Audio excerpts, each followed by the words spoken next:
essentially is a flaw on its own. Yeah. Kuroko will tell you about the color qualities though, and what those symbols meant for these guys, on how it's about a quantity of resource and how scarce it is. So like red means there's like hardly anything left of it. And I don't think there's any of those left, Matt, is there? So I used them up. You use some of the components. Okay. But yeah, Okay. there's still some left. It's all about how high tech you want to make your suit compared to how analog. mundane. Yeah. Yeah. Mm-hmm.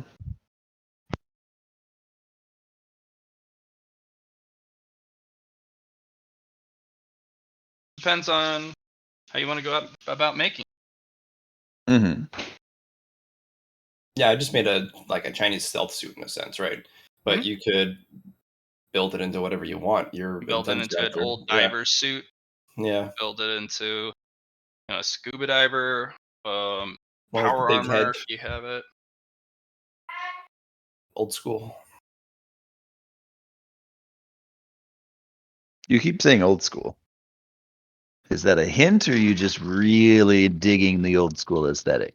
I thought I only said it once. I just meant in like the, like Big Daddy from Bioshock. That's a dry suit. Yeah, a bell diver dry suit. Yeah.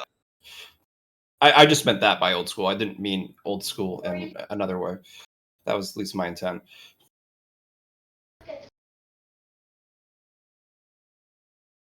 I don't really know what they did before that type of suit. So, they literally used diving bell. Diving bell. Okay. Yeah. And it was literally like a giant bell that they shoved off the side of the ship, using a crane and lowered it into the water so that it captured a bunch of air, and then they would drop you down, and you would have to like acclimate to the pressure as you dropped. Yeah. And then you could just come back to the diving bell for air. Fucking terrifying. But in this game, right? We got suits. So yep. Whatever there was before, yeah.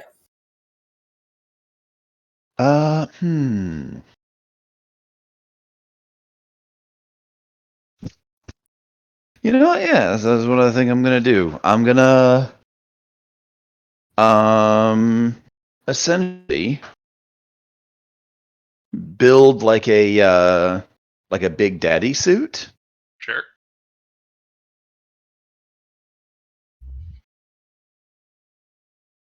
Because that was this bizarre mix of like old and new school. I really loved using that system because it was just like, we have an analog flip gauge for things that we should in no way be able to use these to measure. Those did get fun. Right. So yeah, I'm gonna build essentially just like something that looks old timey and has more complex parts inside of it. But the outside of it is literally just like it's big honking chunker. All right.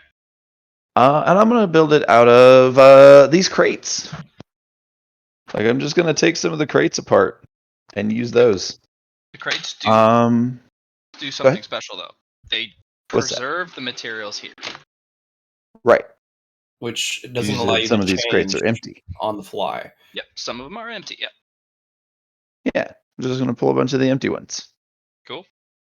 Because if they keep that nature, they should preserve whatever's inside the suit, right? Theoretically, yeah. That might be a downfall, though, for this place. Just a thought, though.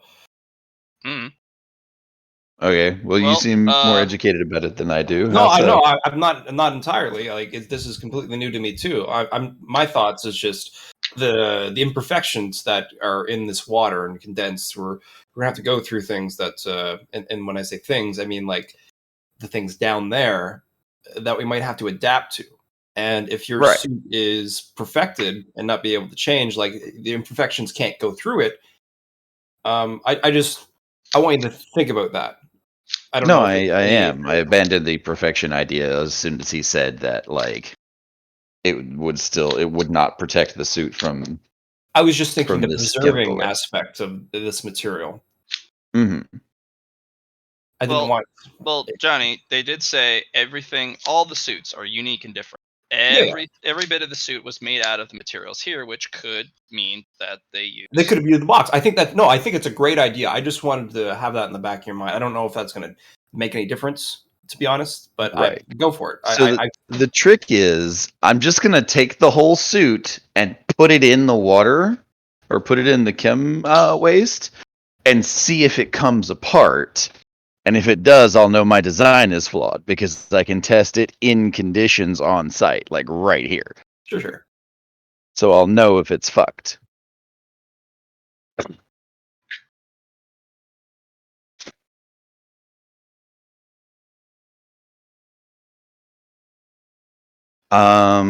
So yeah, I'm gonna take some of these empty crates. I'm gonna take some of the materials here, a lot of this really basic stuff. And I've got time, right? Like, we're not on a time crunch in any way, shape, or form, are we? Not that you've been told, no. Yeah. I'm gonna build it by hand. I'm gonna take like probably a couple of days to do so. They do have workbenches, kind of scattered Right. throughout the place. But workbenches, the whole reason that we don't use workbenches is because they're a shortcut and they get fucky with the materials and stuff. And it's like, use the workbench and the shit that you use on it will fail you. No, I'm literally talking about. Just a table full of stuff, full of tools. Yeah, just a table full of tools. That's it. Not actually Okay. Not a 6 workbench where it does the cheaty system. Yeah. No, it's actual just workbenches filled with tools. Cool. Yeah. And that one room with the office table that you guys didn't see anything on. Johnny had left a bunch of old notes and schematics. Mm-hmm. Unless you want to make your own new system, why kill something that's broken in a sense, right? Mm-hmm. But I mean, I'll take a look at those schematics. Like, what's the system there? What's the system on those notes? So it's not too hard to decipher. Your ability to understand languages, and the somewhat assist the labyrinth. There's not too much language deviation, as you've learned. Mm-hmm. Even written stuff. Only the really foreign stuff that comes in from the ships seem to have stuff that you just don't understand. The larger pool of people that arrive in an area, the more understandable the language becomes for others, which is kind of an interesting facet. These guys were trapped in here. Several thousand people in this area were trapped, and they couldn't leave. Right. They had a bunch of supplies. So, these are their collective notes, diaries, journals, schematic logs, literal blueprints for suits. It's their story of an escape attempt. How do we get out? Some of them have nothing to do with the diving. How do we get through that door? How do we get through 3 solid feet of ferrous steel? They got through one door and they found that there were dozens, and they had burned through almost all of their cutting fuel. Mm-hmm. Because they didn't have any explosives, and they're not sure how stable the place would yield under continual explosives. Right. No way of telling the stability of the place. Holds up pretty well, though. But probably wouldn't have if they had done successive, detonations. Mm-hmm. Would have been easier to go through the wall than the door. There are also scratches next to some of the blast doors. The walls are more durable than the doors. Really? Yeah. That's neat. Most people don't do that. This place was made to just endure. Withstand a nuke. Yeah. This place was made to endure. You'll actually see, at one point, walking around the place, next to one of the doors that looks bent in just slightly to the point where it won't open up or down because it's somebody's been cracking at it. They tried to go through the side concrete and they got through the surface layer, and there's cross hatching and inserted plating inside the walls. Yeah, makes them flexible. Yeah, durable. Yeah, same principle as rebarring your structure. You see it a lot in prepper bunkers. And just building in general, specifically highways. Mm-hmm. High weight buildings. Building overpasses and flex a little. Yeah, it does. It really does have to flex. Constant shifting, changing of weight. But the sad part is as you're reading through these, everyone has their own handwriting and way of speaking, so you could definitely tell like the flavors of the author, who wrote what, and then drastically over time, as you're going through these, the voices start to narrow down to only a few authors.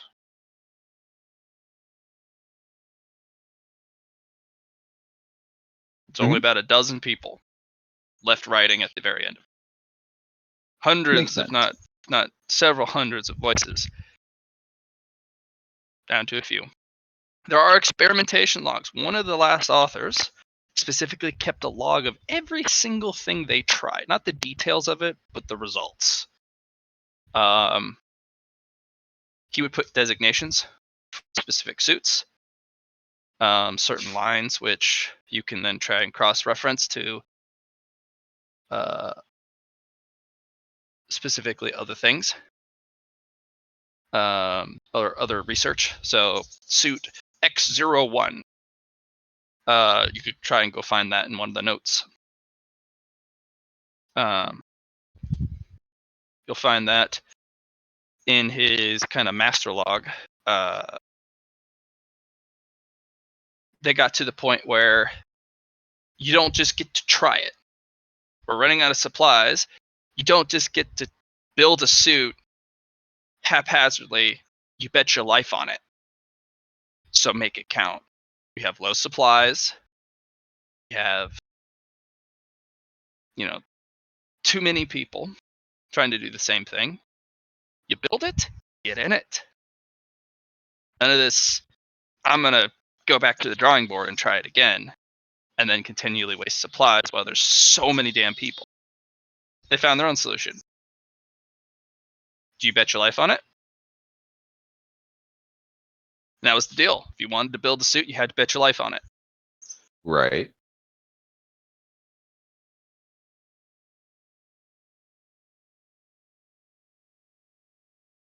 And it basically that's what was killing everyone. People build something and go, this is pretty good, right? You get a lot of notes about particularly people not sharing their research. Not testing, not proving, because they have to bet the life on it. It's kind of like, how am I supposed to build this with,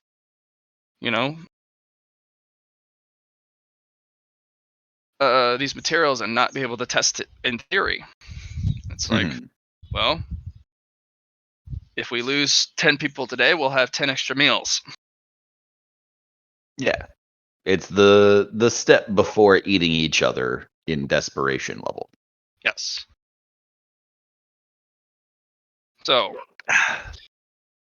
eventually, you see authors' notes start to pull in ideas from older research notes, people who fail. And there's no master log specifically for putting a suit together. Everyone built their own.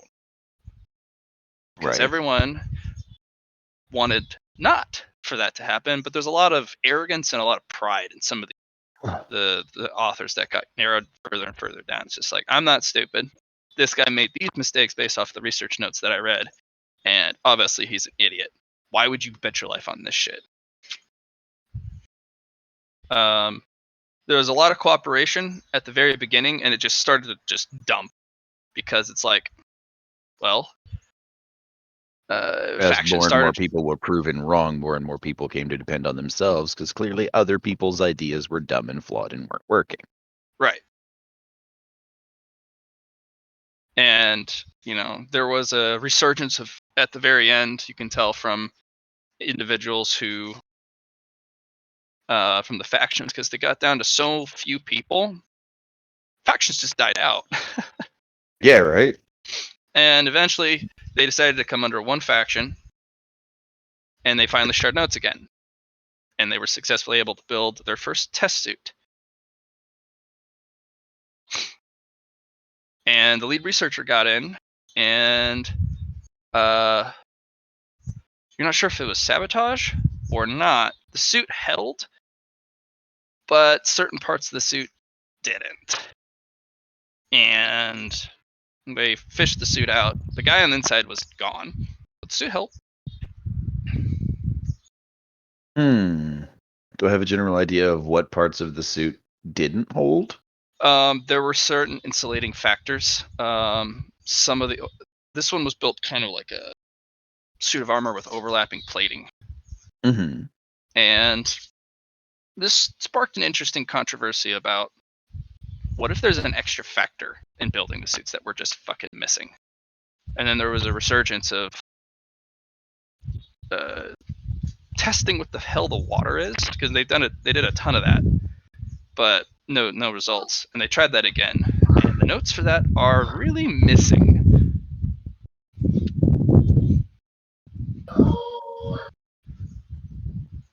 Uh-huh. Research into the elements they call X. Chemical X. Right.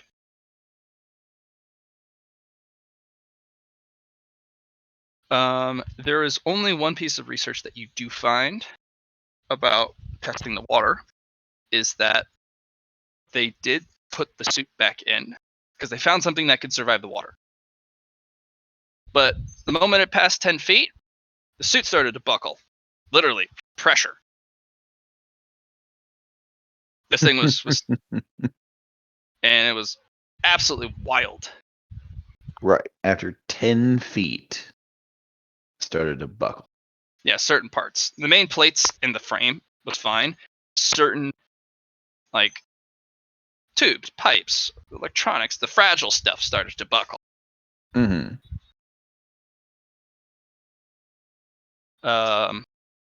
Like glass plating, though, that held. It's weird. Like, certain things started to buckle, but the main core frame, everything, built to last, was fine. You said glass held?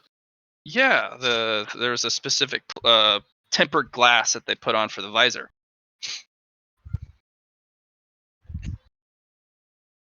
It does not make any sense, and you could tell the absolute frustration and probably the hair pulling that this poor researcher logged. Why are certain things meant to be more durable just being destroyed versus things that are less durable and should give out first perfectly fine without any stressor? How thick is the tempered glass? 4 centimeters. 4 centimeters. What is it tempered with? Is it transparent aluminum?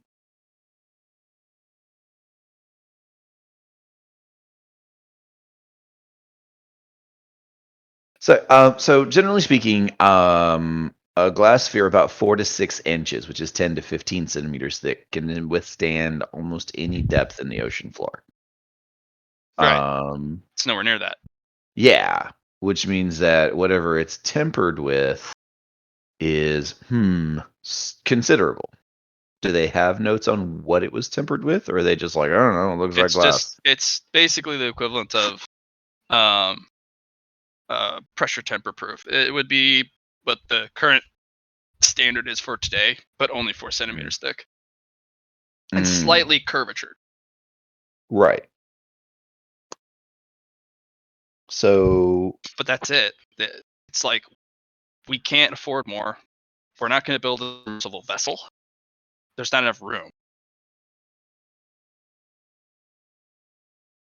Right. So certain things are breaking, certain things aren't at just 10 feet, and they make no sense.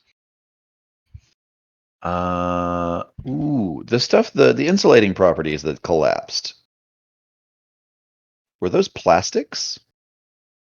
From what you could tell, an incredible array of different materials, multiple layers, so it would cover everything. But clearly it didn't. Clearly it didn't. Right. So essentially the system that I'm seeing is it needs to be kind of one solid piece of something.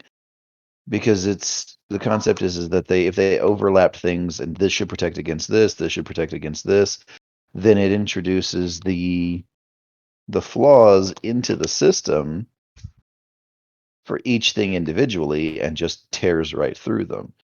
However, a big old piece of slightly curved tempered glass is essentially one solid crystalline object.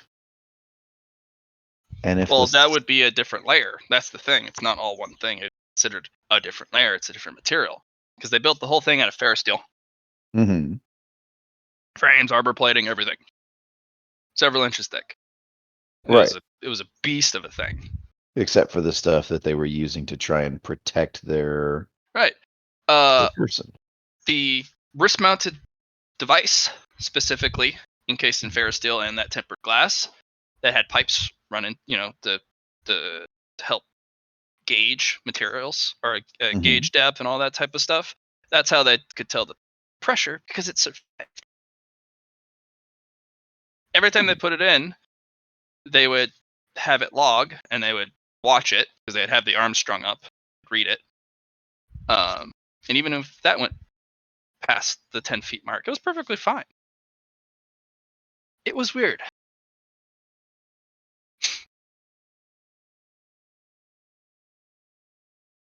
And then there's a big, huge chunk of research. And then everyone surviving separated.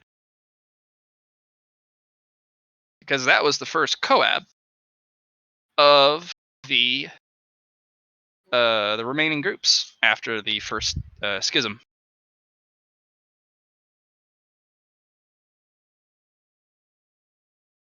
Say that again. I didn't catch that.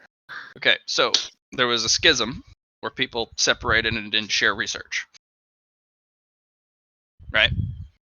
Right, and this is after everybody had died out. Well, most everyone had died out, and the remaining 20 people or so came back together, got rid of factions, became one group, and they worked together. Everyone's notes throughout all of those who have passed. Mm-hmm. And they built a suit together with all the knowledge. Huge gap of missing data.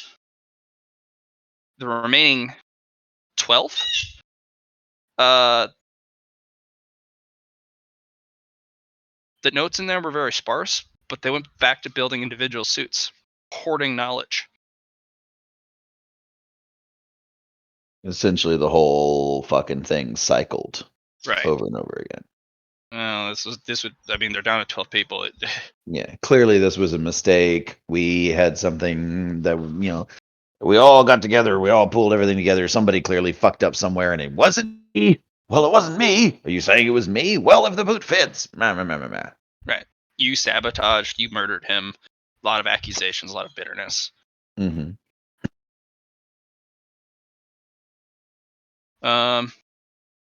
And then there's a big group of diaries and logs, not a lot of schematics. Like the very end, a lot of schematics are missing. Probably because the survivors took it with them.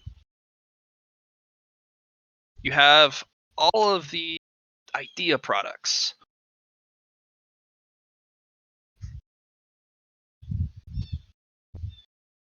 Right. So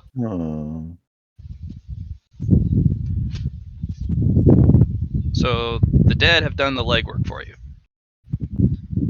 They've tried all the things that shouldn't be tried, and all the things that should be tried. Very hard. Sorry. Windows and whatnot.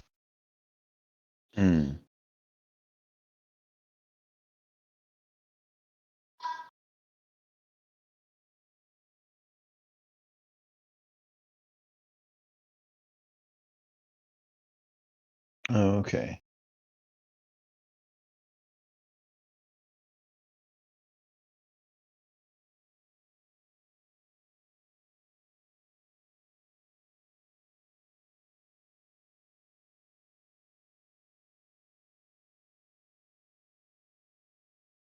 All right. And somehow Johnny has made a suit, made another unique snowflake, and that snowflake is just kicking water on the side of the pool with the witch. Totally feeling awesome, huh? All right.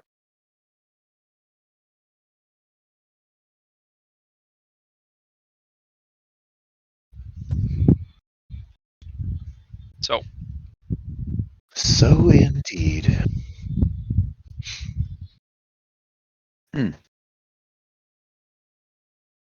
We're using,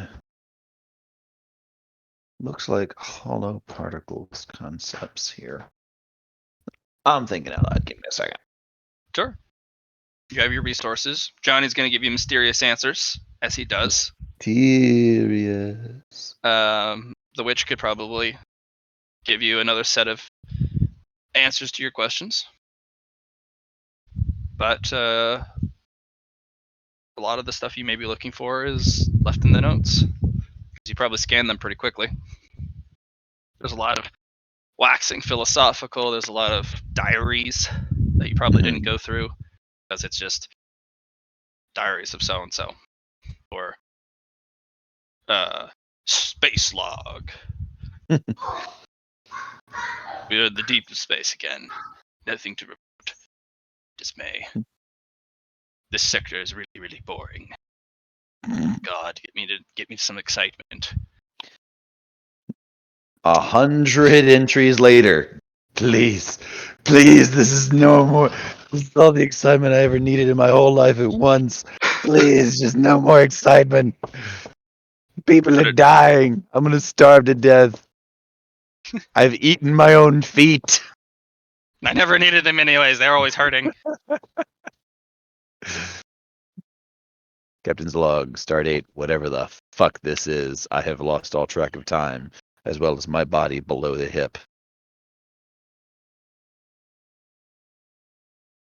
It was a good price to pay. Finally got the aluminium I needed. Gave Tim both my knees the other day.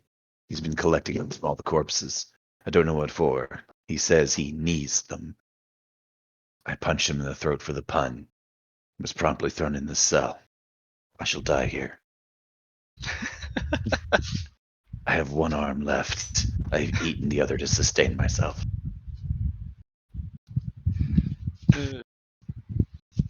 Which is really, really inconvenient. Really hard to work on my power armor to smash my way out of this cell that just so happens to be a storage unit full of boxes and boxes of materials that I can't use because I'm only strong enough. Because I only have one arm that's strong enough to work. If only I could build myself a cyber arm, but I ate my dominant hand first. That's why this entry is so sloppy. Seemed like a good idea at the time. Clearly, everyone else has gone insane.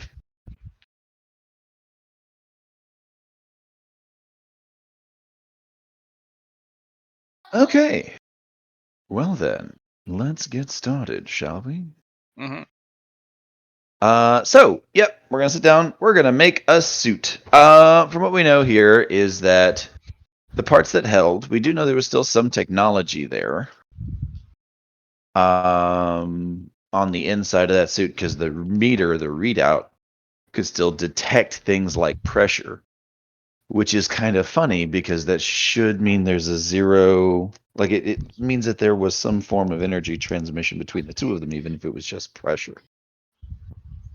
Which would mean that the suit technically wouldn't have that same 0 energy footprint that the nice witch lady had. Yep. So that part still worked. So clearly something's This- fucky here. Yeah, element X is playing the big curveball in here. Right. Whatever that is.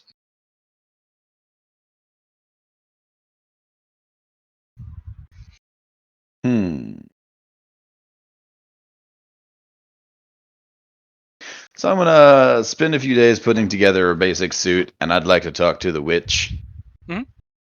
During that time. Sure.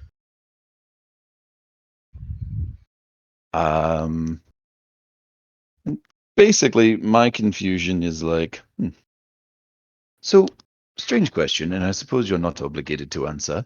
Are you descended from the people that wrote all this? Yes. Makes sense. The remainder they- of us are. So you did successfully figure it out eventually. Mm-hmm. And we're not the only success story. Many other individuals were trapped just like us in our own little personal hell. That's why there were clans. They also figured it out.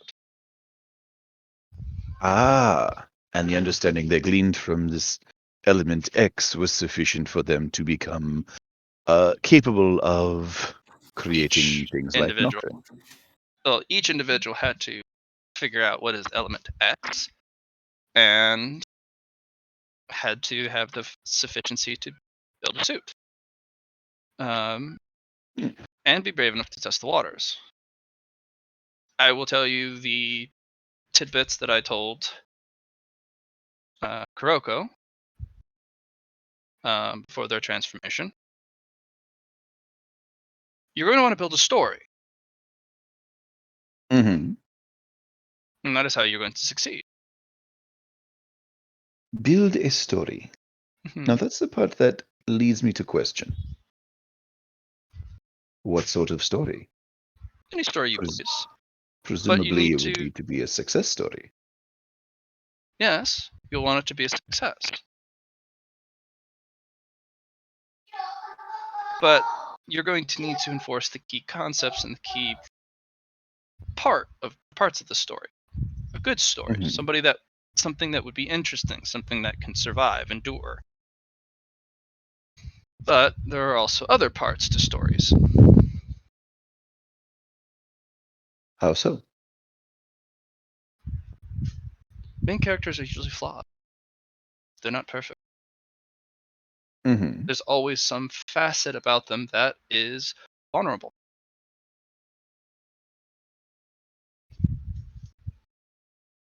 But they know this. But they still accept it.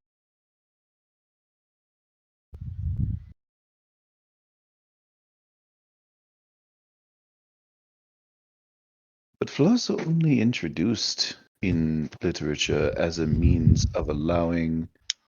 Growth. No. Well, yes, but they're a means of allowing the reader, the observer, to meaningfully identify with the person who is serving in a protagonist position. Right? You could also be the The antagonist. They are flawed as well. what now? You can be Antagonist. the antagonist, Mm. but they are flawed as well. So do you remember I told you earlier there was two things. You have the first one. Now, as the writer and reader of your own story, what will you make for the second thing?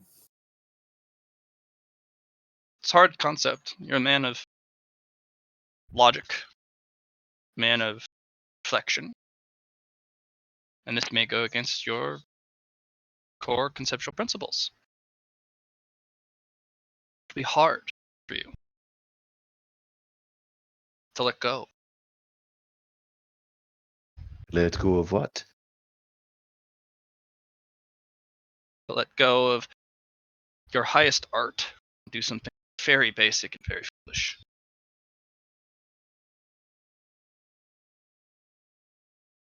Because everything you're telling me... Go ahead. Have a second-gen model. There's a baptism you can undergo, far more dangerous than this one, at the heart of the place, which allows me to control the impurities. Nokrin, so to speak, as you've come to.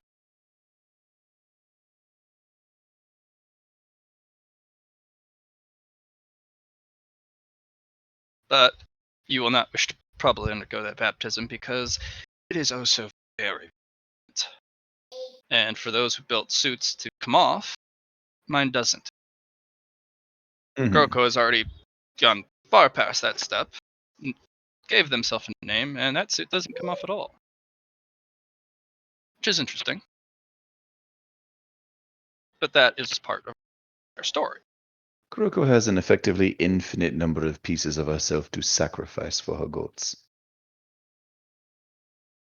Well, now that they've become unique, they have their own tangential story, completely separate from the whole. And if this Kuroko dies, I dare say you won't get another. The story won't support it. It's an all or nothing type of gambit. Sure, they have plenty to throw at it, but this Kuroko gets the one shot at it. And you, on the other hand, go ahead. I just said I will never have the same experience in building my suit. You won't get another suit. Exactly. There's not enough materials for me to do. Even if you build something more basic, you're not getting another suit. Get one. I get one. You told a story that does not have branching pathways. It's a saga.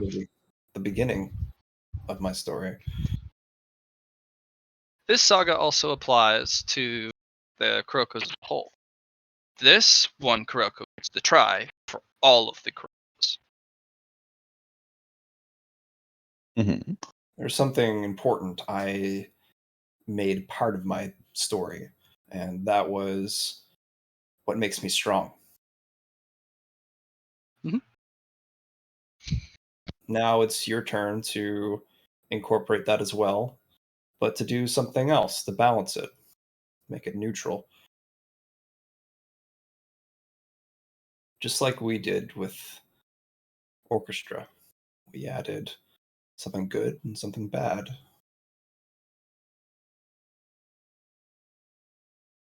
I'm gonna need you to level with me on that one. I don't know if we added anything bad to Orchestra. Pentecostal coins, remember? Oh, that's right. You employed positive and black ones, regular ones and black ones. It's fair.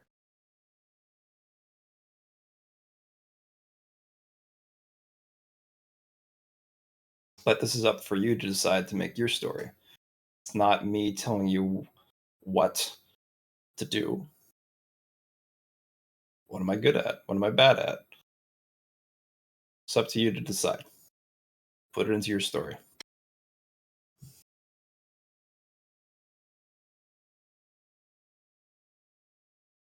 Fair enough.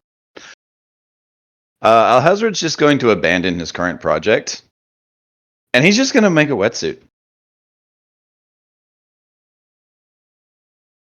He's just going to essentially make the onesie style wetsuit,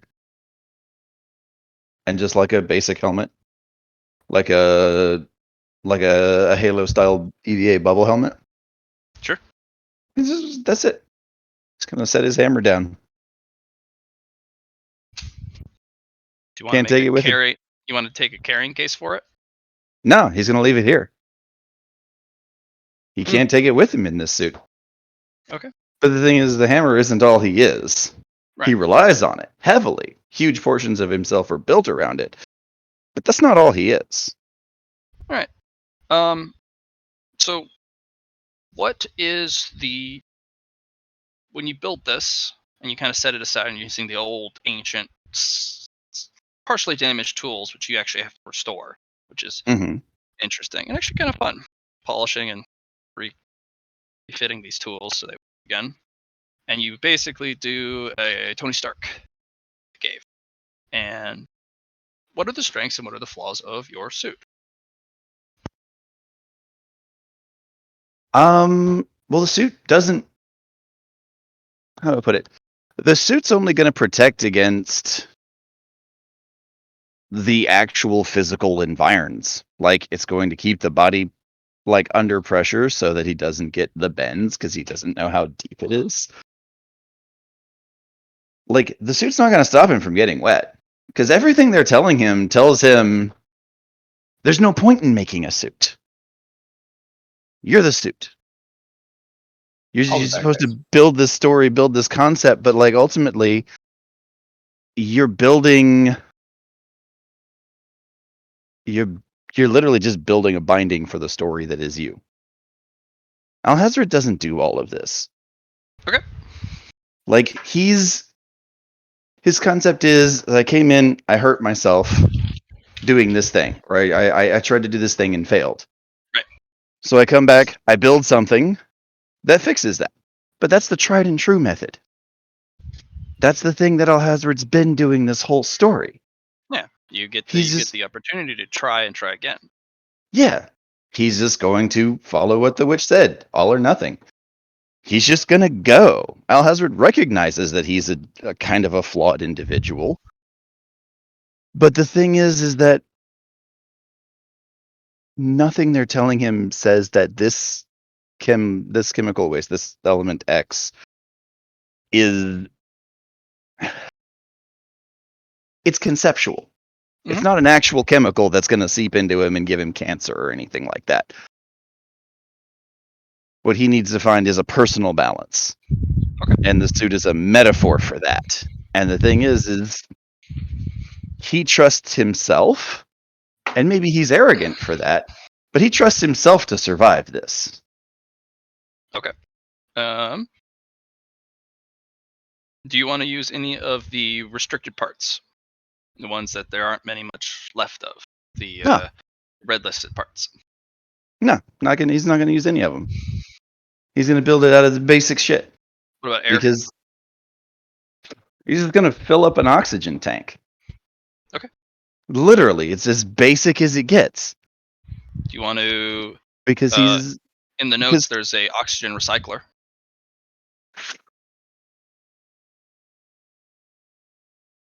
I don't even think he's gonna get that complex. He build a tank, maybe 2 tanks. Okay. It'll be heavy, but he's a strong guy. Yep.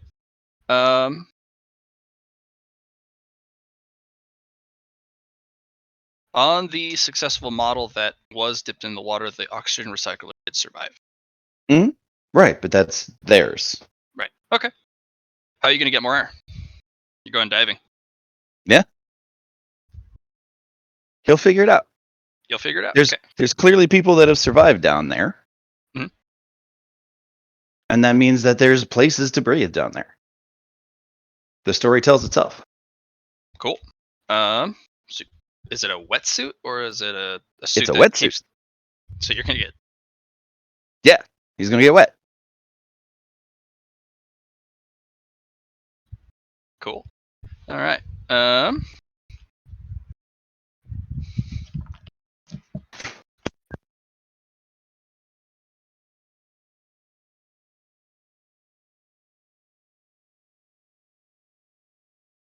right. Your tech. I just basically have you roll Archaeotech and Tech Use, but you can max those out. Do you want to try and roll sub 100? Well, this is the thing is he's not even using his nanites for this. Ah, so this would be basic checks. Yeah. Okay, so those would be sub 100s. Yep. Well, actually, his scores, like his intelligence is really high. Right. And he's got those like maxed out. His Archaeotech is 115 as it is now. That's fine. So, being smart didn't help them either, though. 4 Tech Use and 4 Archaeotech. Tell me if you roll a 1 or 100. Okay. Actually, I take it back. His Tech Use is actually, funny enough, lower than that. It's only 95. Sure. 1, 2, 3, 4. Any fails? 2, 3, 4. No. Not a one. That one. Then no 100s or ones. No ones, no 100s. All right. When you put the suit on, Mhm. just kind of ink it on. Feels basic. Put the little bubble helmet on. You lug the gear. Do you want a barometer? There's something on the wrist, maybe a watch too, maybe a compass, all that basic stuff. Yeah, just the basics. Yeah. Okay. The witch doesn't stop you. Just looks at you and goes, "Would you like to try now, or would you Sure. wish to go back to Tinker?" Like, no, I think I'm good. Very well. Do you wish to ease in, or do you wish to jump in? He's gonna jump in. You're going to jump in. Please make sure it's towards the middle. Of course. The splash is. We try and omit that. Mhm. Right. When you jump in, it's buoy. You get a burning sensation. Mhm. It's across your body, and you think you're melting, but it doesn't.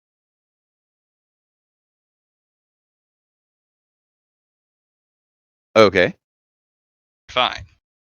And it stops after about 2 minutes. So it's inside the helmet, he's just going, ow, ow, ow, ow, ow, ow, ow, ow, ow. And you get the beginnings, and the witch just kind of watch on, just like, The witch actually pulls out from a compartment that kind of folds out from the chest plate near the ribs. She pulls out Mhm. an ancient journal, something almost identical to the master log that you saw of all the attempts tried. Right. And she flips, and she starts writing her observations. All right. Oop, come on, get back there. Sorry, the fucking thing went crazy. Yep. So he's gonna float, and he's gonna look at Kuroko's suit Roko. And he's just gonna sort of shrug as he's treading water and being like, "Shall we try?" 10-foot test. Mm-hmm. And he's gonna dive. Do you build yourself flippers, or do you not even care? Honestly, I don't think he even has flippers on. Okay. So you go down to 10 feet, and you can feel the pressure change, like as you go down to 10 feet. And it doesn't crush you. You're too durable. The suit is basically your conceptual protection against the waters, but that's the flaw in your suit. All It your only defenses come from you. Mhm. And you pop back up. We're fine. Your muscles don't like it. It was like, okay. Yeah, a sudden shift of pressure is probably really painful. Yeah, it was a sudden shift, but then your muscles kind of do that thing that Briley taught you, where she's like, push the muscle there, do this, and your whole muscle shifts. And it's like, no, we're good. Yeah. All right. Join us.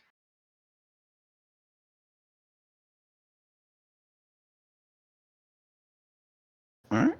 And over he goes. And you kind of swim over, and as you're getting up out of it, your suit is rather weird. I mean, as you get up out of the water pulls itself back. You don't get drippage like the others. The water it's like, you're leaving with a lot of me. You're a wetsuit. How dare you? And it's literally yanks all of the water out of your wetsuit as you were literally getting out of the water. Oh, convenient. And when you sit on the side of the pool with them, your legs are wet, but your butt's not. The rest of you's not. Ain't that the way? You were the first to try something so bold. I'm impressed. Thank you. No one's tried a wetsuit. Pressures were too damning. Everyone had to enforce the concept of durability, because we don't possess the durability that you do. Interesting choice. I suggest you don't dive without a partner. Sensible. That is, if I recall correctly, a standard rule for scuba. Right. More so that there are things down there, and your suit does not have protections. Your suit can rupture easily. Mhm. You're going to need someone to potentially do the more dangerous outfits for you, which is a wonderful flaw you've introduced to your suit. Every suit has a weakness, a glaring weakness. So does the divers. But they also have strengths, like a story.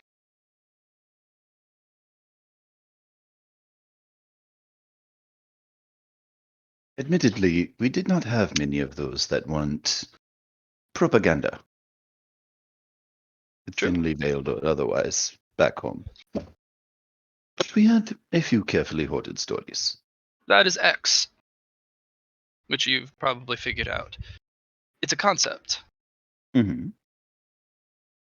If you die to the water, you are merely assimilated by it, and you become a reader.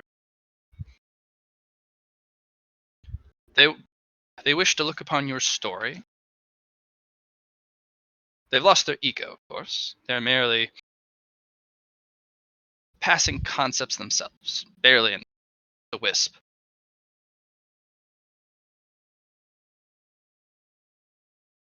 If you build something basic or something too advanced, they don't like stories like that. They like the main character needs to be flawed, and they need to be strong. Same with the water. It is impurities, and we found that if you expose impurity to it in the conceptual nature, it leaves you alone. It's a camouflage. Didn't we learned that the hard way? It took us thousands of people to figure out.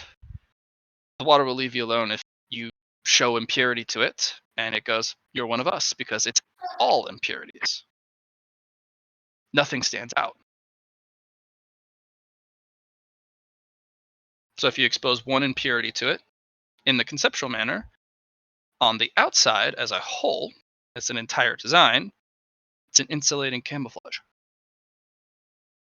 Your suit by no means should protect you at all, even a little bit. Mm-hmm.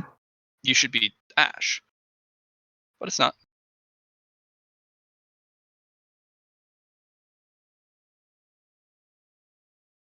You are a protector or warrior, but in these waters you'll need to be protected.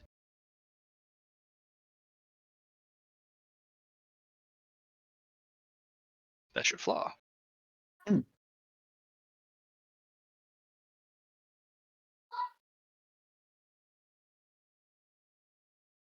Well, that's what I have Kuroko for. And Provided, myself. of course. And myself. And any of the divers. We are a clan now. You are part of my clan. You have built the suit. I'm going to be your guide. Once you've successfully made the dive, you are a clan. That's the way we've always done it. Once we successfully, well, the survivors, all of us who successfully have made the dive, we are a clan.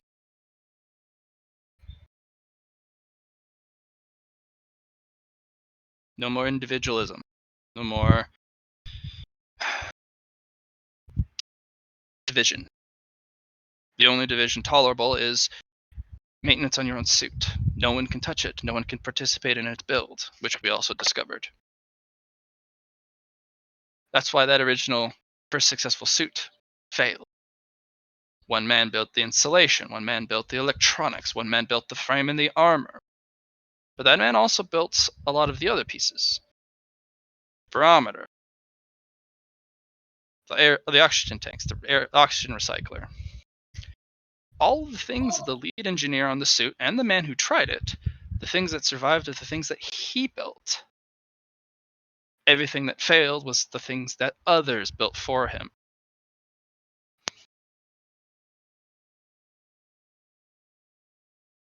Took us 6 months to figure that out.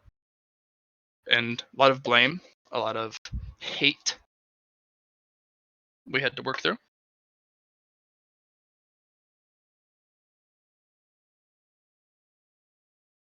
But you found yourselves united eventually, didn't you? We did. We realized the first 4 who dove solo, they didn't come back. They died. We found their suits sunk, some ruptured, some mauled, some caught in the strangler vines, unable to leave as the suit was slowly crushed. Never dive alone. Ever. It's also part of the story. There needs to be more than just you in the story. The more you dive with, a supporting cast.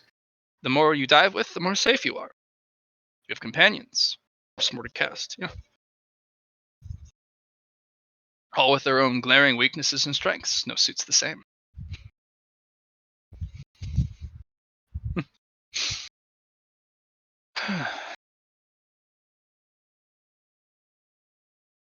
Didn't you have another with you?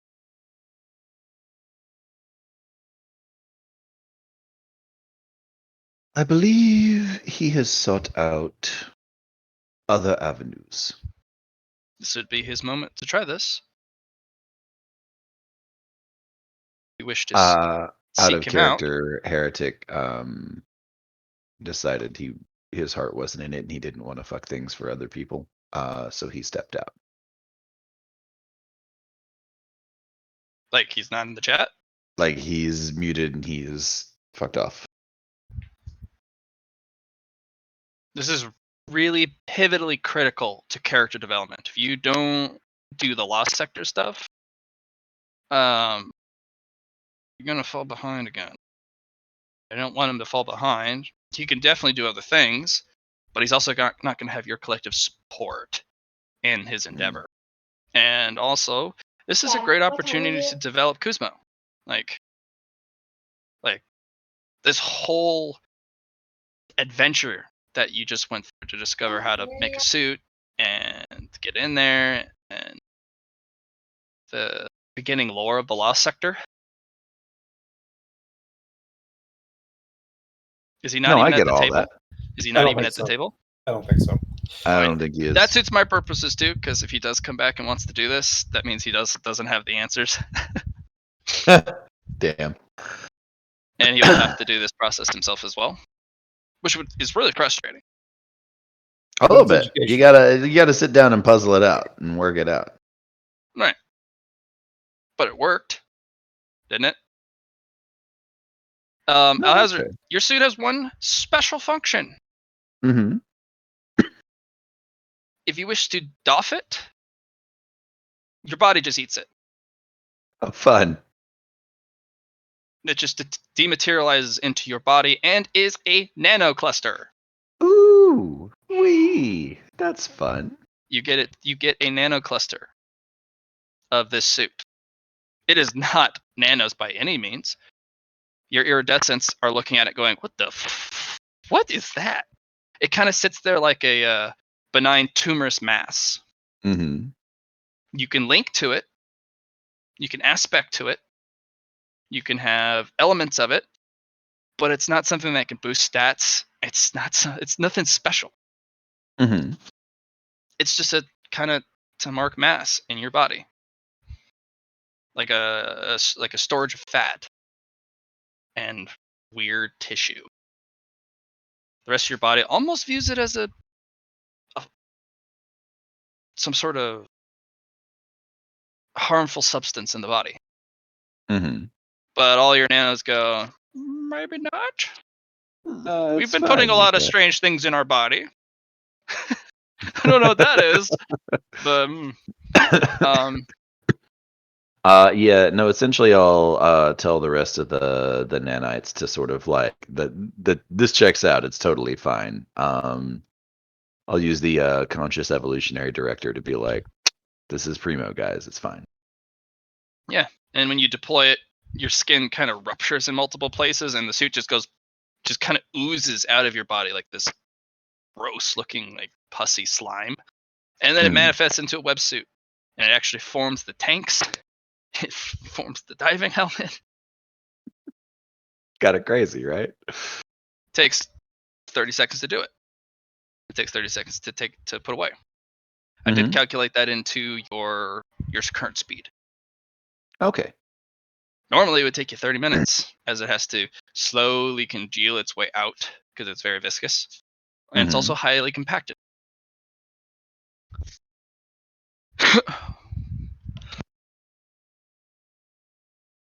You may at any point decide this mass is another core, one of your cores, like the hydralisk. Oh, one of my keystone Yeah, organs. your keystone. That's the one.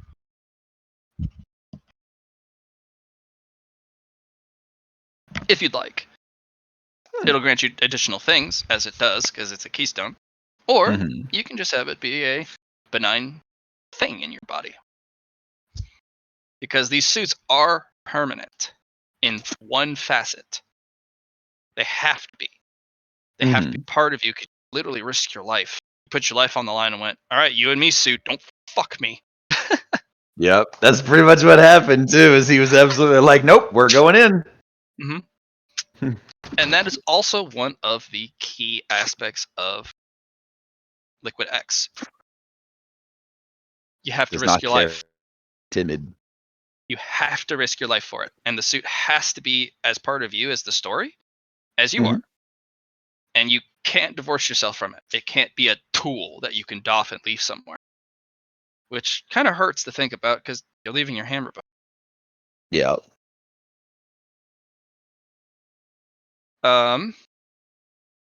You also know these can be upgraded. So if you want to build a wetsuit outline for your hammer and just clip it to you as gear, because these guys, you've seen them, they take gear. You've also seen them grab a ferrous steel crate and just jump in. You could put your hammer in a ferrous steel crate and just swim around with it. Yeah, that's what I was suggesting. Just because it's just part of you as a story. It just can't go in without its own suit or container. That's fair. You could also build a, you know how you have those insulator little things for like beer and stuff. You could put a wetsuit. Koozie. You could put a koozie around your hammer. And you just peel the koozie back and then can hit stuff with it. And when you're ready to jump back in, you put the koozie back on.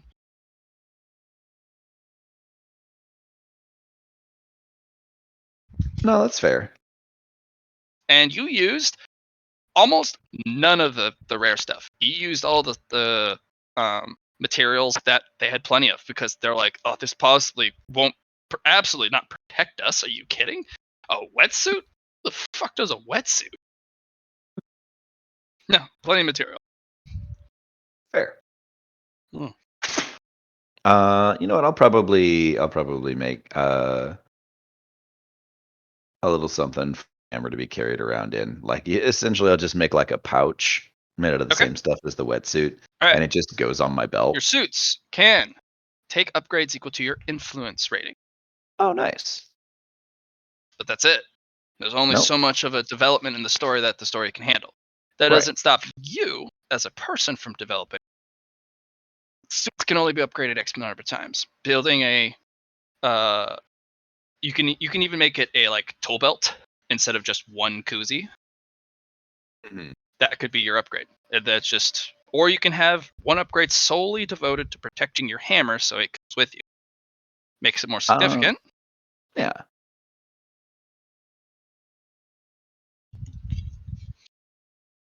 This feels a little bit like Thunder and Lightning. I bought them a little Unitard, and I found them a tiny cape. Maybe. Yeah, you know, basically I'm gonna do that. I'm gonna make a little like essentially almost like a sheath or something. Like basically like a thing that unzips and is like waterproof. And you just set the small version, like the shrunk down version of the hammer in it, and zip it up. And it's definitely going to be a specific thing for the hammer because it's important to me. Write down that is the first upgrade.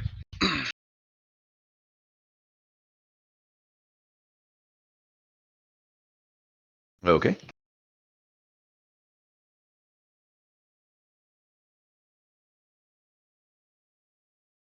Sounds good.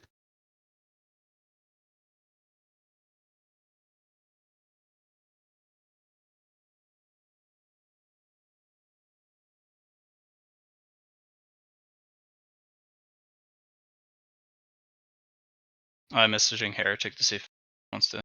I sent him one earlier. I don't think he's alive. No, I got a response He's almost green. immediately. Yeah. Oh, hey, there you did. So did I. He says I'm feeling pretty off, honestly.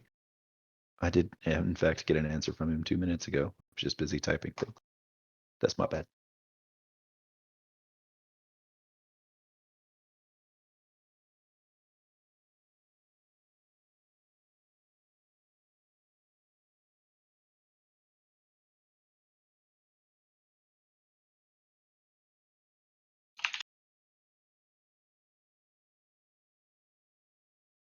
I will say this: if you guys do survive the dive, you guys can come back up, and then since you would be clan at that point, you would be authorized to buddy dive. Basically, you would have to sit there just like the witch would, and kick their feet in the water, going. Wait for Kuzma to figure his shit out. And you can answer questions. The only thing you're not allowed to talk about is the give him the straight answer. Mhm. Because You can give him an infinite number of clues, but he has to figure the shit out eventually. He has to take that last step on his own brain. It's not his story. That's your story giving to him. Yep. And there's nothing wrong with passing down parts of the story. Yeah. And you realize they literally came back and took parts of the research away. So that they don't give you the answer, but they can give you almost everything. Almost. But not all of it. You know? Right.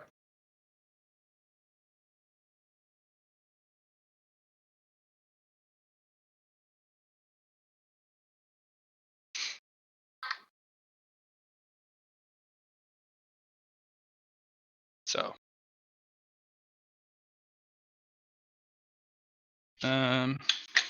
Because I really do want Heretic to be part of this, especially this first dive. Because the witch is going to be there, who is a second tier diver. Basically the equivalent of their shaman. If you're going to go on a crazy drug ship, having a shaman around is a good idea. Yeah. Or something like that.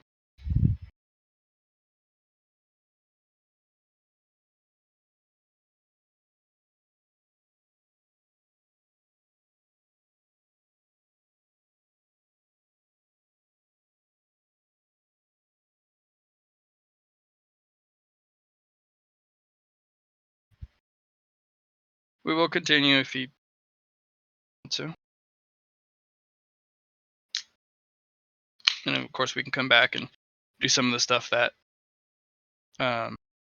he set out to do.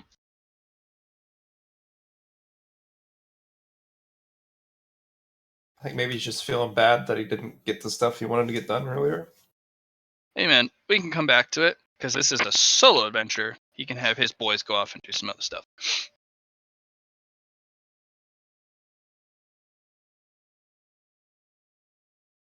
Because each of the Icefire that would want to come with him would have to make their own damn suit.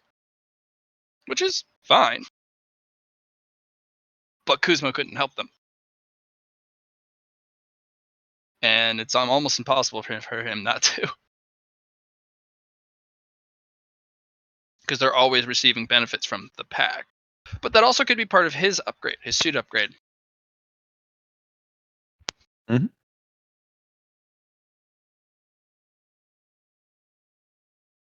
No, that checks. And now you understand why the lust sectors are so fucking weird. I love it.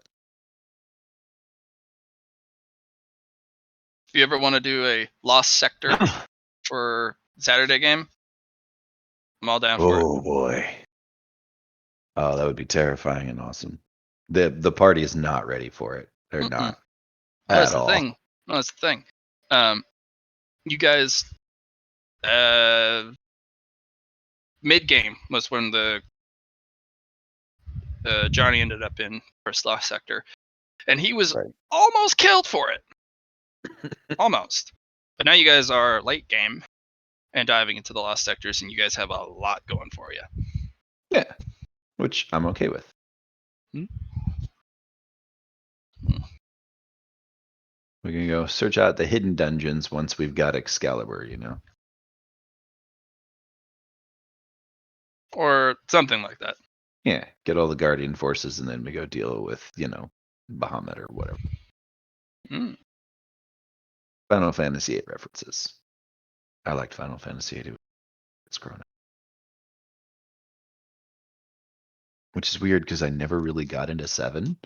Everyone's like, 7's the best in the series. People go nuts over it, but I'm like, it just didn't hit me, you know? Which one was yours? I didn't really get to play the lot, but I watched a little bit of some of it. Oh, 8. When I was growing up, when I was a kid, I really loved Final Fantasy VIII. As an adult, I see a lot of problems with the story. Like, so many problems with the story. But, like, you know, that sort of shows how I've changed as I've grown up, you know? Sure. Because, like, it was this whole, like, I was super into it as just this, like, epic love story. This tale of rivals and, like, just this whole thing of this guy who just pushed everyone away just over and over and over and over until he finally met somebody who just refused to leave and got the better of him, and then he actually started to, you know, care about the people around him. And it was this whole huge question mark of just like, holy fuck, you know? And like it really spoke to me because I didn't have a lot of friends growing up. And it was like, have I done this? Is this, you know, who I am? I didn't think so. And then but it didn't click to me for a long time. I was just like, I don't think this is the kind of person I am, but like I can see how I could be. Plus I really loved the Guardians, the summons in Final Fantasy VIII. Because you could, like, essentially you got affinities for them. Like the more you use them, the more they sort of like aligned with certain people and gave them higher bonuses and stuff like that. It was this really cool idea to me of just like having a person sharing your soul and you two sort of like forming in this bond and merging and like developing powers, and there's a sacrifice involved, but it's like this is a person who will be with you basically forever. And who's going to give you these sort of incredible, amazing powers. Because essentially you guys have made this bond together. And I always thought it was really cool that the main character of Final Fantasy VIII, the summon, they're called Guardian Forces in Final Fantasy VIII. The one summon that he is most closely aligned with was actually Shiva. Which I thought was kind of neat because Shiva is like the ice summon. And this guy was just like, you can kind of see it in his personality. He was a very hot person. Yeah, he was a very hot boy. But it was this concept of just like the person he most identified with is the person that's most alone. Because when you first summon Shiva, she's literally encased in ice, and she has to shatter it and weaponizes it. And it was just this neat idea of just like this. Clearly, she was in that ice because she wanted to be, because she could leave it at any time. But it was this idea that the Guardian Force he most identified with was the one who lived in self-imposed isolation.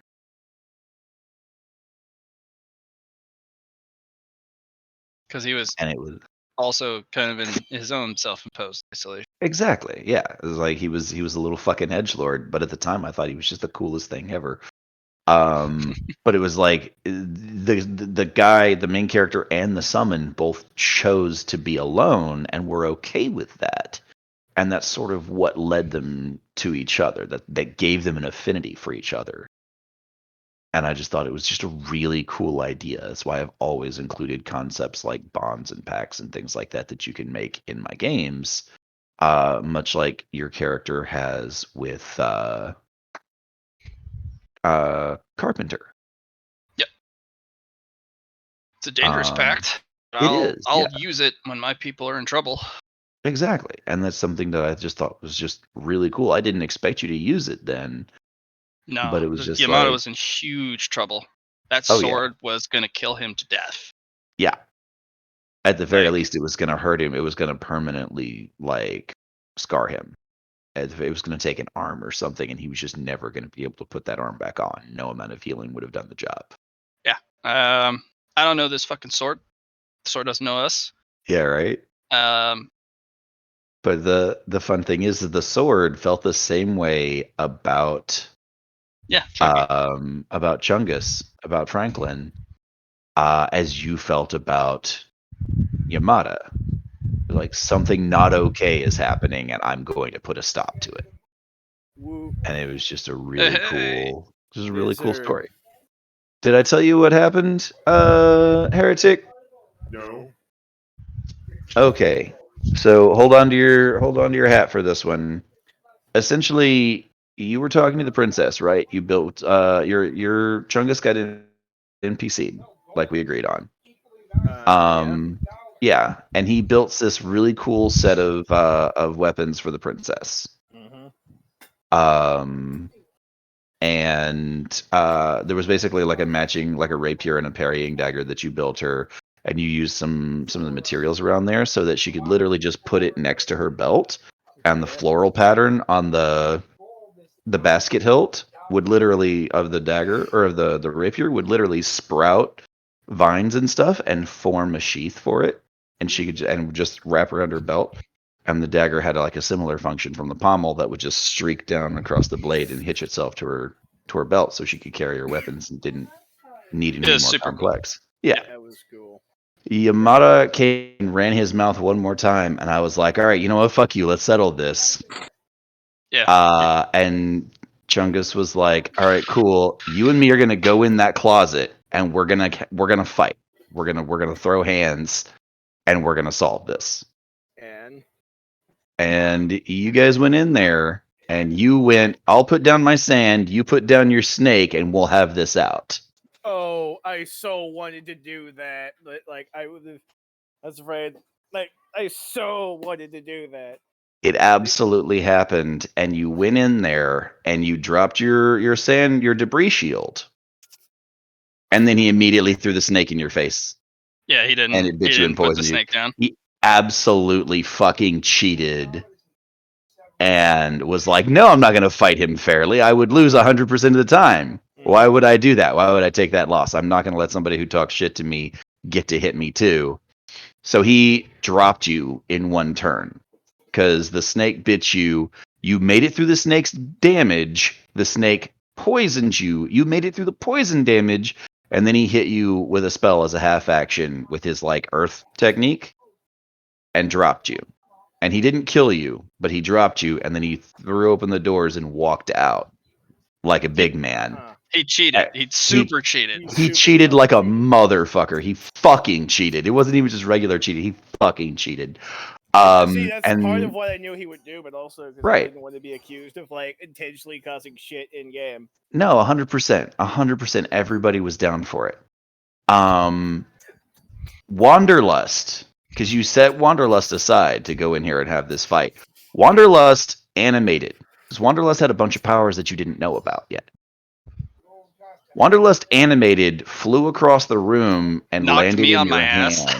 Knocked some over because she was between it and you, and she had her shield on, so it didn't hurt her, but it literally, physics was a thing here. Landed in your hand, and then the sword semi-possessed you,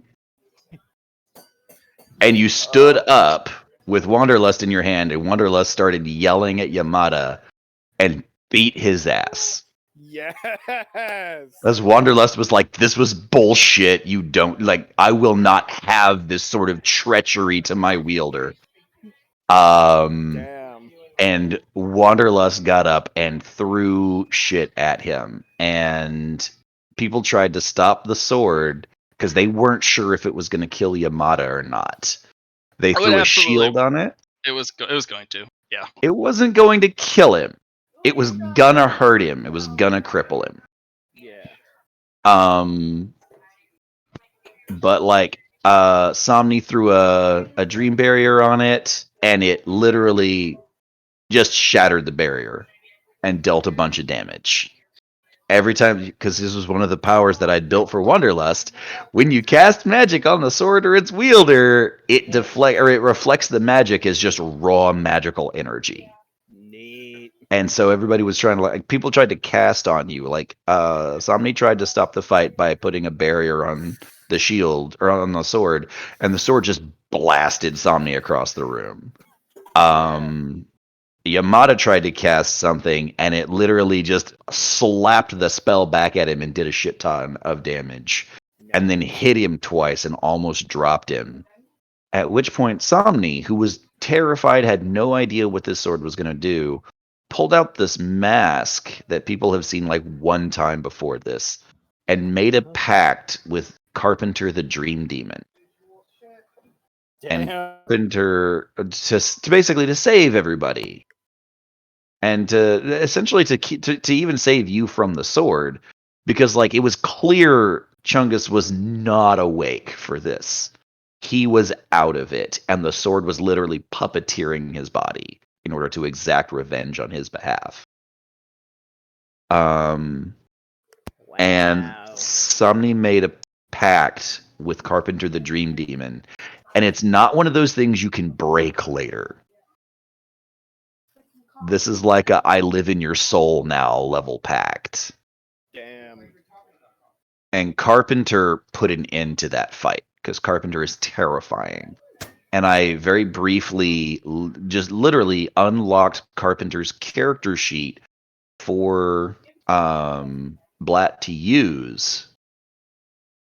And Damn. yeah, and it was like that. And Carpenter basically beat the shit out of the sword. Because Carpenter's stats are like 80s across the board. And whenever Carpenter is doing something that Somni once done, whenever the two of them are working in concert, Carpenter's influence is like a 94. Terrifying creature. Yeah, I'm just gonna cut in for a second and say, like, from the sound of it, this is exactly how it would have gone on had I stayed in the game. So, like, yeah, you're definitely playing this right. I knew that Yamada would be a cheating little bitch. I mean, to be fair, Yamada absolutely, like, Char was absolutely like, yes, Yamada was a cheating little bitch. You guys finish this conversation. I'm gonna go deal with the dog for a brief bit, and I'll be right back. I definitely want to hear the rest of this. I just wanted to make that observation. Fair enough. Go ahead. Basically, you got woken up. The sword sort of capitulated. Because Carpenter was like, I will fucking kill you if you don't. And then at the end, Somni tried to take off the mask, or Somni wanted the mask taken off, and Carpenter got to decide if that happened or not. That's the level of Spooksville that Somni went to keep you and Yamada safe. Whoa. And it was like a whole thing. Yeah. Like, the only way that'd have been better if fucking Frank Chungus actually had a chance to suplex Yamada before he got knocked the fuck out. He literally won the initiative, or you would have beat his ass so hard. Like, you had unarmed master, you had all kinds of shit, and I would have given you an awareness check to notice the snake. Right. Because if you'd noticed the snake, all bets would have been off. I'd have just been like, nah, cool, you could make your sword and wail on his ass. Yep. Because if he brought that snake into that closet, it was clear he meant to cheat. It was just he just won on the initiative, and that's the only reason that fight turned out that way. Frankly, would know better than the trust Yamada and his snake when they're alone in the closet. Yeah, but again, he had it hidden when he went in. Right. That said, Chungus is getting his revenge in other subtle ways. Yeah, God, that almost makes me want to come back just for that. But I mean, let's face it. No, I get it, man. There's nothing back in that group for me anymore. I mean, I don't feel that that's necessarily the case, but again, like I told you then, do what you need to do. Yeah, like take care of yourself first, and I want you to be in place. And if you're in a bad place for playing with that group, then it's your responsibility to yourself to step away from it. Right, exactly. Because when I was doing Mind's Eye Society, I was constantly fucking depressed. And it took me a long time to realize that, like, yes, I wanted to be in the game, but the game was also really fucking bad for me. The people around me were really bad for me, and nobody respected me. Right, and I was like, exactly. It's time to go. Yeah. And when I was gone, everyone was like, well, where did you leave? We when you were so, and I was like, y'all motherfuckers weren't even worth it. I feel better having left than I would have if I'd stayed. On like in many ways, that's exactly how I felt, because Maury tried to reach out to me, and I just didn't have the fucking patience. She said, like, I was trying to give you space, like, yeah, well, that's a good idea. Just flat out told her. It's like, okay, I could take a hit. I'm like, hopefully you can, and I never have to fucking hear from you again. I mean, like I said, man, you got to do what you need to do for yourself. Personally, I know that Maury feels a little guilty about the way everything went down. I think she blames herself for you leaving. I'm sorry, could you run that by me again? I think she feels guilty because I think she blames herself for you leaving. I mean, yeah, fair. But it was Char as well, and to a lesser extent Hammer, because the thing that stands out to me is, like, one time, like, I was having, like, I was just not in a game mood. My head was just in a bad space, and he fucking badmouthed me. He's like, how dare you not show up on time because you didn't want to bring your bad temper and all that shit in.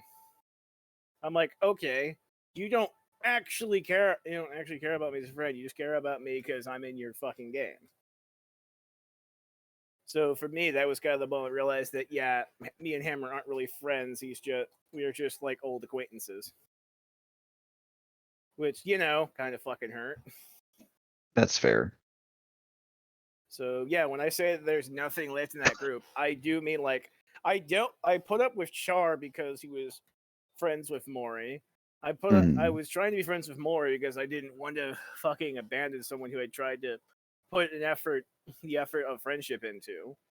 And not only is that not work the fuck out, but, like, she ended up Hammer ended up taking her side in most fucking everything, so that was a friendship fucking lost. Well, they are boning, so yeah, people have a tendency to make dumb decisions when that happens. Oh no, see, that on that front, I kind of don't blame him. It's the fact that he was so adamant and just kind of making my issues seem minor or not at all.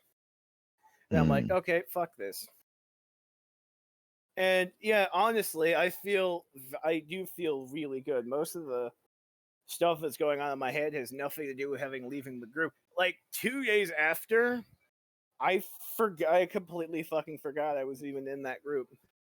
And the worst part of all of it is that, remember when Moore was making points like, we've been friends for 2 years, why can't you trust us? I clearly couldn't say at the time, but that was a wake-up moment for me. It's like, it's been 2 years of dealing with people who I'm not completely convinced have any real respect for me outside of, I just show up and I play a character. No, that tracks. I can taste that. Yeah, like, it was such a fucking slap to the face moment for me. It's like, I have been putting up with these people for Anyway, when I say these people, I'm obviously not referring to you or Blatt. I'm talking about. I mean, to be fair, I can be a pain in the ass to deal with too. Well, yes, but, like, you're like an actual friend. You have like, we disagree and we like butt heads, but, like, you actually have respect for me as a friend and a human being, a player, and all that shit. So With I you, do it's try. different. It's like it isn't a matter of getting on my case and not having respect for you. It's a matter that we just have disagreements, and at the end of the day, though, we have that mutual respect. Yeah. Dignity and courtesy are a thing that people, are entitled to. Right, and that's the thing too. Is like it got so much worse because I actually went out into other game groups, and people actually treated me with respect.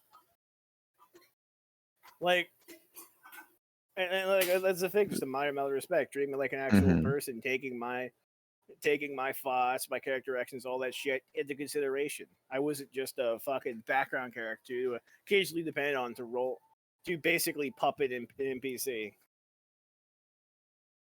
So you are having fun with other groups, Oh yeah, is what I'm hearing. Oh yeah, no, I've got another game tomorrow, which I've actually had two of them games. One, which I'm playing this, this born again Christian gadgeteer whose technology is based off vibration technology and is mostly a healer, actually, mostly a support hero, but has so far been instrumental in like talking down super criminals and like Yeah, that's Mutants the rendering. Mastermind's character, isn't it? Yeah, it's a Mutants Mastermind character. So yeah. Yeah, I remember you telling me about that. Yeah, it's fun because like it doesn't lack combat ability. It's so interesting because he is this beacon of goodness and tries. His main focus is on protecting people rather than like beating the bad guy. Mm-hmm. And it is really fun, especially because I kind of came in here and I became like part of this social glue that kept the hero squad together. Because like came in with a headquarters. I invited them all for like a Saturday night barbecue so we could all get to know each other. And just like last session, we managed to save a bunch of like mind washed jocks. He spoke on their behalf. One of the people who had been roped into this like cult of personality basically renounced his ways and said, I've just lost. And my character, David Summit, kind of fell for that because in his own past, like he went down a dark road in which he was not only just like a homeless bum, but kind of a heroin addict. So he knew exactly what it's like to just need a fresh start and someone who's willing to help you with that. So Heroin, not even twice. yeah. So yeah, like No, that shit's real bad for you. Yeah, like the same way that David had this kindly old priest that eventually like helped him on his feet and get his life back on track. So now is David, helping this kid get his life back on track after he's made a terrible decision based off of just this sense of inadequacy and feeling alone. Nice. Oh yeah, no, it's great. What is that? In this other game, Nothing. I don't have any plans. Yeah, no, that's a really fulfilling character, honestly. And like it's funny too because like he's really is like magic and everyone else has practically got magic and there's this warlock who's stuck working with like transdimensional demons who's constantly giving guardian shit because he's like he is a devout Christian. He's not like it doesn't play part of his actual superhero identity, if that makes sense, but it's a guiding principle in how he conducts himself. It's one of his main character traits. Right. Like he is not hitting people upside the head with like Bible rings or anything.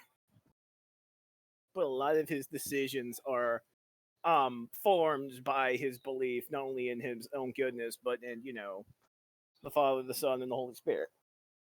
Hell, I actually had my grandmother, who was extremely helpful. I was like, hey, can you think of a couple of quotes that would like relate to a guy who's like going out as a superhero to try to protect people and stop the bad guys?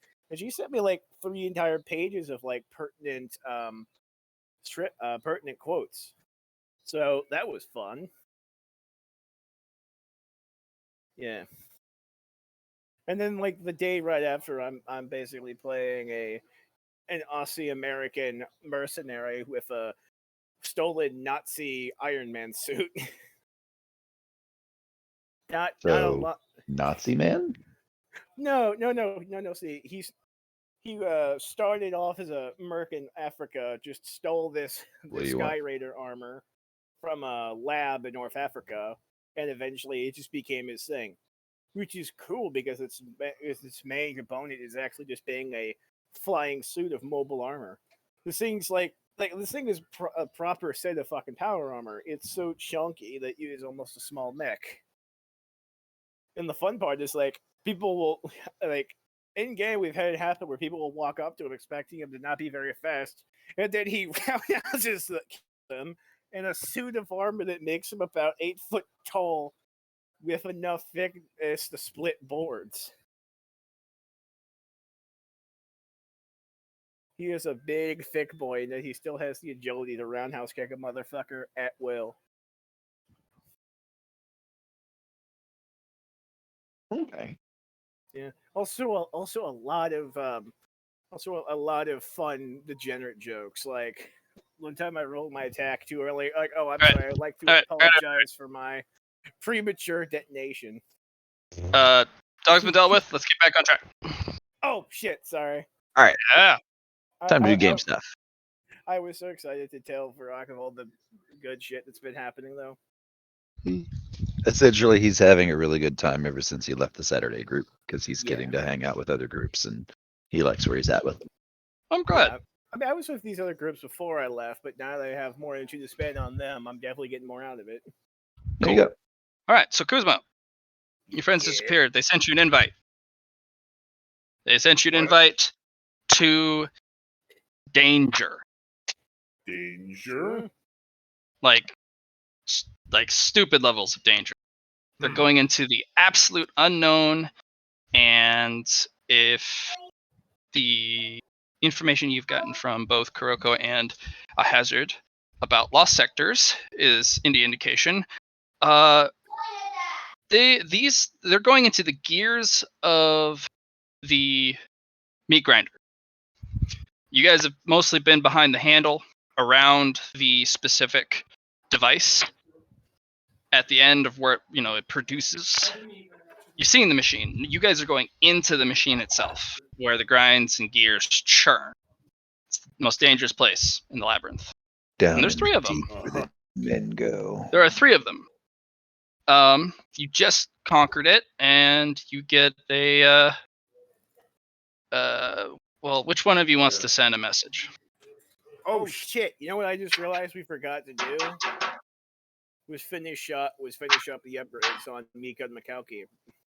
That they can't come here. We'll do that later. Okay, yeah. Well, no, I'm just no, that's fair. But they'll melt if they don't. If they come down here, this is a strictly protagonists only sort of investment. Yes, but I was putting it out there so we could all remember instead of just me. Fair. Because it increases the odds. But yes, Kuzma was going to well then, let's go do some protagonist shit. All right. You were told to visit the kiosk system. You can find that in the Nook. You can find that in a lot of places. And when you go there, there is a thing waiting for you, a train ticket. Oh yes, I ate a golden mask. It'll start cooking. Nom nom nom. So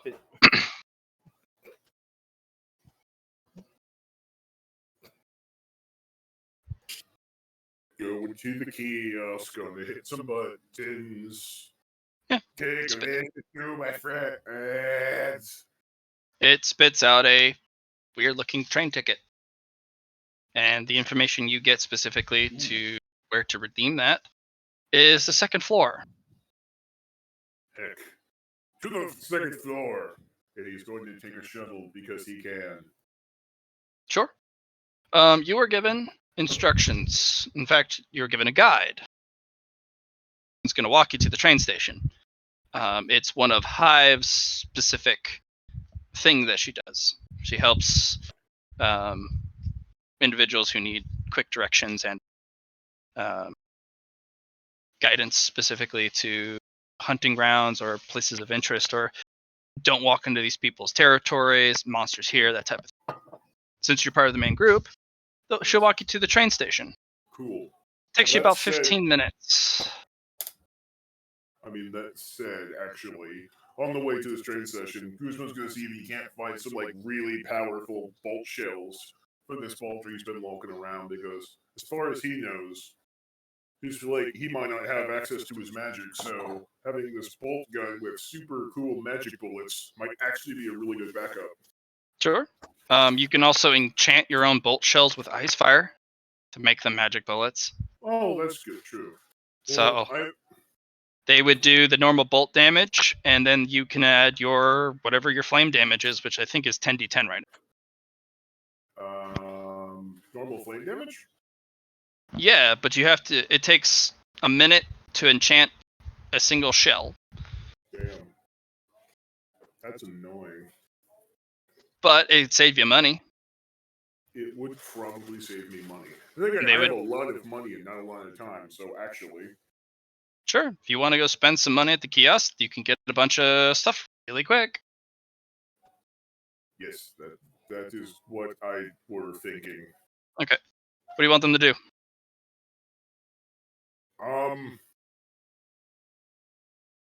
Like super powerful magic bolt shells.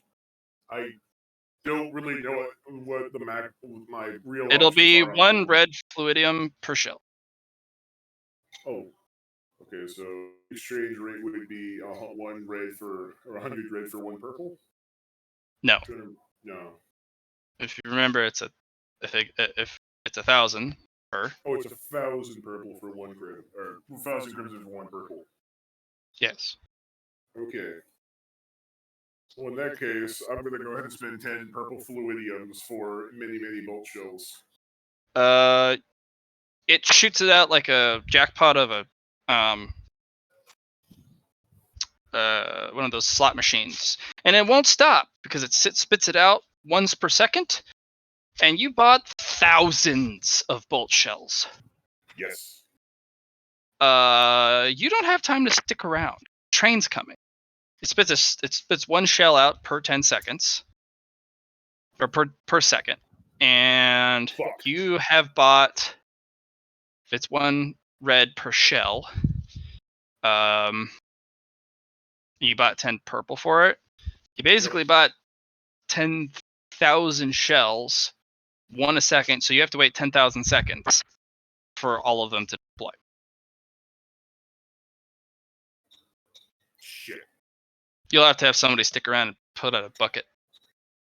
Yep. Nope. He's going to call in one of his blood fighters, and no, I will roll. I actually will quickly roleplay this. He summons one of the blood fires. Yeah. Whoosh. Well, it's not going to be on this map. It's not on this map. Well, I know, but like. Yeah, whoosh. I kind of wanted to do the dialogue where he tells them, like, okay, Sup? you just need to stand. Right, good. So what I need you to do is I need you to take this bucket, and that thing is going to keep spitting out bolt shells. Got Thousands of bolt shells. Got it. Collect them all. Rack them and stack them. Put them in boxes. Yes. Good. Got it. I've got it. How many did he actually manage to get before? How many seconds do you want to wait? How long until the train gets here? It's kind of a call system, but the guide's like, you probably want to go sooner. The train will come at your behest, but we're talking certain parts of the day there's higher traffic of monsters, and I'd like to avoid them. That makes sense. He's going to stick around to obtain at least 1,000 of these super magic bolt shells. Do you know how many seconds 1,000 seconds is? No, that sounds like math. Why the fuck would I do that? Your guide, at around 60 bolt shells, kind of starts tapping her foot. At around 600 bolt shells, which is basically the equivalent, I think, 10 minutes. Is like, all right, I'm leaving. We gotta go. Right, also, 600 bolt shells are very large. Yes, but I also have this magic bag. All right, that's fine. And he's just been like loading them into magazines as they keep coming out. All right.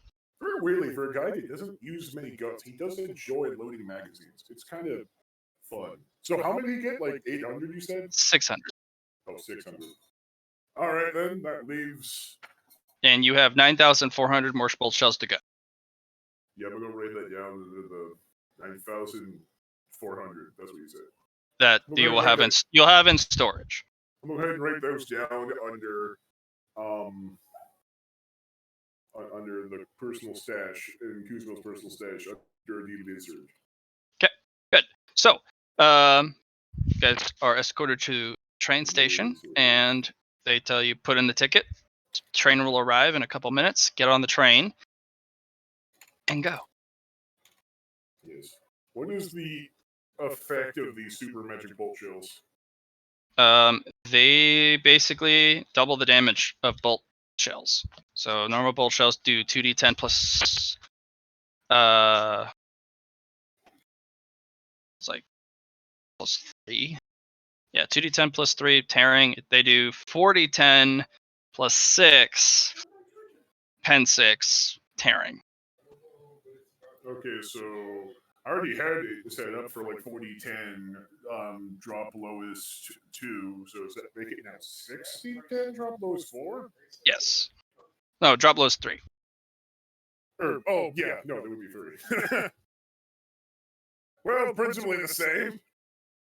Indeed. 6 and then penetration 6. Hey, that's pretty darker. Indeed. Cool. Mm-hmm.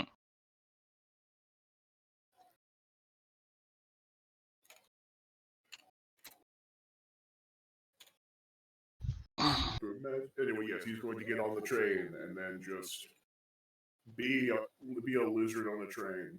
All right, so you're in the top right corner of the map.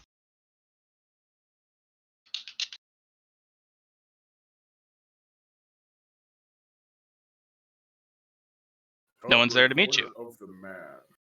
Yes. That's what I said.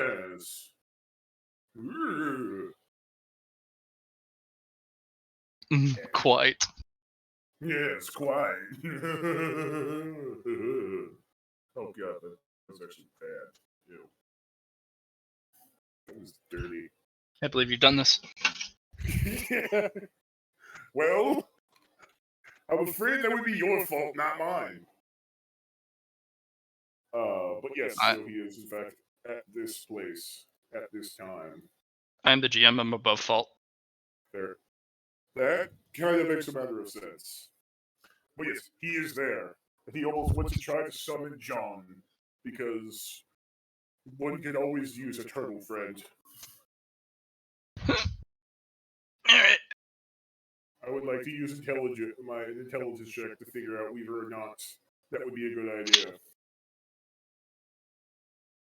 It's a dark, mysterious place.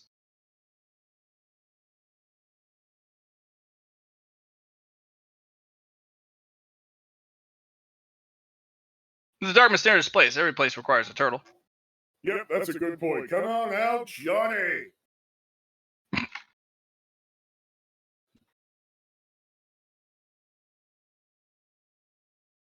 Turtle.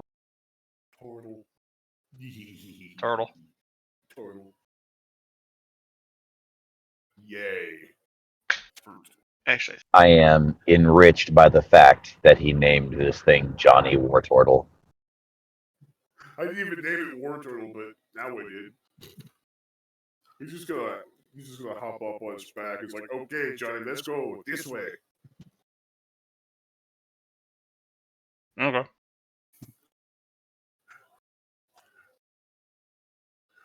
I mean, this is just so we can get, like, Johnny can keep pace. You should be able to control the turtle now. Yay! I think. Yeah.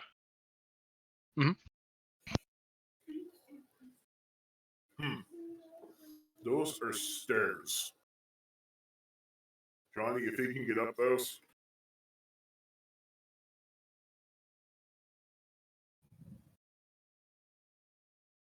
Oh, great. What the fuck am I doing? You can't talk. You're a turtle. That's racist. I He's can going think to of hop- 4 turtles off the top of my head that can talk. Fair enough. Either way, he's going to hop off, gently lift Johnny up above him, and then lift him up the stairs.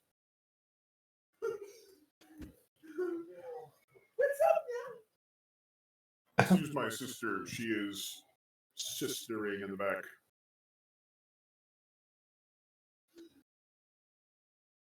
Matt, did I see a Alright. train go through? Come, Johnny. Tally ho. I think that's the term.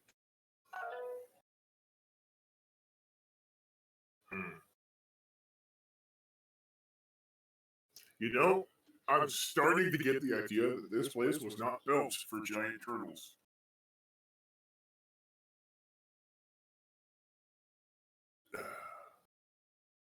He's gonna hop off Johnny for a second and start looking around in here.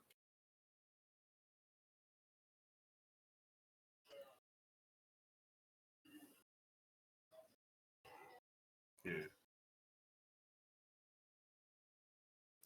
Like turnstiles. The enemies of people who want to go through unimpeded. Can I attempt to wrench the turnstile out of the ground and move it out of the way?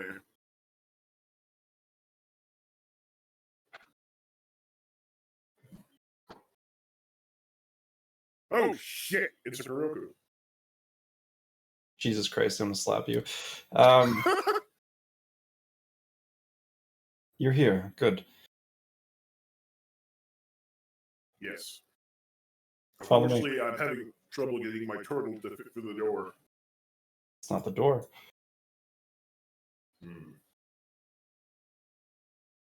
All right, Johnny, we're going this way now. Picks him back up and takes him down the steps again.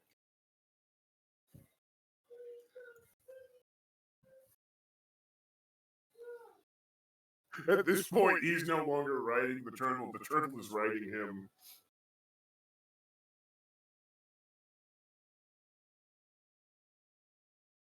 Yeah. Okay, hold on. Where did you get that turtle from? Oh, the shield. Oh, okay. Ooh, wait, no, hang on. I did this yesterday. General abilities. I am so fucking smart. Ah, there it is, easily found. Perception bonus ×2.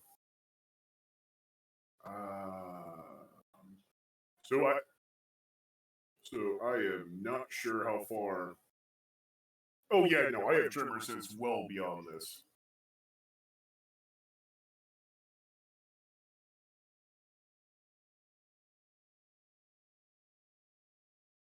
Boop. Well, that's not very good for tremor sense.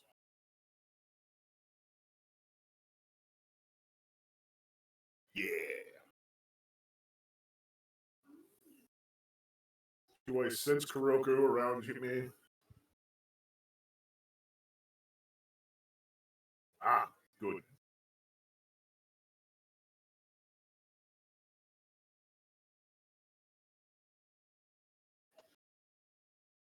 I suggest getting off the tracks unless you want to get ran over by a train.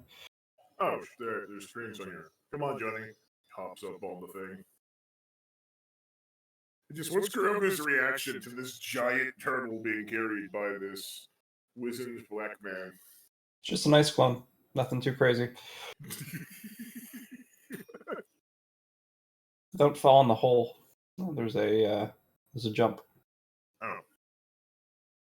Not here. When you go through here.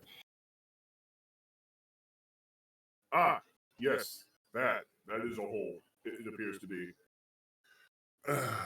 All right then. You can get through Ferris Steel, right? I can what? Get through Ferris Steel, right? I mean, I can chop through it. I can burn it. Sure. I'll leave it to you then. I think All Hazard's All right. waiting for you. So He's going to sit Johnny down. All right, you just wait there for a second. And he's going to begin the process of melting through all this steel using magical fire. Get over there first. What? Oh. Not your turtle, you. Yes. I'm like, why is it not moving me? Ah!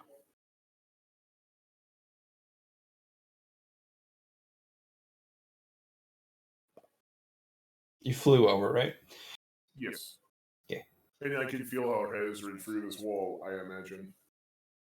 I don't think it's there anymore. I think El Hazard moved for you to get rid of the door.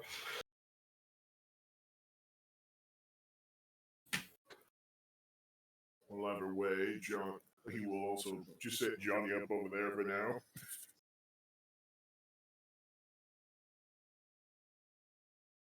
Beg pardon. Hit me with that one more time. Turtle.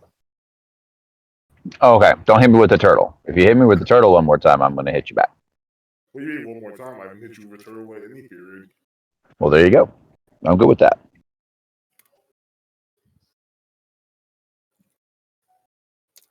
But you do suppose just walking, like, riding down the hallway in a giant murderous turtle.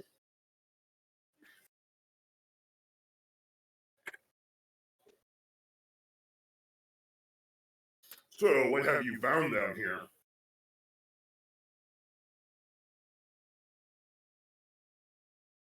Oh, is that a thing? Like, did I open the way for him? It happened. You close the doors, right? So. Yeah. Hazu. Ah, let the doors be opened. I am the keymaster.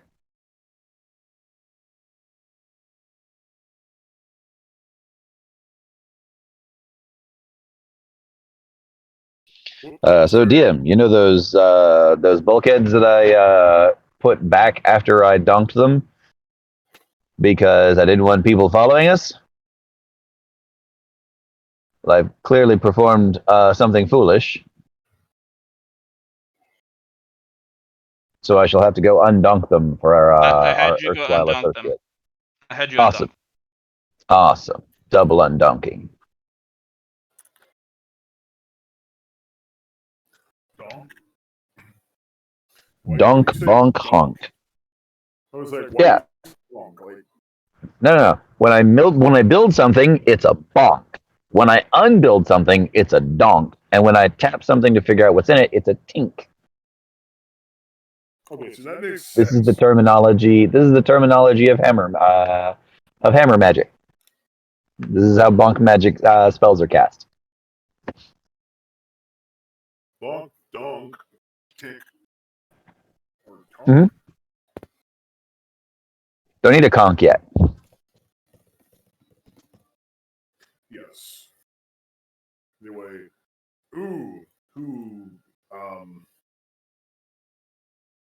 he's gonna look at these two and try to remember if you've seen them before.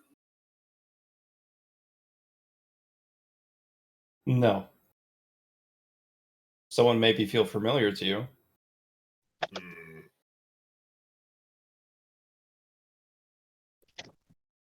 Is that a witch? Yes. Yeah. Actually, I'm gonna withhold my comment because, as far as I know, witches work very differently here. Yep. They're cool. Well, they're cool with us for now.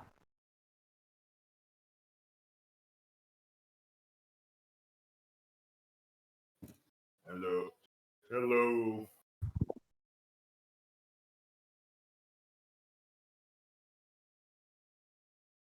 Hello, darkness, my old friend. Come to talk Pastor, with are you you ready to introduce us? again. Yes, this is. I will say the name the nice witch gave us. And then I will point to the other figure called Beginning and go, and this is Suit Roko. Suit Roko. Yes. Hello. It turns out to progress further, you need certain requirements to be met.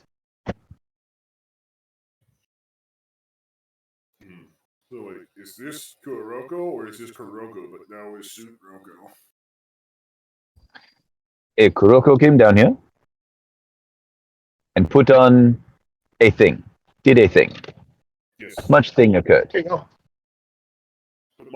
my philosophical quandary is like, which is the Kuroko? I will admit, I did not catch any part of that.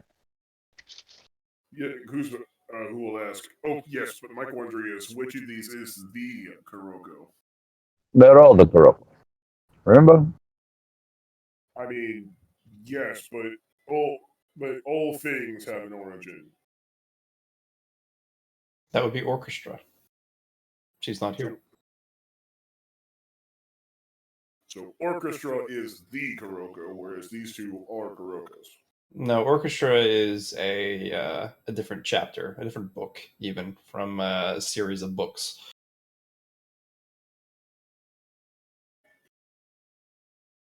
But that's where it started. Okay, well, let me ask you this way: if Amsuk is a copy of me, that would make me the Kuzmo. But we aren't copies. That's the thing you need to think. Alhazard Remember that I also, yes, bumped Kuroko, and now she can make more of herself?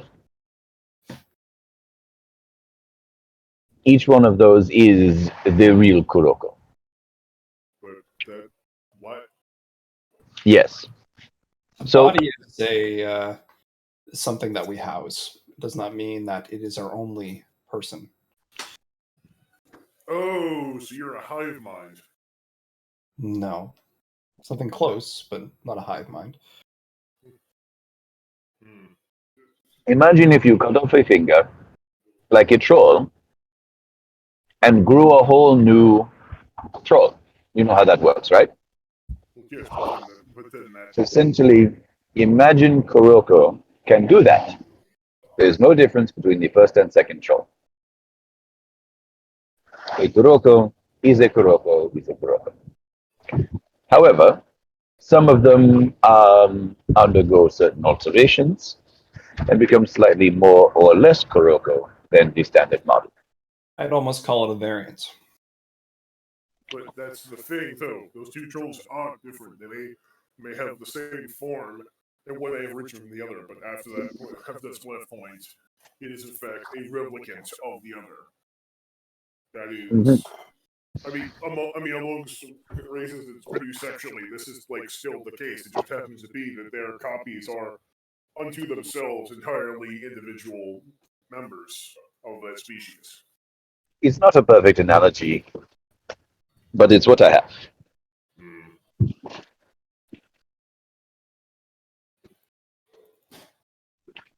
I mean, Essentially, there are many Kurokos. Yes, out of character, you're dealing with someone whose philosophical understanding of the idea of identity and self is that there is one person in any offshoots that aren't actual offspring of that person are replicants or clones. You know, Right.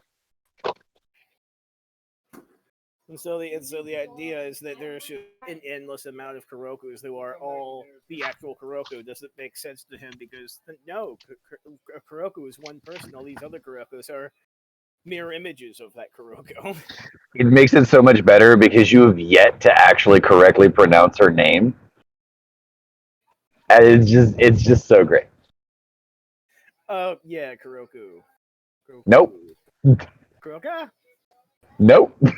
Captain Crunch.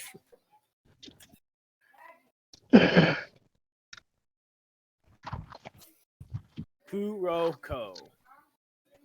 Yes. You would expect me to at least stumble up on the right one every once in a while, guys. And yet you still don't manage it. And You it's see, beautiful. you see the name on this one, though, right? Yep. You can call that one that. You can call it beginning. So you It is are not- the first Kuroko. I am my own thing. This is the start.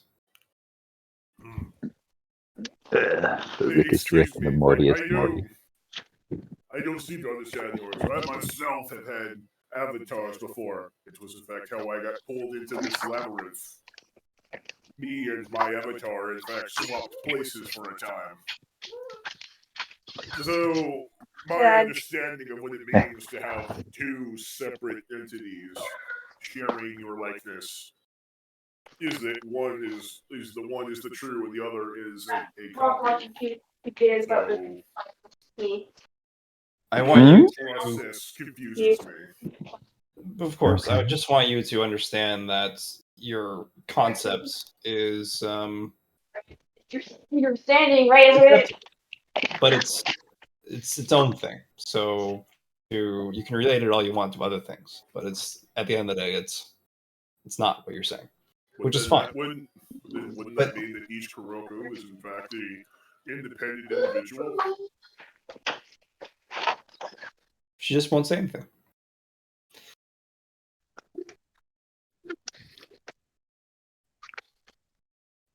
Honestly, this is a magical conversation, and I'm glad to be a part of it. Oh yeah, no. I as much as he is sword and sorcery and debauchery, it is very fun to talk, to be use Kuzo to talk philosophy sometimes.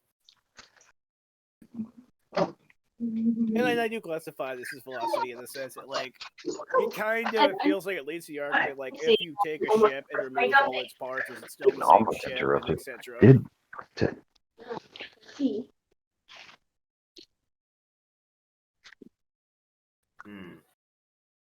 Anyway, you two, or three, I mean, wait. Unspecified number. Unspecified number.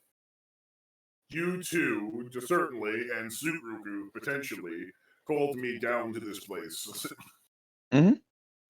We intended to offer you the opportunity to explore it with us.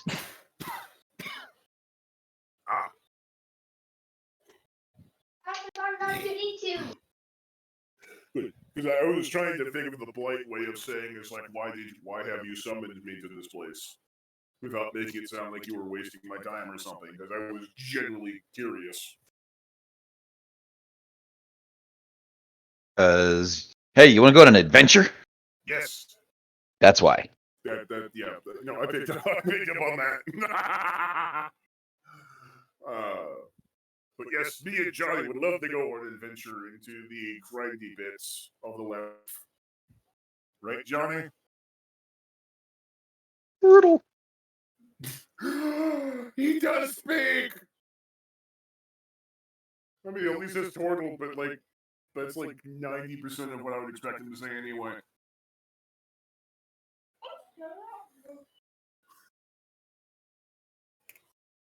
Turtle.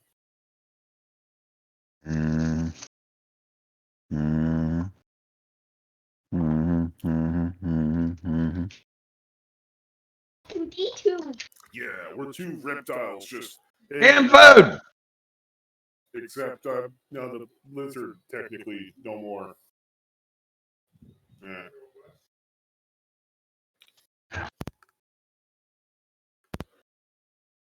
Family member just heard me say I am not much of a lizard no more, and then he commented, "You were also a lizard no less." I mean, accurate. Yes. Deep down, I am still lizard. I am lizard, you are lizard, he is lizard too. She is lizard, they are lizard, and I believe that you are lizard too.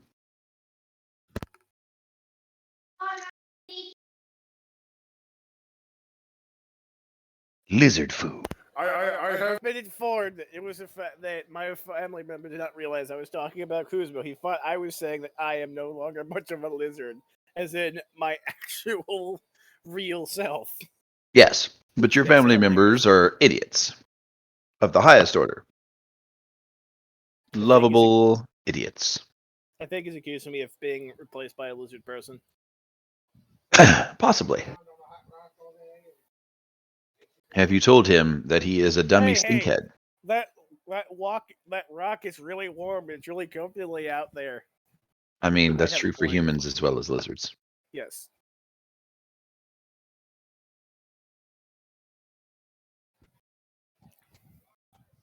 I forgot what we were doing. We want to know if you want to come on this adventure with us. It's an underwater adventure where fire doesn't work. Oh, cool. I'm with it. I brought a bolt gun. It's like water, but it's not water. It Its isn't own water. thing. Part of it is. It's like- Part of it. I have also the powers of the ice fire and soniciness. I also have lightning, but I kind of. It's from like what I if water was a. understand Oh, hold on. Fuck. I do know No one that, told Kuzmo about this place. Nope. like, So So the water in here, don't look at it. Because No, it's not imagine even if the that. water was a Kuzmo. demon, but also an Olympic Yes. sprinter and a serial killer. yes, You don't have your mask on, do you? yes. Okay, you're dead. Or wait, no, hang on. This is that place where Fluidium is the bad. Yes. No masks. Put them away. Then probably doesn't have it on them. Then fuck. Good. I just wanted to clear that before we talked about the electrical power that you had. Yeah. So Like that was probably the conversation that happened on the way here. Is to not bring the mask. So yeah. Nope. And also, I will also not use the lightning magic in this water because I learned from trying to both bathe and make toast at the same time that is not a good combination.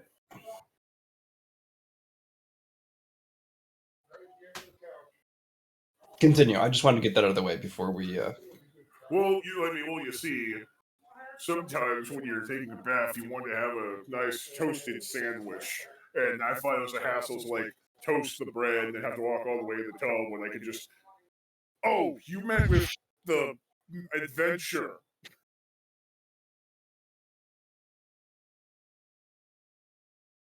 No, go on, please. I'm pleased to hear how you dropped your toaster in your bathtub.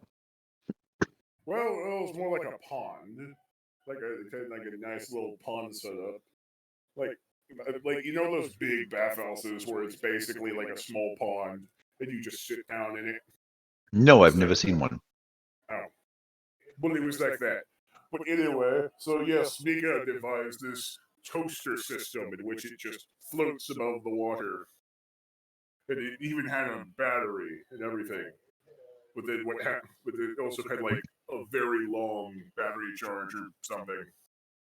Anyway, at some point, I was like about enjoying a wonderfully toasted sandwich with what was it, lettuce, tomato, halfling meat, cheese.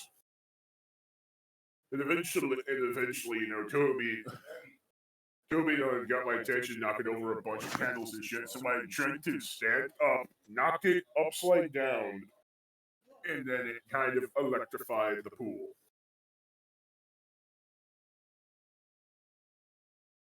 Obviously didn't do anything to you. Hard to. It hurt.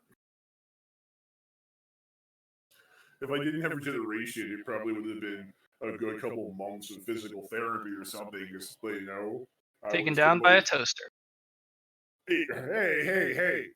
It was a future tech toaster and a big ass area of water. Brought low by the toasted masses. Quiet, you. You know what? The worst part of it is, he is going to take out a piece of bread, put it between his hands, and then just toast it between his two hands. I hadn't even considered I can do this.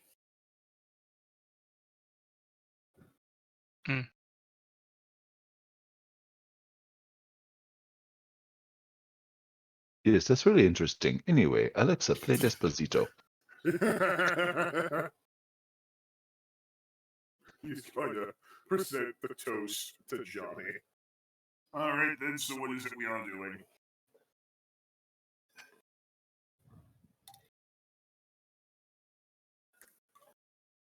So, short version, there's a quest here. Build a suit that you think will survive in the water. And as a reminder, imagine that it is water, but also a demon who is a serial killer and an Olympic sprinter. And that's how fast the water will kill you. Huh. It kind of sounds like I just want a big ass, one of those big old fucking bubbles that people fucking, what are they called? Like a gerbil ball, but for people.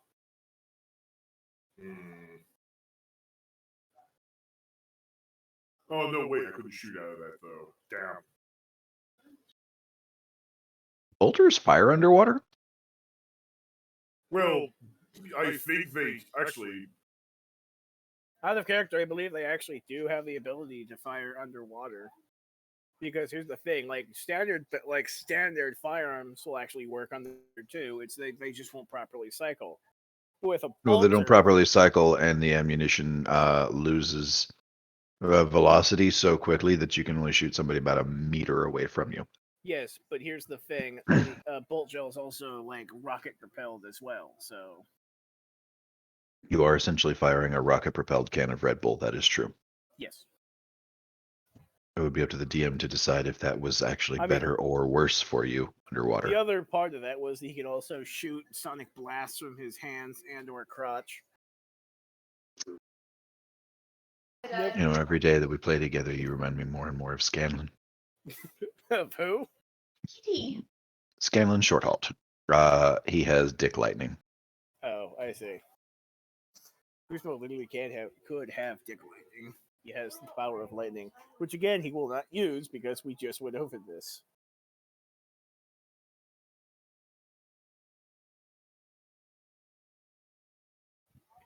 In fact, Kuzma's gonna wait. So this water is a problem, Right?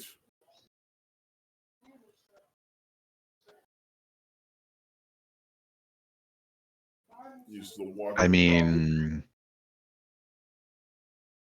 yes, but no. So, if there's something living in the water, we could grab 100 toasters and throw them in there. That will paralyze the monstrosity, perhaps. You could try that. I won't tell you you can't. You know what? Actually, Hell I no. thought that won't work. I don't have an extension cord that long. Yes, that's the problem with this plan. I mean, it would also be kind of a pain to get 100 it would also be kind of a pain in the ass to go around Demaraz and collect 100 toasters.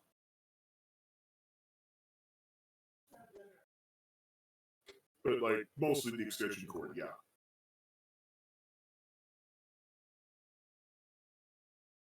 Ooh, I can shoot lightning at it.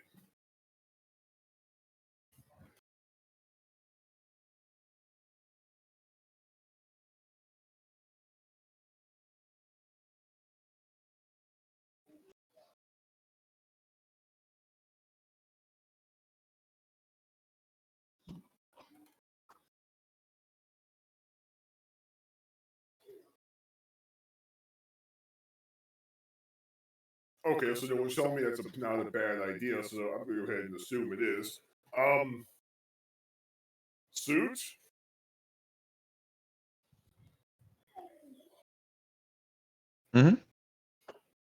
So, how do I make this suit? Presumably, you know what? There's lots of materials around here. There's crates of things over there and whatnot. Let's go jump at the crates. Whoops. Put one together. Ah!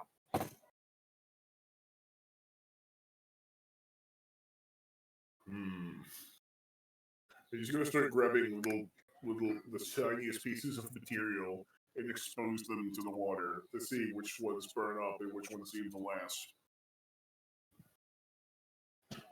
Using a very primitive sense of the scientific method.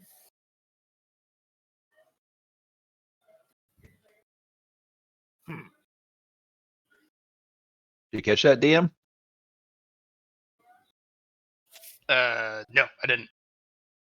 Kuzma's basically raided those crates over there and started collecting tiny samples of materials and exposing them to the water. And They all melt. So he's just dropping little specks of the material and they just keep exploding. No, they just melt. No.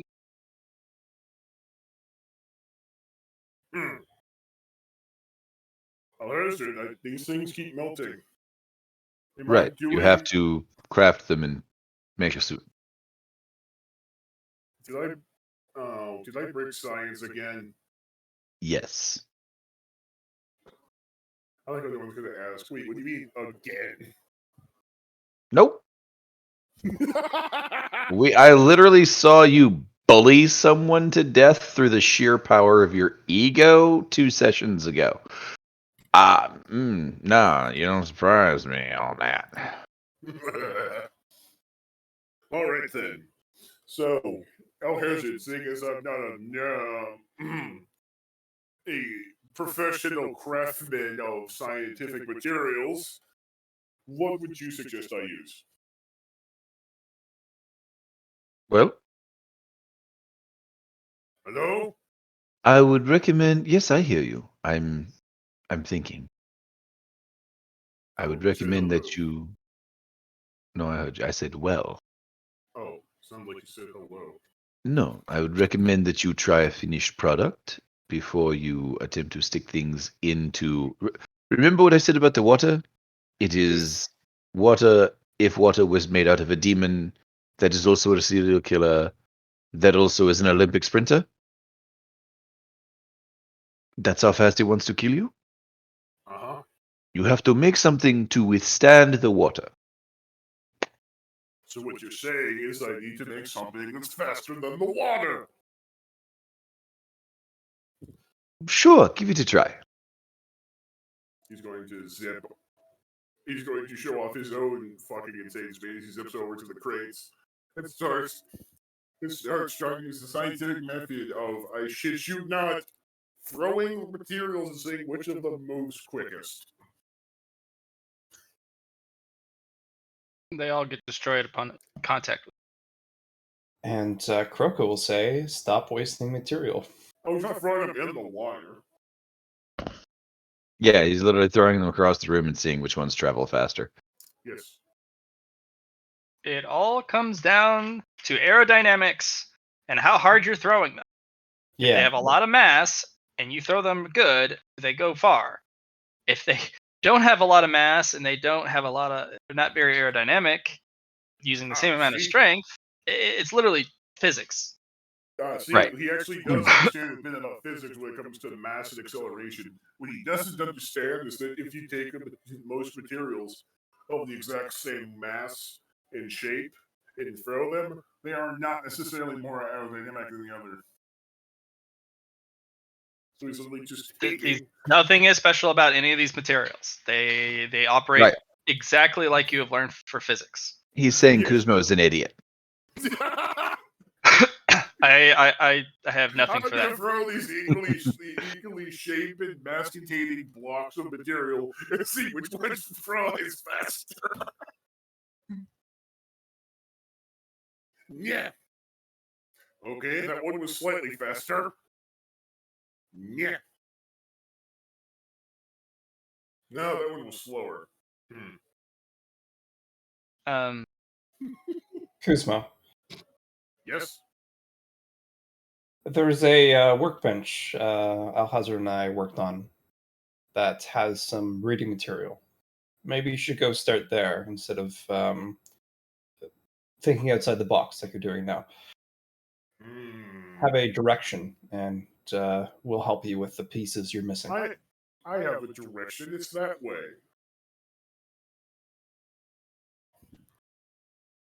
But yes, you're right. Perhaps these nerd books will have the answers I need. He goes up and collects the resources swiftly and then puts them in the box.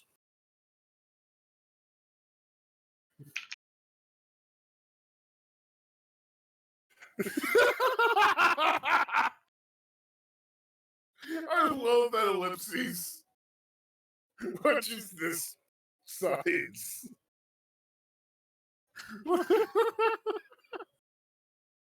Hazard's just gonna take this time to like read a I should- book and I shit you not, Frog. There's actually a canonical bit like from the actual Cac lore, which Kuzmo said, you know what? Why are we making bullets out of lead? Like, yes, it melts really quickly, but you know what we need to? We need to make it out of bullets out of silver, because silver is lighter than lead, and therefore, if it's lighter, it means it must go faster. no. Just yeah. Like, I'm sure that Macalky could have sat you down and explained to you at some point that is called the dumb. No, Macalky just looked at him and was like, "Sir, with all due respect, are you fucking retarded?" Like, Yes. word for word said, "Sir, that is the most retarded description of ballistics I've ever fucking heard of." Yes. But yes, Guzmo goes off and reads nerd books.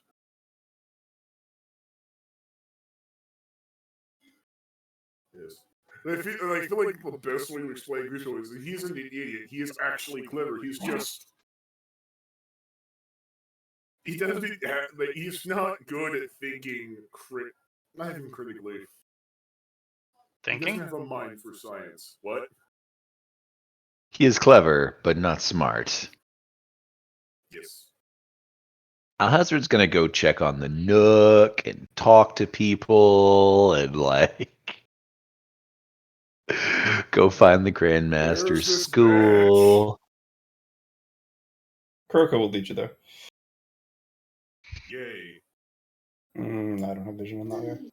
Kuroko. Ah. Yes, suit Roko.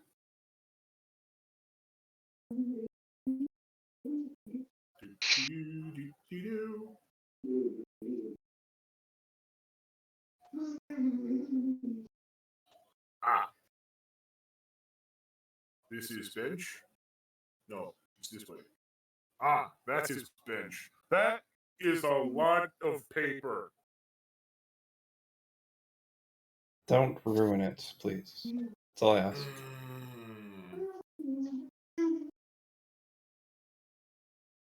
Why so much paper?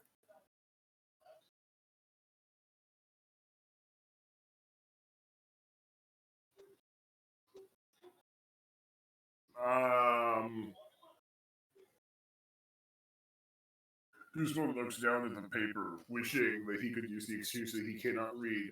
But unfortunately, Okay, he hold can't on read. a moment. Hold on. I know. I said he can read. He just No, wishes he I couldn't. know.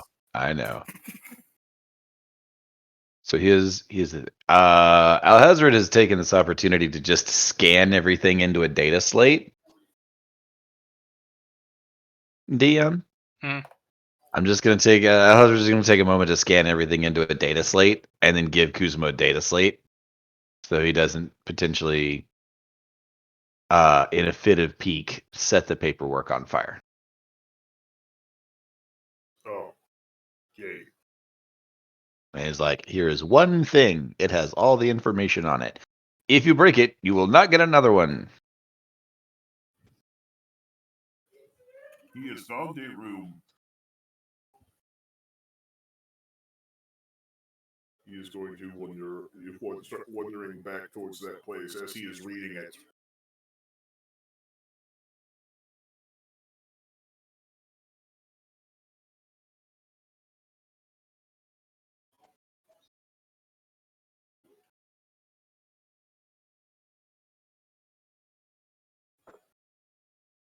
Meh.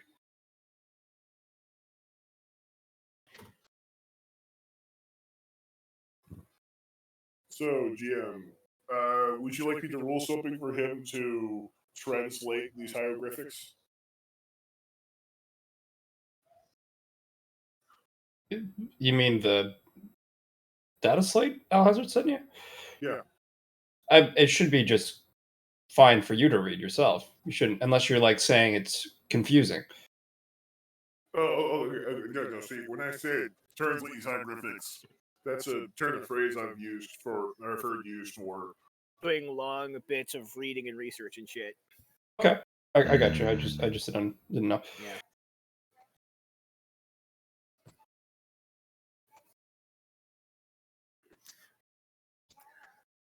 Yes, but yes, Kuzma will analyze the information and try to make the most logical conclusion out of it. And Kuroko is going to put all those pages back in a box. Should need anyone else if they need to find the stuff, it's there, so it doesn't, degrade over time. We've made copies just in case. But yeah, Many have made copies before. Pouring through the physical notes grants far greater insight it can never do. We're not sure why, but we think it has to do with Compound X. Words.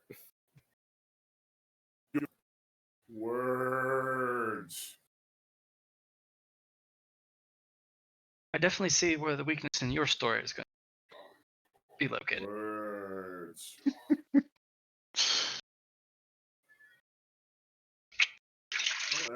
There's not a single illustration in this motherfucker.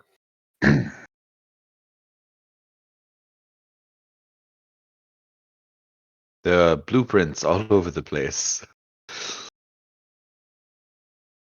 There are graphs, high forms of math, diagrams. Actually, diagrams aren't that bad. Scribbles. That one kind of looks like a... Yeah, never mind.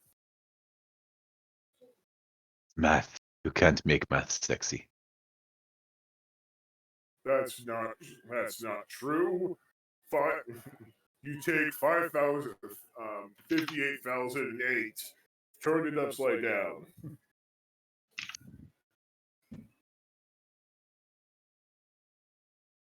should it be 8,008 plus, or should it be like 5,800? 58,000, nothing in the hundreds or tens place, and then an 8. ones and 8. Okay, check. Flip it upside down.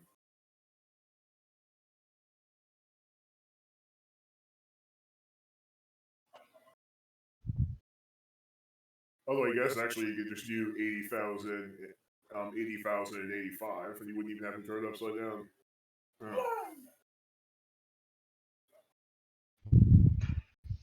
At this point, like, he has forgotten to be writing down and like reading the shit, and has now like managed to find a calculator in there, and is now showing Kuroko the nature of the joke.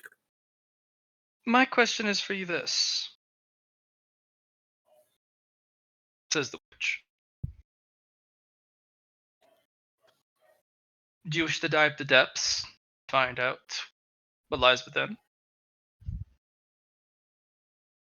Or are you willing to, or are you too distracted by the short minutiae of your day-to-day and are unable to the objective?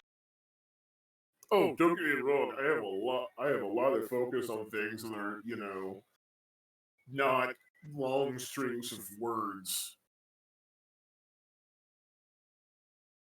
I see. Just because I do not have the patience, nor you should look at all it's written and try to think of a better word than saying like lack of self-respect.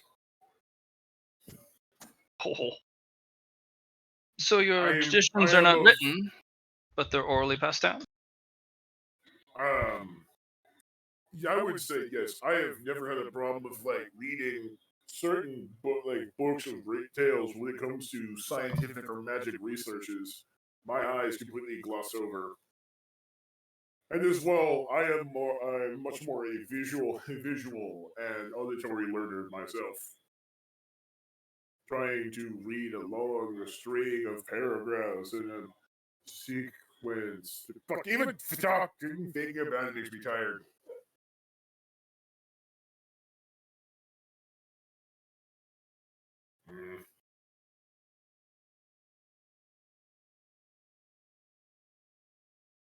I forgot what we were talking about.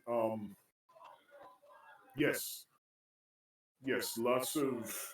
auditory passing down of histories and stuff. Not that none of it isn't written down, but it is more what you said. Fuck. You have people who are good at reading long things, and they are the ones that tell the stories to the ones Then- that aren't. I will pass down a story to you, Ooh. since you have the ability and lack of capacity to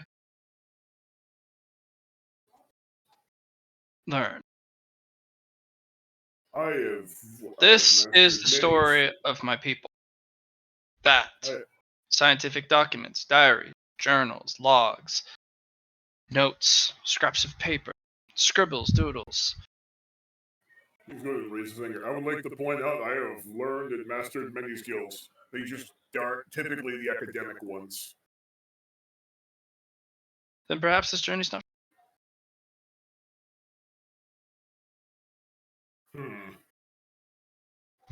Perhaps. But I will tell you a story. Since your people have a tradition of oral history, I will tell you a brief story. And if it is still beyond you, then I best say this trip was not designed for some stature. Fair? I'm listening. We were one of the few groups of first grade diaspora. Great foray into space to colonize it. Mm-hmm. There are many celestial phenomena. We were the unfortunate few who had to experience something radical, drastic. Black hole was our fate. It was imperceptible and undetectable. All of our most advanced equipment, technology, tools, and our experienced scientists could not see it. It wasn't there. So we landed directly into it and we were crushed. This was the only section of the ship that I know of that may have survived. We were trapped here, this new place. Couldn't even access our own security. All the bulkheads had sealed. This place had warped and changed, and many of the supplies that were in other parts of the ship had appeared as cargo. Many of the other places of the ship were also warped and contorted to this place. We were trapped, and the only way through was through water. It was anything but. Many thousands of us were here. We had scant resources with no way out, so we divided into teams. Teams with different plans. Out. One focused on the structure of this place, cataloging, understanding. The other to assault the doors that we knew so very well, but used to cooperate. The other to look into this never-ending pool to see where it went. The first team was the most successful. Everything was cataloged. We had about 100 days of supplies for 2,000 people. Not including any sanitary facilities, by the way. We had cleaning purposes. The second group had no success, burrowing through scant success, I will relent. They were able to break through one single door, only to find dozens others behind it. We're trapped. Irrevocably. And the third group, well, we had no success out of it. So, after a convening alliance, we had determined that the only way through, potentially, was into the water. Now, we knew nothing about the water other than it was increasingly hostile. We had a couple of people swimming in it. they dissolved. They were very dead. And that is similar to this water. This is this water. It's not similar, it is. It's this very That was place. going to be my initial guess, but I assumed that would have been too broad to assume. We had many research about it. Many things we learned about this water and about our confinement. This place is our tomb. And we only had limited resources, so we started to build diving suits. And at first it was trial and error, and then eventually we started to run low, or we had our first concerns really about supplies and their usage. So those who were determined to continue the path of the diver, we had to find a solution about the supplies. We were going through that at an accelerated rate due to factioning, black markets, theft, unequal distribution. We had about 50 days of supplies left, even though we've only gone through weeks. So we said, if you're going to go the path of the diver, you need to commit yourself to your design. Hundreds died this method, leaving behind their notes. This to collect. A schism happened. That schism forced us into isolated factions. And still, tried to get out. And as the population dwindled as we continued our escape attempts, we realized that this might be it. But as the population got even closer, we decided to reunite again.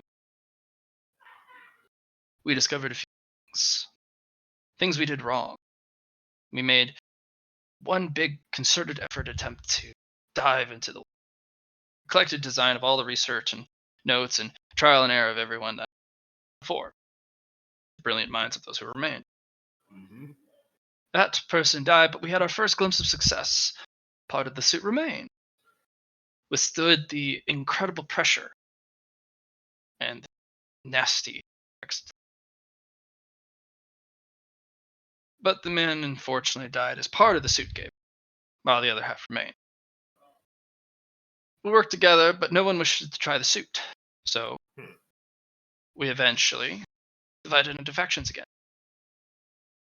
And it was some time later, after down to 12 people, we had our first success. Person jumped in, and he was whole. 2,100 people died before this individual could have his success. But he succeeded, he did.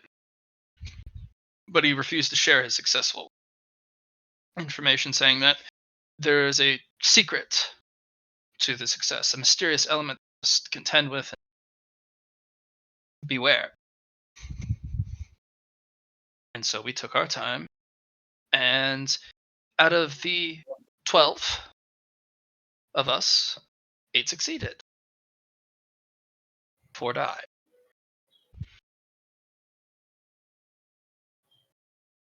And those of us that are left are clan.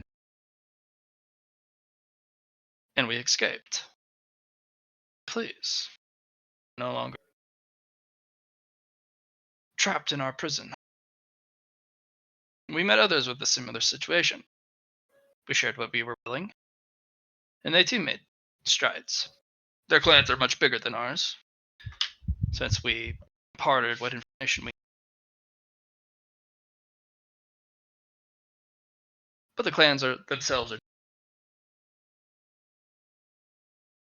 You must follow in the footsteps of our history, of our people, to have success. This substance, and you swim it as if it will tear you to pieces, no matter how powerful you are, especially the more powerful. Your friends here, or allies, or maybe just patriots, are trying to assist you.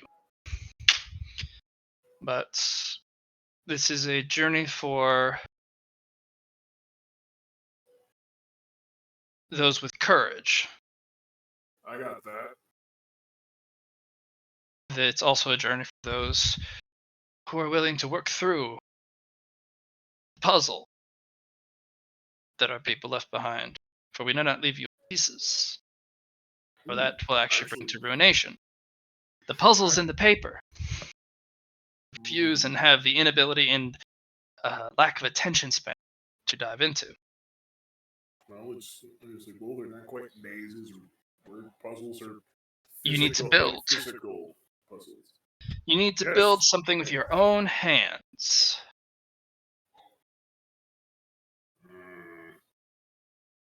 You can do that though, right?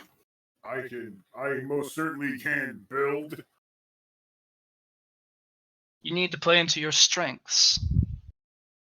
And play Also into realize your weaknesses as well. that too. You need to build your own story. It's not just something you build, but it's a story. And many will read it. It'll be open for anyone who wishes to look upon it, and they will know it. Not the story of particularly you, but the story of your suit. That is have many stories already. I build many things.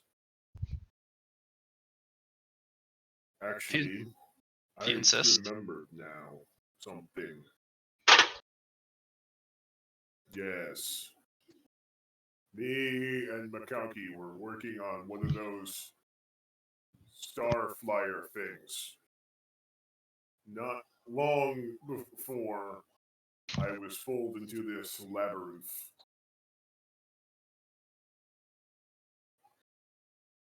This will be different. Yes. No, I mentioned because that is the thing.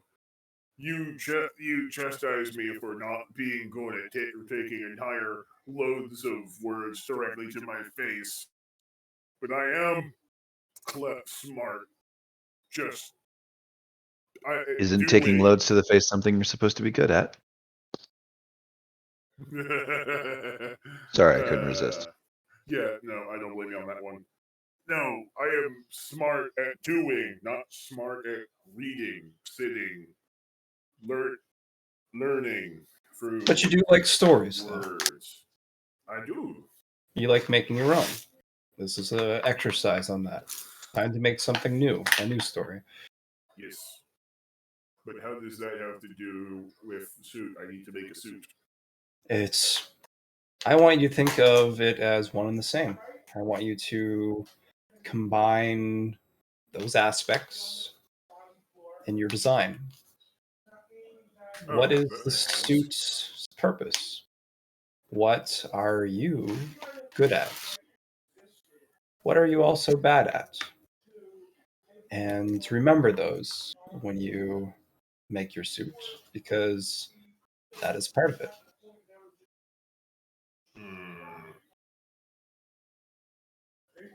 And he's going to nod at that, and he's going to attempt to do that. Use the materials here. Yeah, Jim. What would you say? That would be a willpower to attempt to do a thing involving making a suit out of his story. No, it'd be a tech use and an archaeotech. Oh, well, I mean, I have trained in tech use actually. Okay. And am I able to use my wisdom with my tech use? Because I do have that thing that allows me to potentially. Yes. Good.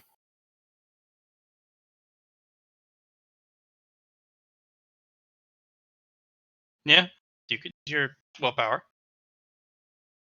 Skadoosh. Yes. And everyone will probably see him as he does this. Like, now he's not reading a book and actually trying to enact his intellect off of actually doing something instead of doing nerd scientific math and shit.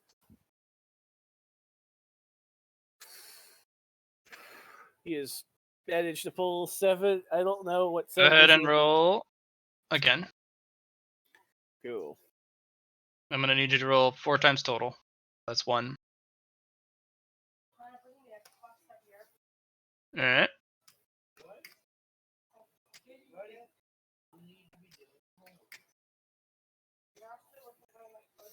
Okay.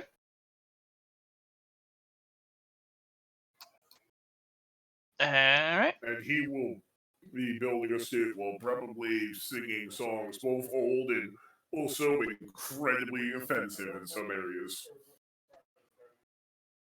What does your suit look like? The suit. What type of diving suit?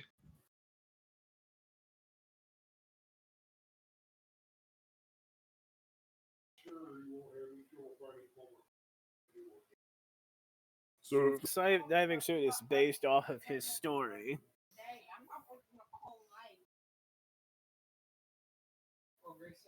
But I feel like in his mind, the diving suit would be best optimized by having some sort of like dolphin tail or some shit, because that's how dolphins move through the water, right? Or fish tail. Some mermaid shit? That's what I'm thinking he'd probably come up with, or at least something with a tail with like fins on it. Are you gonna go mermaid style, or are you just literally gonna have a tail?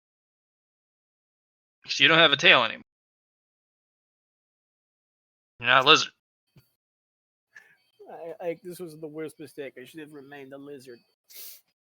Oh well. Yeah, no, I feel like if this is a diving suit, he probably would go mermaid shit.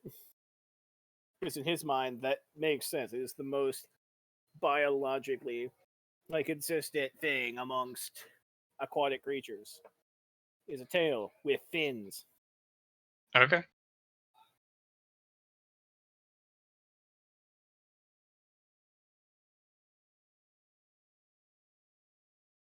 And also, this is a person who often tumbles or rolls across the floor to get where he's going anyway, so it's not like it's going to be that inconvenient.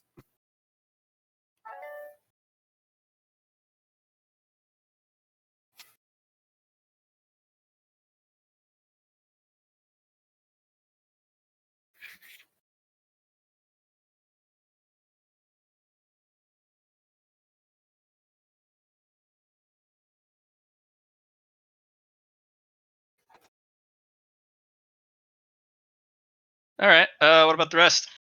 What type of helmet?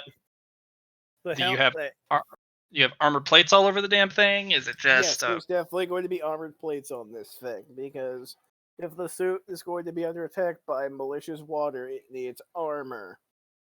And probably spikes in case something, and probably lots of tiny spikes in case something from the depth tries to grab him.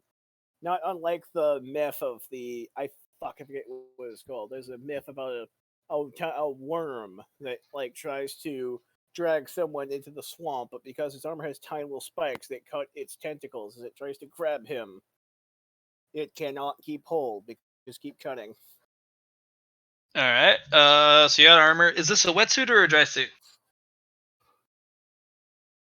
Okay, you know what? I'm pretty sure Chris wouldn't know the difference on that one, so I'm going to assume a wetsuit. Okay, that means that the substance will be touching your body, because the wetsuit does not keep the water out. Just helps you insulate the temperature. Yeah. Dry suit will keep you from touching the water. I mean, in that case, the water is supposed to be the thing that kills him, so yeah, I guess conceptually a dry suit? Yeah, okay. Because no, it's like if someone asks him asks him wetsuit or dry suit, he's like, "What's the difference?" And then he's like, "Oh, yeah, no, definitely dry suit." Then that's makes sense with the whole not dying from demon water.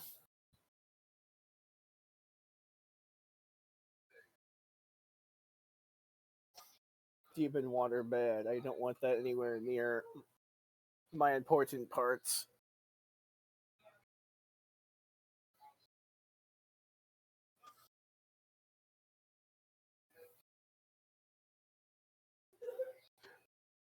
But no, this everyone else's shit is probably fairly normal and intricate. Then Kuzmo's fucking dive suit just looks like somebody crossbred a dolphin with a porcupine.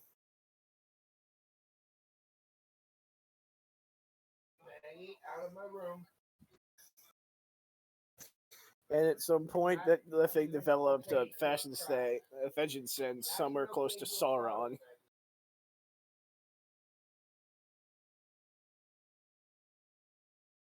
All right. You have a really weird looking suit. Yeah. And also no pants, because Kuzma has not worn pants since ever. You're gonna want to have this be over your entire body, though.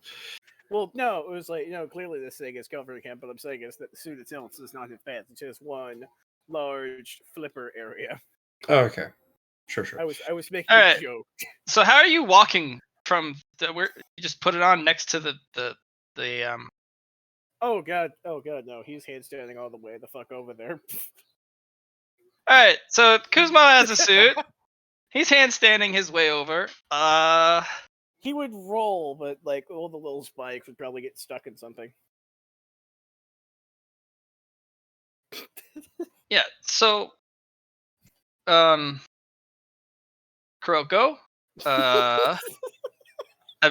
Hazard, you see your homie. He's made his way over. A Kuz mermaid? Kuzma mate, yeah. Kuzma made. Kuzma made. How are you transporting your weapons and your shield? He's just flopping along the ground with him in his hand. No, he's handstanding his way over. Oh, there you go. I mean, both of these things are tied to his person, so he kind of doesn't. He could just call them to him at will. You can store them within inside yourself, right? Yeah, that's what I'm talking about. Is like both of these objects are soul bound. So Right. how are you gonna do anything with it in the water, though? If you are, let's say. I mean, believe it or not, Kuzma has in fact murdered terrible monsters underwater with a falcata, and as for the shield, well, he'll swing extra hard to overcome the resistance of the water. Okay. That, and he's also got a magic dagger if shit really gets tough. So I'm sorry, Matt. I just wanted to iterate with this point. We know that anything that goes in the water disintegrates, right? If you don't have the sweatsuit on. So what about your things that don't have the sweatsuit? Huh. Well, Flare Edge and the shield. Or shit. I can summon in this nest Flare Edge and this Black Scale Shield practically at will. So as they start to dissipate, I can pull them back so that they may not disintegrate. It might be a lot more faster than you think, though.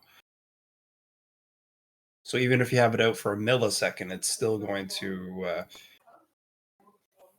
even under. We haven't even hit the pressures of this place yet. This is just this is byproduct that you were trying to test with at the top of this water here. That's just byproduct. This isn't the real stuff. This is just the taste, the smell.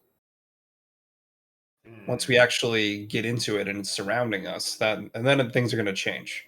And I just don't want you to lose those things because perhaps I should take this material and make myself a spear then. Sure. Yeah, he's gonna go do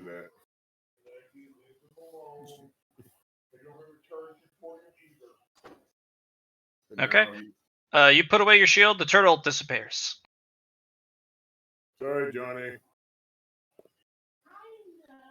All right. Moment of truth. Gotta test your art. Flop. And before you go in, did you do everything I told you about? I think I did. Let's go over that list again. Okay.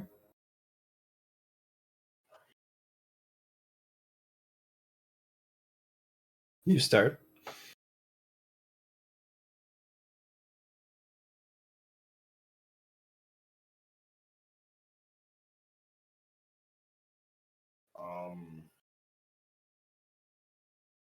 Oh wait, was I actually supposed to memorize that? If you didn't, I mean, In character, he probably would have, but out of character, I did not think to actually memorize all that. All I'm saying is that when you built these things, that was your intent, and of what I told you about is important. So I don't want you to go and forget about those things. Like, so make it a mantra in a sense. Before you walk into the water, say those two things, and then jump in. Make sure you had them. I want you to make sure you know what they are in your suit before you walk in. Because if you don't, you might just die. And I don't want you to do that.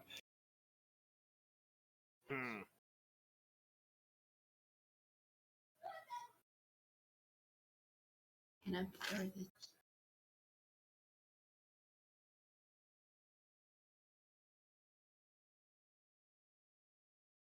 Like, rolling willpowers are all fine and dandy, but if there was just no intent in what you were trying to make, then what's the point, right? This is your story. I mean, yeah, no, for him, this is entirely based off of what he knows about himself and also how shit do is surviving in the water. So what do you need to do to survive in the water? We discussed it, right? What about for your suit? What does it need to do to survive? It needs to at least not two be things. fast and prevent being grabbed. Those are strengths for sure. What about the other stuff I talked about? I don't know.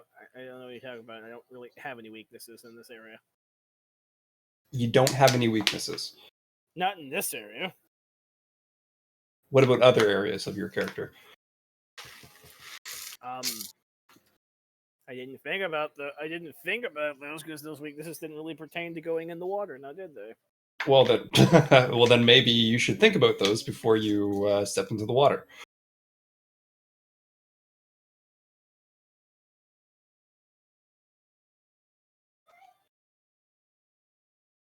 Yeah, nope, I don't see how they're pertinent. I mean, like, maybe I don't know, maybe if we swim for a long time, I'll get, like, super fucking hungry, and, I'll have to, like, try to eat a murder fish. But, like, I'll have to eat a lot of murder fishes, because I have a big stomach. The other Kuroko is going to come up to you, and Beginning's just going to try and get one of the materials, one of the boxes ready. And Kuroko's going to say, "You are an important part of Hell. You are one of the clan heads. If you cannot make this decision and figure out something about yourself that is weak for your suit, then I don't suggest you going in." Okay, you know what? Okay, you know what, Kuroko Hazard, I would like you both to roll an insight check on Guzmo here. Sure, Okay. I'll scrutinize you. Yeah, or scrutinize, insight, whatever. So I'm sure Farak has already figured this out, but let's go ahead and see if Alhazard does. That's a security. That's Oh, you're right. Sorry.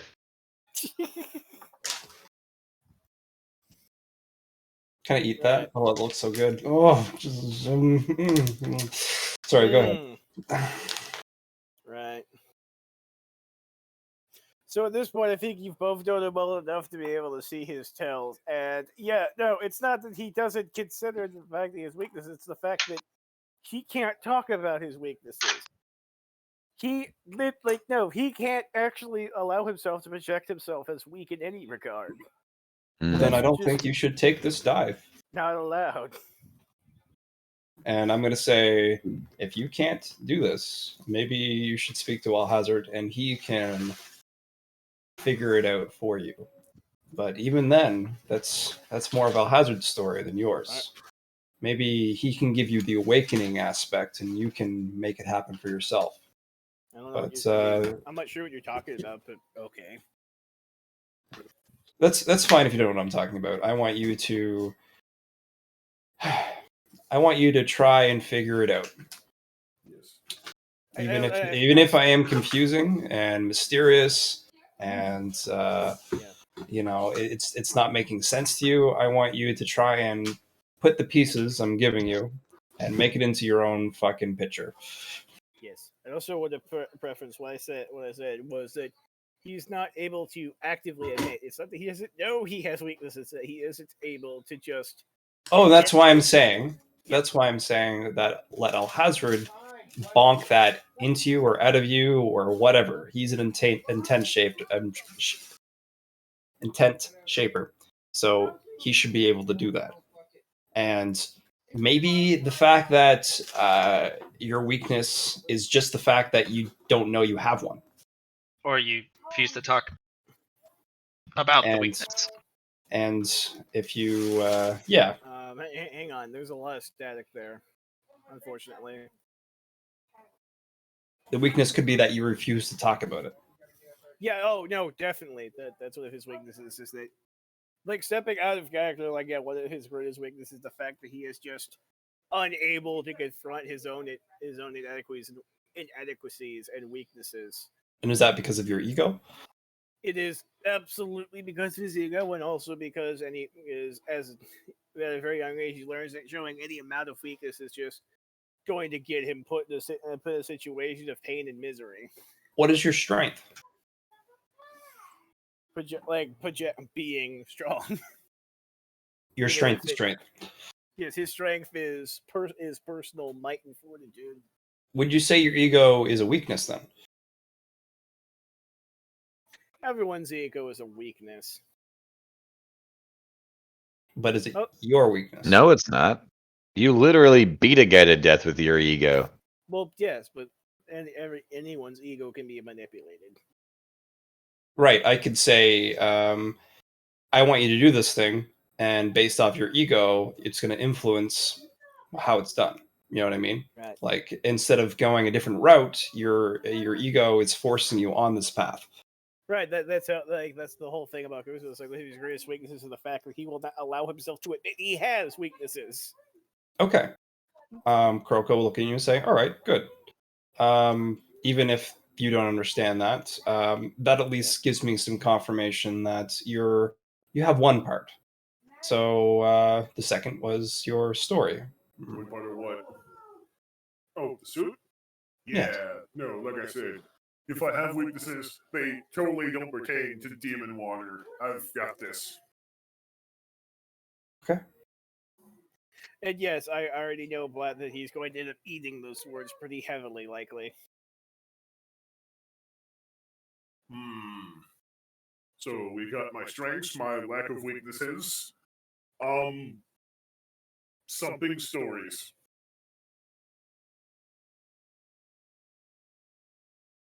I'm not going to say make a name for yourself, but this is the start. I done did it already many times.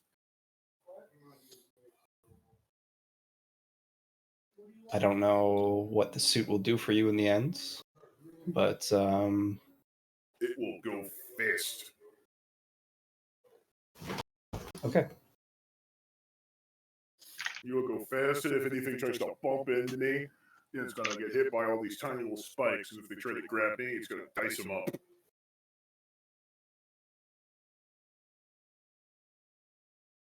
And this spear he's gonna hold up is gonna be used for stabbing.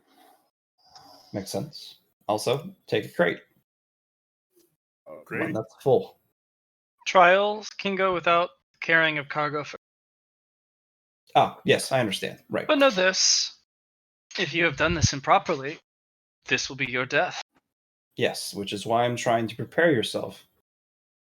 It's okay if you're too cautious. You wish not to chance it. Well, if this thing is likely to end my death, I definitely don't want to leave my woman a widow, so... There's a bit of concern about that. Mm-hmm. I don't know if we iterated on this. I'm pretty sure the witch did. She told you about... Right there was his moment of weakness. But Kirk was going to say, she told you about something very important about before you step in. And I know you haven't. You've said it before. But what is that thing? What thing? Before you step into the water, you need to have something. What is that? A mantra? Is that what you said? The mantra was what I said. What about the witch? The witch said many things. Before the story, she said you Oh. need to have something in order to move forward. And if you don't have it, then what's the point? A reason? A reason comes with it.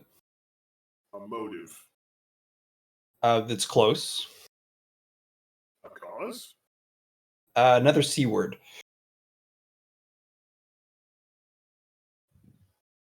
A conviction? Nope. Look, I'm gonna be very pissed off if I dressed up in this fucking fish suit for nothing. It's not for nothing, and thinking it is nothing is the opposite of what I want you to say. Are you trying to tell me to say I think I'm pretty in this fish suit?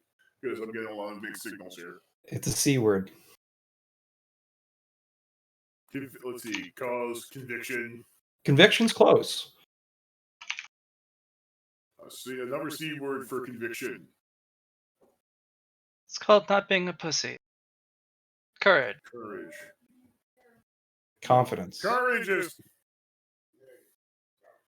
Oh, I'm sorry if I didn't think the one thing that you need to ask if I had courage being is I literally ooze it! You should get that looked at. Hush, Elijah. He'll start talking. Then why do I hear your voice? I was expecting you to come back clever, and that's why I said it. But yes, I have cause and courage and conviction and tiny little spikes and fast-moving juice. Then go into the water. All right, then. I'm going to get in this water.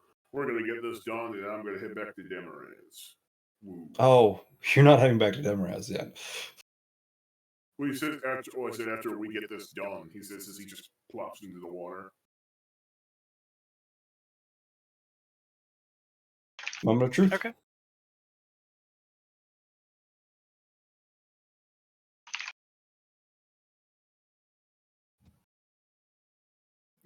Lizard.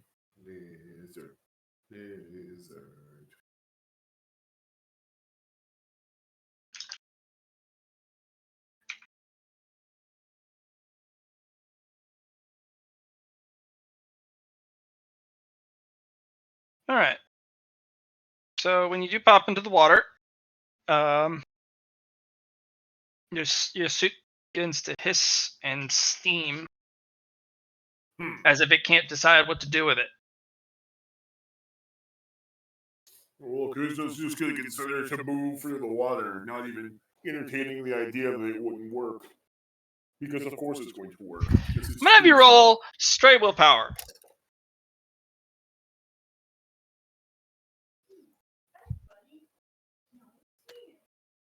Okay, so your suit has some flaws. One is when you want to use it, every time you enter the water, roll a willpower test. Mm-hmm. So if you pass the willpower test, fine. If you don't, you melt. That's a 25% chance. Good thing you got fate points, right? You do not get to use fate points. Oof. Recommend getting that to as high as possible very soon. I definitely have the points to do that, actually, so I really just should. It's not really a reason he wouldn't be... It's expensive to get it up higher. Oh, yes, it is. But it's also... Yes, but it's also like Kuzmo's core stat. Okay. I mean, his strength might be the highest, but like that's the thing. Right now, his strength is exceeding his willpower, and that's kind of not correct, actually. But oh well, so la vie, such is life. So la vie. Hey, Johnny, could you Mhm. the site that we use for converting MP3s to or FLVs to MP3s Right. no longer works. Does Allie have a link to that site again? Let me ask her. I think she just looked around for you last time. I can look around for you, Matt. So you're looking for FLV to MP3? Yeah, it's basically I can convert YouTube videos to. So your suit will be fast because you decided to give up that type of mobility, so you'll be faster than most. You got some armor on it.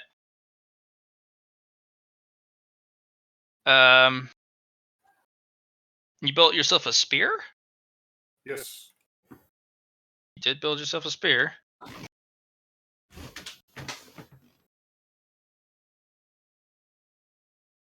Actually, how much merit do I have right now?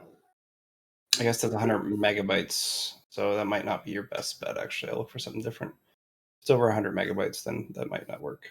Yep.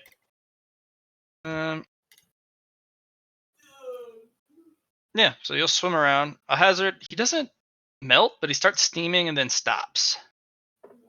Okay.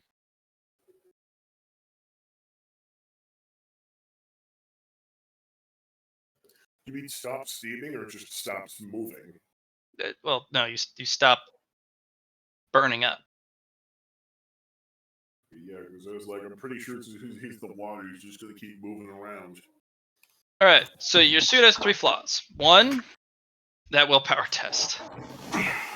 2, it needs maintenance more often than the others because you kind of just slapdash the suit together with whatever tech skills you can put together without taking heed to. The same amount of technical aptitude that's required to fix a microwave. 3rd, you are one of the you are one of the isolated stories. All of the stories are connected together. Everyone who goes through the same baptism process of learning, adhering, and figuring out their own personal story comes from a foundation. The left behind letters, the paper, all the research, the story of the clan. That's the foundation. Whoa. You were given the oral transition or the tradition story, and you kind of still ignored it. So you are an isolated story. He didn't ignore it. Well, he didn't ignore it. There was a lot of noise going on around me. I was trying really hard to pay attention. All right. Well, you're a mostly isolated incident, so you cannot rely on the stories of the clan to help you in your time of need. But that does make your strengths more powerful. Oh, sorry, go ahead. Does make your strengths more powerful. When like, oh no, if only I were a powerful lizard deity or something. All right. Your suit is armored. Your suit is quick, and you're armed. So many individuals don't have those. And many individuals aren't fast. They kind of plod along, going with a more armored approach. So your suit will actually have more armor than most. Alhazard, you have 1 armor on yours. Kuzmo, you're going to have 50 armor. It's a lot of armor. That is a lot of armor. You also have a weapon. A lot of people don't. I don't know why. It's water that's trying to murder you. Why would you not come strapped? Question? Good question. Also, I have now decided this is in fact the Mermaider suit. Hey. Mermaider.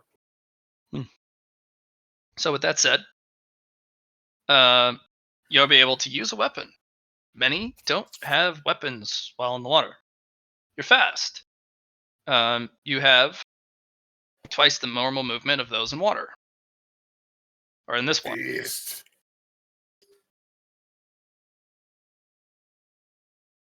heavier suits also have a unfortunate issue with moving quickly, but they're significantly more durable in harder spots. You do not have none of your suits are built for the extreme depth portions. You guys, by the nature of the suits, Hazoret, you have a light depth range. So think of it as you have the tier system. Hazoret, your suit is built for low tier depth. I'm sorry. I'm confused. Because you can use a wetsuit to go down to the ocean floor. It's just that you have to go in degrees, and then you have to change out your oxygen for something else, or the oxygen pressurization is a funny thing. The water does different things. You'll have to upgrade it. Is what I'm saying. Okay. It's part of the upgraded process, and that's how your suits came out. Each of them has a myriads of flaws and myriads of specialties. But that does mean you're faster than most. You're also stealthier than most in your suit. So I'm gonna write some stuff down.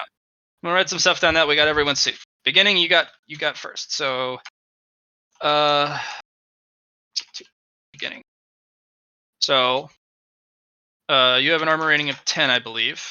Yeah, it looks like it's 20 soak, so it must be. No, that's weird. I wonder why you put 20 for the soak. Oh, well, you have 10 armor. That's all. So you can fix the soak. Okay. The same thing applies for your ice armor. Applies to all the Kuroko's. Our ice armor is underneath the suit. Mm-hmm. So, you are geared.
Kuz Vader. Actually, that's even better. Originally, I said I'm going to call it the Mermaider suit, but the Kuzmader. That's actually hilarious. Kuzmader, Kuzmader, Kuzmader, Kuzmader. She's back.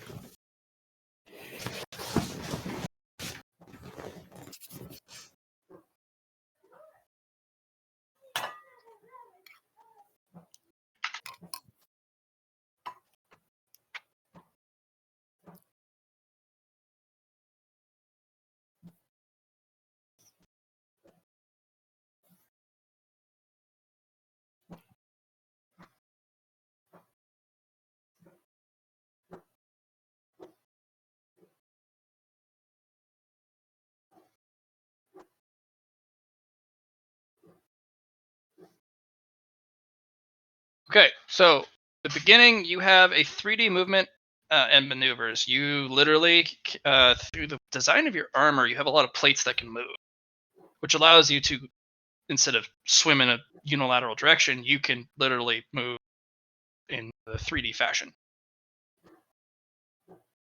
which makes you being able to dodge things rather easy. It also makes for doing specific tasks in the water a lot easier.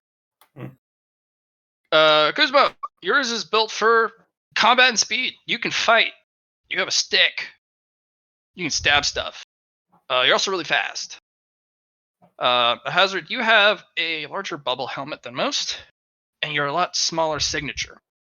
You don't Mm-hmm. make a lot of noise in the water, unlike the others. So you're Mhm. built for stealth and detection.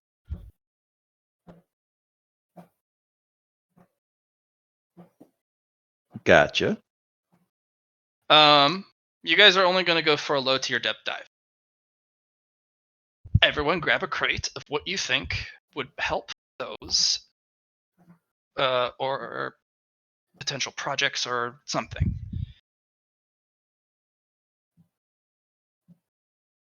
What I'm gonna do is grab one of the reds that have some less quantity, and then I'm gonna grab some of the yellow stuff in one crate and put that in as there as well. And Your removing the red stuff may prevent others from making their own suit.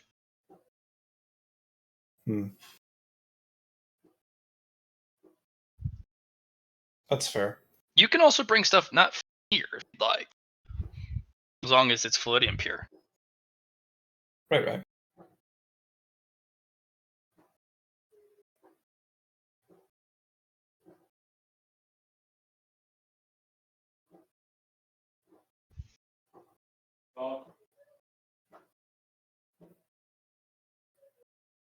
What do I have? That's that. The witch is going to take a couple barrels.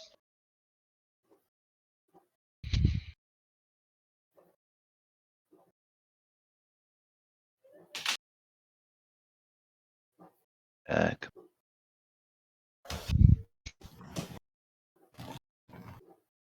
you proud of me? Yeah. Thanks.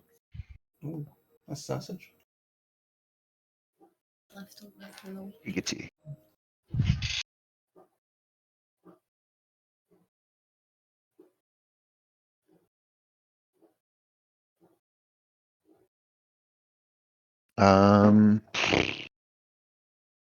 Hazard has no idea what they might need. Opinions about Gatorade. At least anything from here. So he'll just ask. I'll just look at the Nocturne Witch and ask if there's anything here that they specifically need. Water.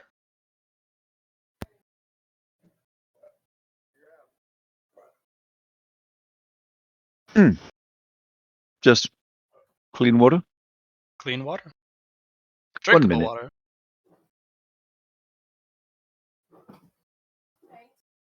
And before we go, I'm just gonna Shazam open a portal and get like a 10,000 gallon drum of potable water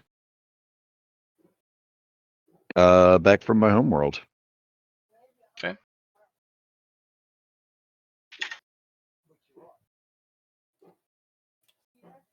And just put that in my hammer space and come back.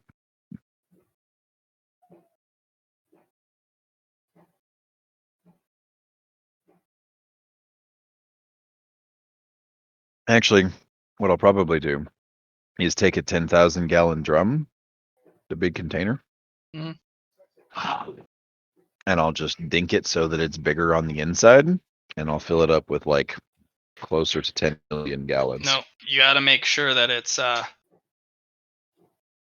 untouched. It's got to be neutral. Anything you dunk with your hammer, even if you don't use materials, becomes a low tier artifact, basically. That's right. Fair enough. All right. Then he'll just get several 10,000 gallon drums. Okay. And give him the shrink. Croco is gonna check in hell for like I'm looking for bolts and screws and different types of adhesives and there must be some storage sheds that have like a carpenter's workbench in a sense. I just want to get stuff that they can use to build other things with. Things they might be lacking. Cool. I'll fill that up in a crate.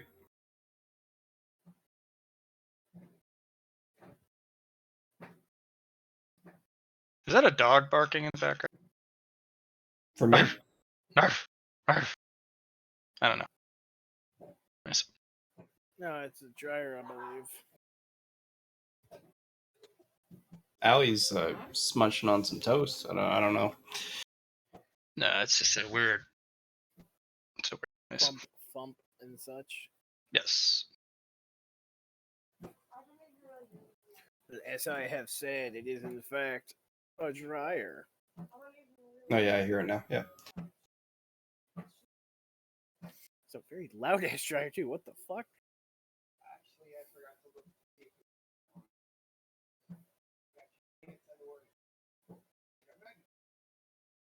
All right, guys.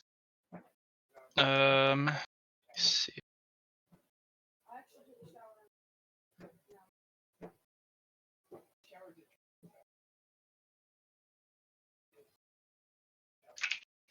But yes, who's made her armor? Does a who's made her thing?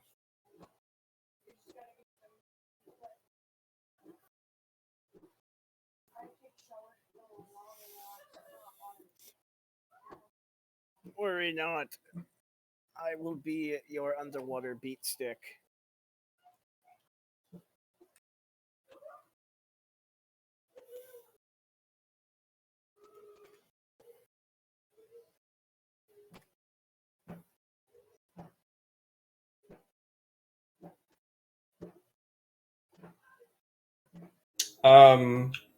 This Kuroko here is going to hold on to the lantern.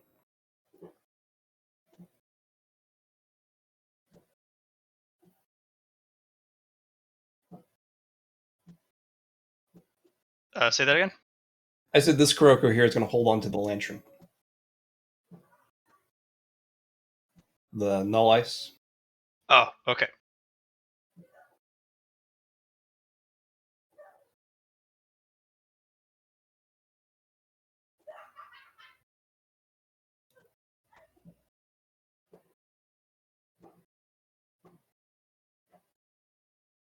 All right, so let's get rolling.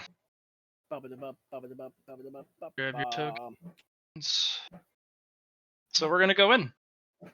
She's like, stay close, follow me. It gets very, very, very dark. It Dirk.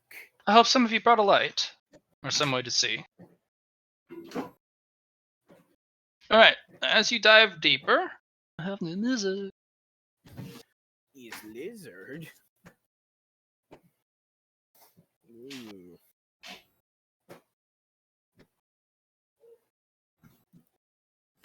So you dive deep.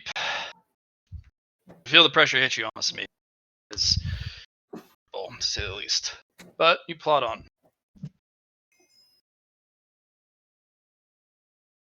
There, the inside of this place looks like a actual labyrinth. Twisting turns, giant corridors, all surrounded by vines. Occasionally there's a hatch door or some sort of opening that's much smaller than the rest, or a door that's still sealed, but it's either behind some vines or it's almost like it stands out like a window, as if you can go up to it in between the vines itself and open. You guys swim for hours, plodding along. It's dead. You only hear the breathing in your own helmets. Occasionally you're pulled to the side, gently. No matter how long it takes you, you get over there, and you have to wait 10, 15 minutes, but something lurks by, swims by, sometimes scuttles by. And after waiting several minutes, what feels like eons, you're told to move again. Turn after turn, twist after twist, access vent, maintenance tunnel, destroyed bulkhead. Maze, in its truest form. Far more difficult to navigate than anything in the labyrinth across. Splish, splash. Kuzmo, it's hard to hold back. You're much faster than the group by a long shot. Yep, this is a problem. You're I've given had. one singular warning. Do not drift, and do not lose sight of the group. There are currents here. They are unseen, meaning that the water doesn't move. But that doesn't mean you're not. Right. There is one singular light source. The tips of the dreadlocks of the witch glow with a eerie green, just barely enough to see by. It's the don't drift past this. If you can't see this, you've drifted. Don't let it dim to nothing, because if it goes to black, you will not find them again. You'll be lost.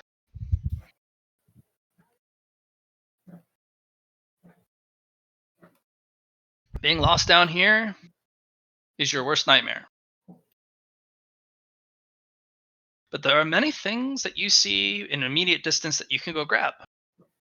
And which encourages you to do so. Little plants, little crystalline growths, crates that have been dropped, or just loose debris, or supplies. She does mention, try not to carry too much. Try not to tangle them. You may have to jettison if you need to move with speed, or minimize your size. The plants here are as much as your enemy as much their friend.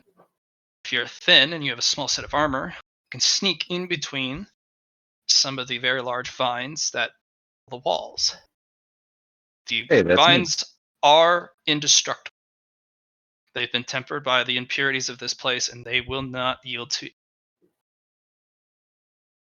So if a creature that's very large or hungry comes after you, if you're small enough, vines protect you. But do not tarry long. The vines need sustenance. This place provides none, merely as a tempering ground. The vines will reach for you. It takes a while, but you'll see them move ever so closer to you over time. Predators know this, but there are hidden doorways and passages, and you can hide in. Don't lose your way, and don't lose your diving buddy.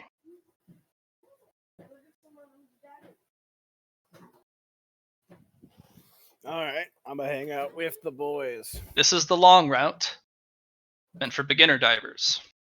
Very rarely does there come a disturbance or something that we have to deal with quickly. Everything that comes through these passageways are extra large. They're also slow and nearly dulled of their senses. Just don't get in their way as they go through. Pick 2 things you see, whether it's cargo or something, and add it to your collection. You can pick more, but again, weight and size of your cargo is a consideration, always.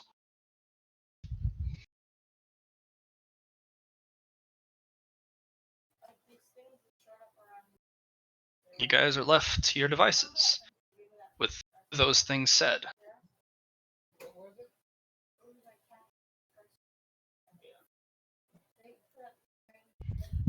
I mean, I'm just gonna continue swimming through the water with my willpower of 100. I just don't give a fuck. So you bought 25 points of willpower? I went from 71 to I went from paying a 71 to 182. Yes. 182 willpower? No, 182 merits. Oh, okay. I was like, I didn't think it'd get that high. But yeah, it should be about that price. I It had is more to add. I just wanted to keep it 100 because there's other shit I want to upgrade at some point in my life. right. No, that's good. You got 100 willpower. I Congrats. was going to say, from 90 to 100 should have been around 90 points. So how is that only 100 though?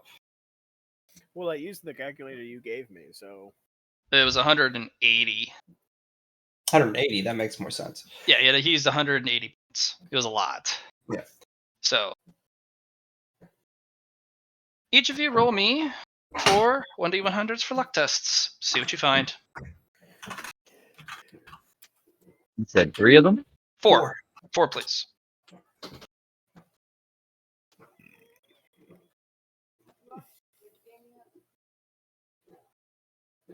Ooh, congrats on it. Booyah. Swimming, just keep swimming. Oh shit! 1d. Please roll 4d100, please. I had perfectly set up to do that, but then I pushed the wrong button, and I was hating life. Are the ones in 100s different in this lock sector like the other one, or they have their own special things? They have their own special things. Okay. Okay. Beginning. You find loose cargo, a couple pieces here and there. You also find a lost diver. Stuck in. Most of his armor is covered with roots and whatnot. His armor trapped. Several of the roots have actually dug into the armor and punctured through. He's sealed to his fate. But there are parts you can grab for upgrades. I will look over the suit to see what kind of upgrades there might be. It is a medium tier armor meant for its flexibility. Right. Its speed is not very comparable, but no greater or worse than yours. But it definitely, you can tell there are parts meant for torsion and flexibility. Okay. There's also a reel on the hip, a wire reel. So I'll take the wire reel, and I will take the parts that make it more flexible. Please make me a tech use for the wire reel and an archaeotech for the Sure. And my intelligence with my -1 and what is it called? A natural. Here we go. Ooh. Okay, you go to grab these. Not sure how to get these off. When you go to try and pull stuff off, the vines kind of vibrate angrily at you. Okay. As if these are mine, you don't deserve them. But they're there. You will not find this suit again. But you have it here. So what I'd like to do instead of trying to take them off, is I would like to use my willpower in a sense here. Can I force the liquid to jettison off the pieces I'm trying to get instead? Roll that willpower. It's 103, Matt. I want to see it. Increase success because I have to oppose you. Okay. Yeah, they all just punk. Parts rip and tear and jettison outwards, and yeah, there they are. There's going to be a little bit of extra damage to these because the vines are holding them tight, and you didn't have the ability to properly remove them. But the whole of these parts are all added. Add flexibility upgrade and the wire cable. They are upgrades. There is no rating for upgrades down here. They just are. Because it's all got to be basic shit. Cable. It's all got to be basics. And flexibility. The cable reel is a small cable. Small cable.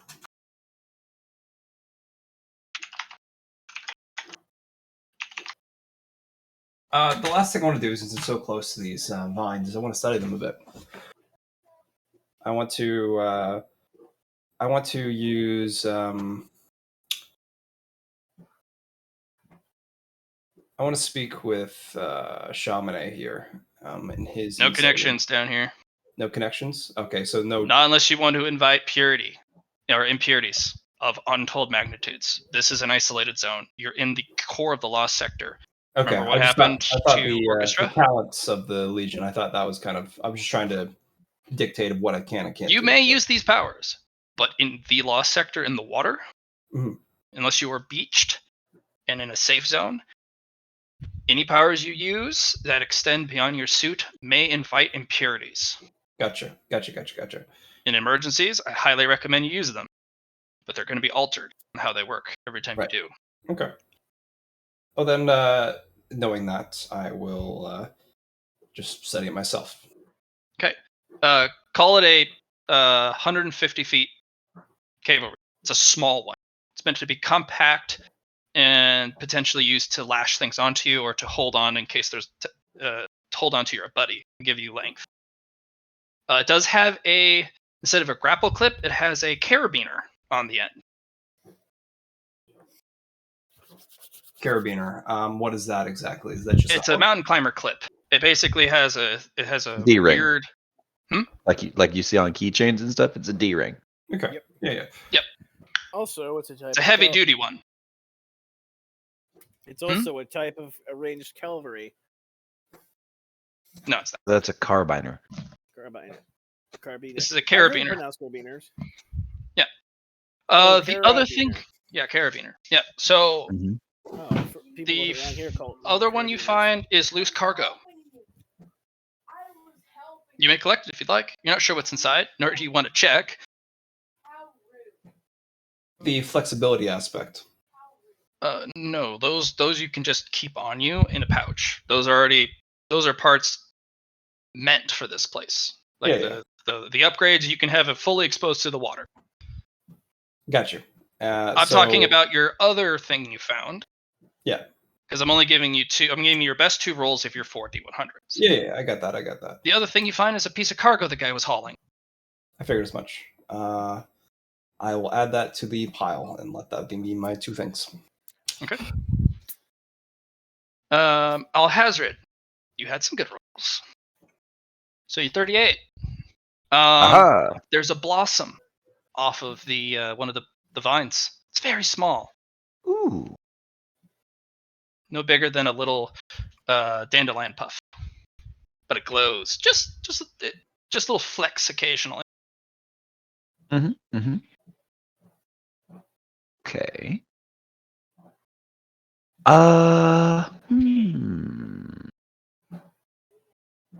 Alhazred is interesting. And he's just going to sort of drift up to it, but not like touch it or draw the attention of the vine. Okay. And he's going to be like, Is there a way to get at it without disturbing the vine? It's growing right out of the vine. If you pluck it or do anything to it, the vine will know. Okay. Can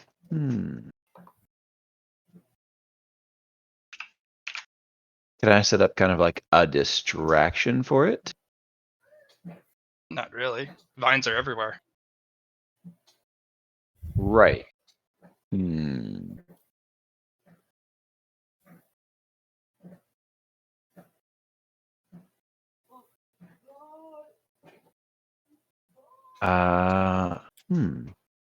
Lizard. Yes, I throw the lizard at it. He's too fast. Fast as fuck, boy! Fuck the fuck, boy! Kuzmo, distract this vine so that I can get something. All right. Yeah. He will distract the vine. How are you distracting the vine that doesn't see?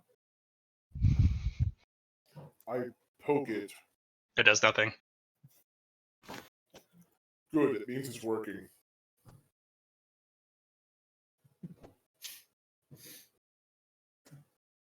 If that's it, he will just ready to strike the vine if it does something mischievous. Sorry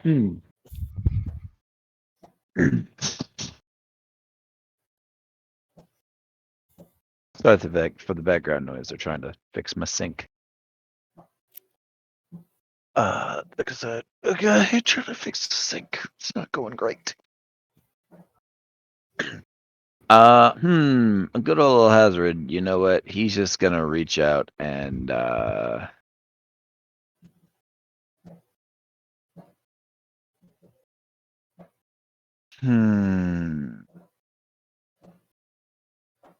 You said it's no bigger than a puff, right? Like a Itty single bitty piece teeny of weeny, but dandelion puff.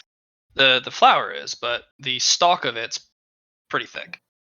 Okay. So the stalk of it, is it sharing the impervious nature of the vine?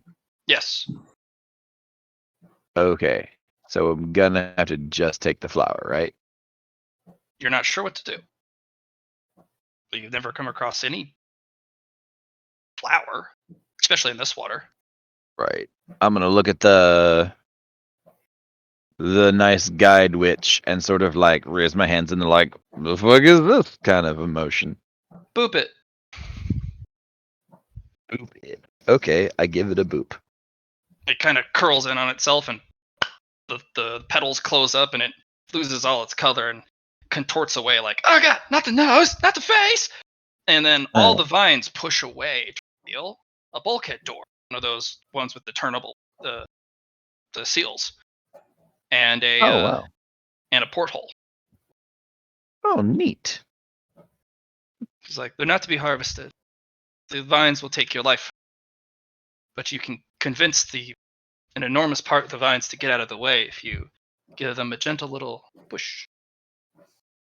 Oh, neat. Never harvest them. Never harvest them. Okay, that seems If you straightforward see enough. someone harvest them, you have our permission to end them and harvest and salvage their suit. Fair. But you need to catch them in the act. Merely having them on their person means they could have done the avenging themselves. Fair enough. You'll understand if you ever do end up in possession of them. They are sought after, but our clan does not harvest them. They bring unexpected benefits. Like Our a our clan's belief is that it's a call, a lure, and if you treat them appropriately, because that blossom will never open, it'll harden, and it'll never bloom. But this portion of the wall will also forever be open. It's a trade. Oh, I see. Hazard's going to be like, shall we find out what's inside? It's to you. You're the one who noticed the blossom. You decided not to harvest. Pluck it. Whatever lies inside's for you.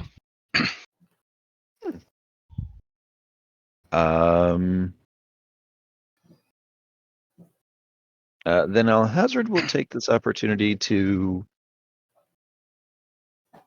kind of check it out. Okay. So the bulkhead thing is there. I can see inside of it, right? Yep, there's a porthole, but it's all dark inside, and there's a turnable thing. Right. Turnable handle. So presumably there's an airlock here. No, it's just an open, empty room on the other side. Okay. So how do I get in without the water getting in, is the question. That's the fucking mystery. Yeah, right? All right. I'm going to take a deep breath. I'm going to... You said essentially the vapor and the water ignore each other completely, right? So if I vapor over this bulkhead, could I... without the water getting in? Water will go right through it. Okay.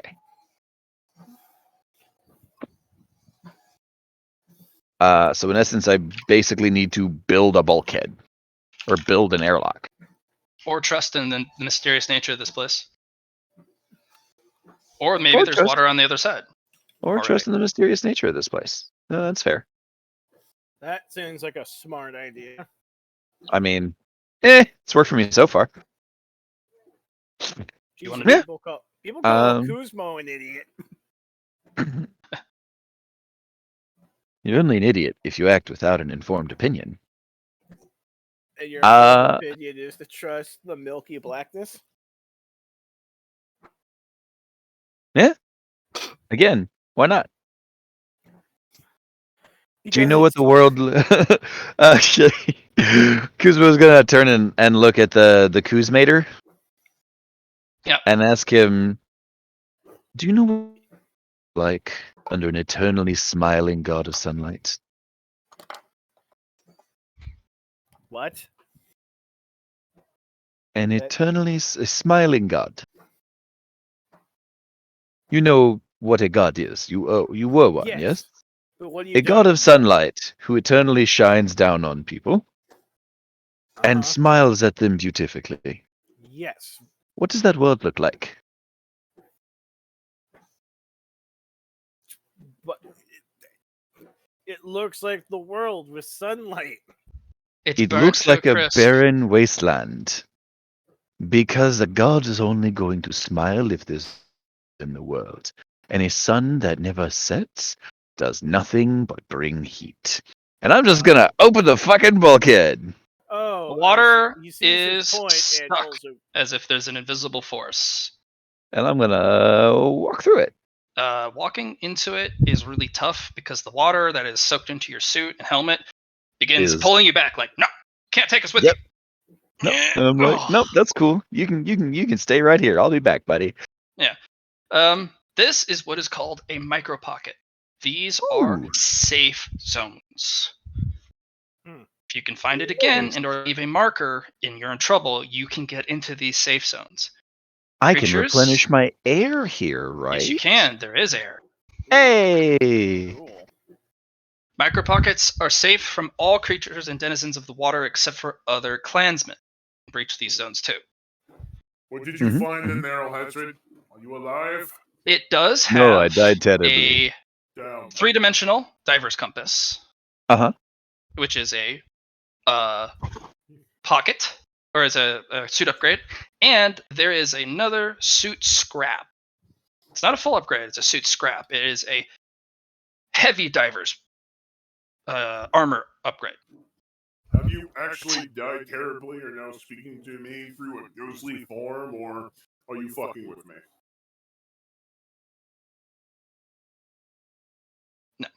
It is a a heavy armored diver's suit, armor scrap. If you get enough of them, you can have a full upgrade point. Which means you can, if you get enough of the pieces, you can turn your suit into a heavy suit, which allows you to dive deeper. It also gives you significantly more armor. It will reduce your speed. Fair enough. It also increases your size. You see the trade-offs. Yeah. Okay. So that's the only two things in there in addition to being a micro pocket. The witch will actually come over and put some sort of bioluminescent paint on the door, so that others, when they swim by, they can find out, they can see it. You've looted it, but micro pockets are still invaluable because there's air, actual literal air, Right. and a lockable door. How If big the is door this is area? 10 by 10. Mm-hmm. Yeah. Okay. The air is limited, and the amount of water that creeps into this place will determine how much air is left. If the air is gone, it's no longer a micro pocket. Right. You can also put more air into it, up to the frame of the door. Oh, nice. Yeah. Essentially, I'd like to just sort of like take a little box and put some put like a supreme material that just generates air, like generates breathable atmosphere into the box and just put it in the corner and like thunk it really hard, blacksmith style. Okay.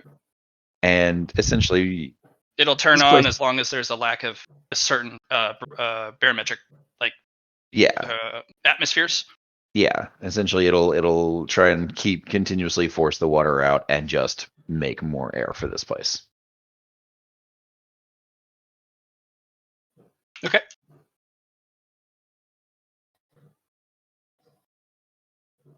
And I will write off one of my supremes. I haven't put any of that stuff in yet the coups. Okay. So the one you find, you've heard her talk about these, the submergible vessels. Right. One person has to make them. You cannot have it be a collab. It has to be done in the same way you design a story. There's a sunken one. Gotcha. Canopy's been broken in. There are harpoons stuck in from if it's shot from above. Ah, so somebody came in and made a fucking mess of this thing. Right. Alhazred. Passengers are gone, but the vessel's still there. Looks like the vines grabbed onto it quickly and can extract it. Mm-hmm. The individual, the witch, will then commune with the vines. She's a shaman. The vines will release it. And she'll put a tow cable from her armor, from one of the flaps, and tie it to it. And start hauling it. She'll give you a chit of salvageable ownership, but you do not have any of you have the ability to haul this. This would be considered a super heavy class freight. Nice. Okay. Each clan only has one of these, if any. They're too expensive to make.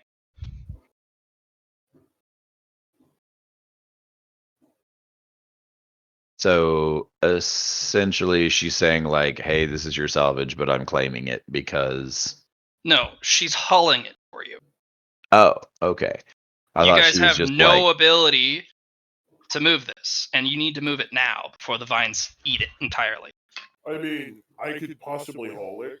No, you do not have the ability to control its haul. Like, you can pull it, but it's going to gain momentum and it's going to keep going. It's going to get caught on drifts and movement of water and the story. well, You're that's a not good going to be able point. to control the how this thing moves. Oh, so there's more about it than just pulling power. I see. You have to be able to control every vector and every part of the movement of this thing while you haul things. Yes. Also, he's going to poke his head into the hole that Alhazred disappeared into. Hazard is like essentially just like slaps this thing and it like intent shapes. Meh. You have to intent shape in a micro pocket. Yeah, that was what I was doing. Okay, cool. Because he said he stuck his head in where I was at. Cool. Kuzmo, things you we've find. departed since then. Yes.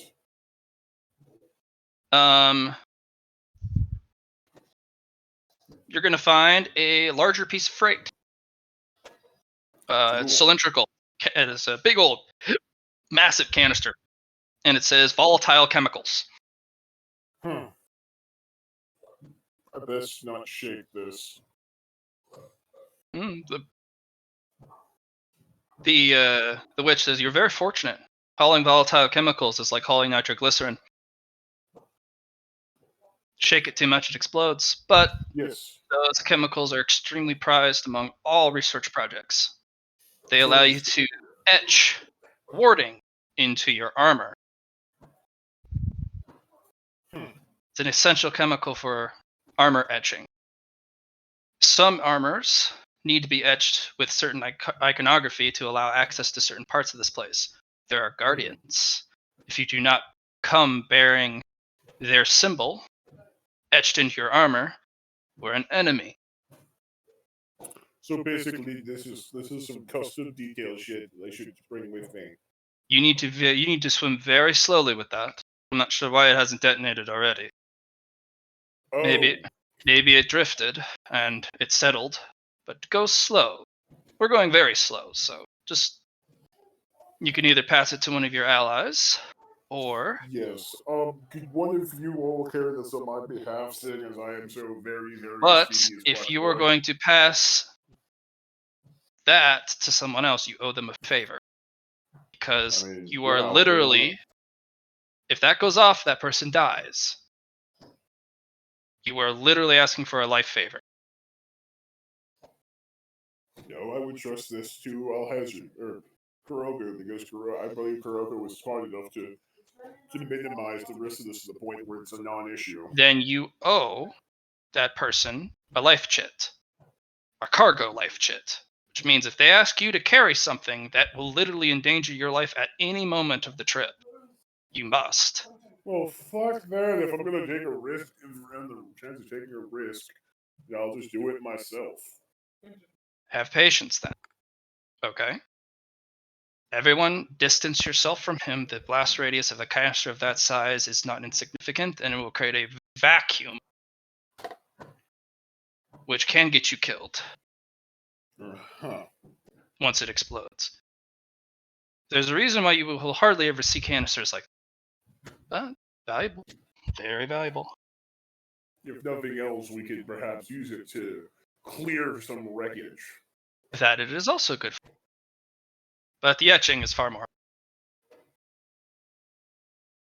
And the other one is you'll find a harpoon gun upgrade. Ooh. Yep. Remember, these are all upgrades. You need to get to a station to have them attached. So they're not usable immediately. There's only one harpoon. It's still in the chamber, but you find yourself a harpoon gun. Mhm. Neat. Okay. So I can't even use that single harpoon, or is it? I have No. access to the. The gun is locked up. You have to take it to a station and work it into your armor, because each of your armors get upgrades equal to your influence bonus. Cool. I just have to think like mentally picture as like an arm-mounted harpoon gun. Alright, you guys swim, and finally, she takes a weird turn, which turns into a corkscrew. And eventually, you guys are... Wait, I rolled 4. You get Oh, you're right. 2. The best 2 of them. Oh, I see.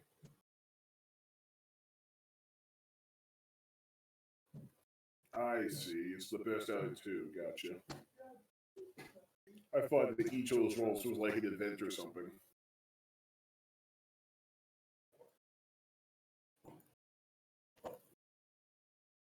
We have swam into a camp? Yes.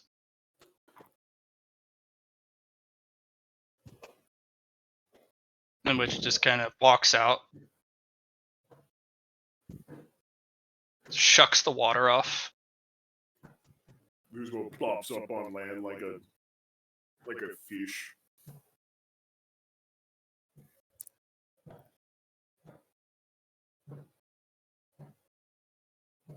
The water that's on me, I'm gonna fling it out into the water.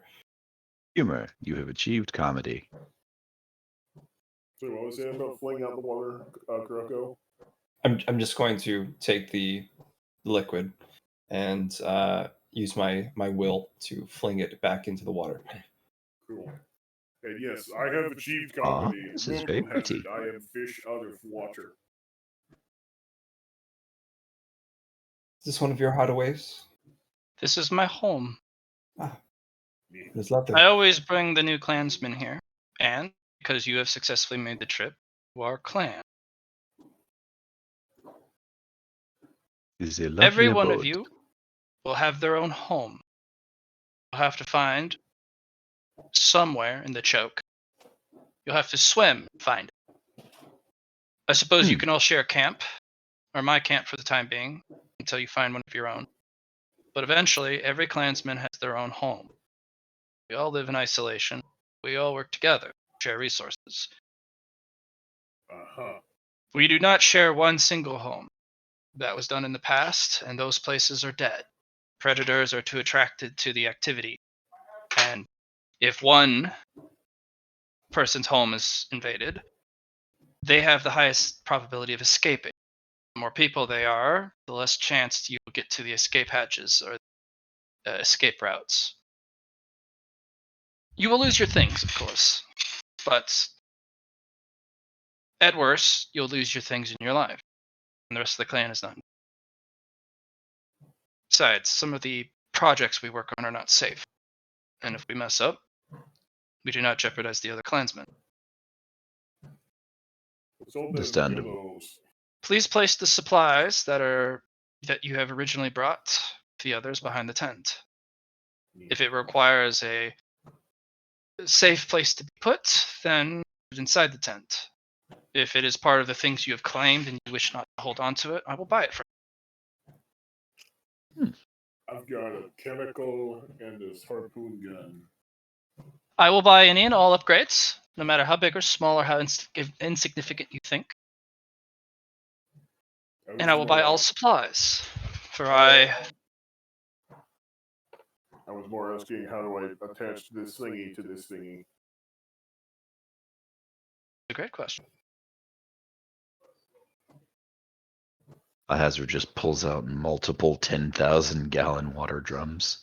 Kuzmo, when you arrive, your suit, what it does when you wish to go on land, you can get your legs back. The fins kind of morph, and they attach to each legs, one half and one half, and you can walk around. If you wish to take off the suit, it turns into a pair of pants. No. Yes.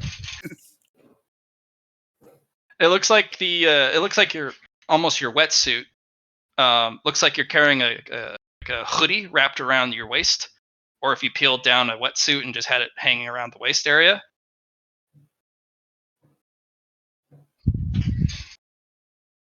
Wait, what? You've not gone swimming, have you? Or not done it? I actually have not ever used a wetsuit before, no. Okay.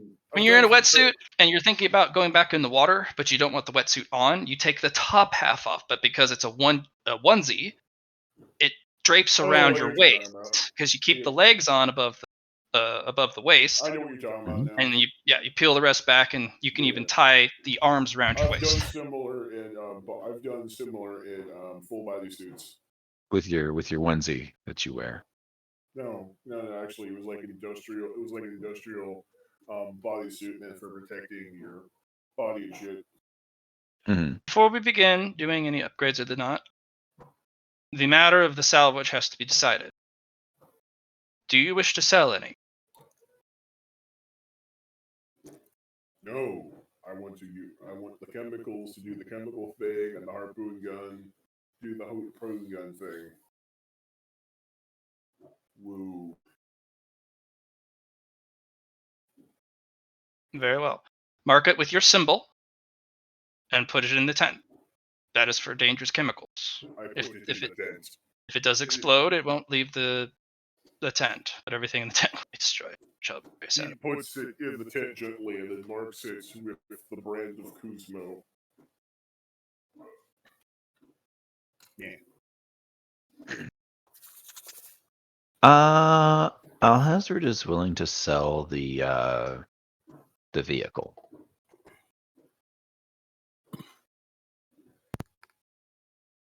Our clan thanks you greatly. What can I offer in recompense? It is not insignificant, and I bet you know that.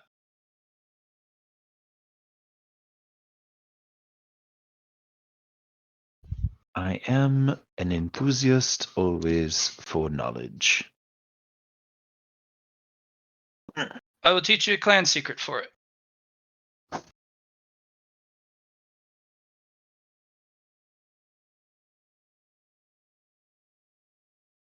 Agreed.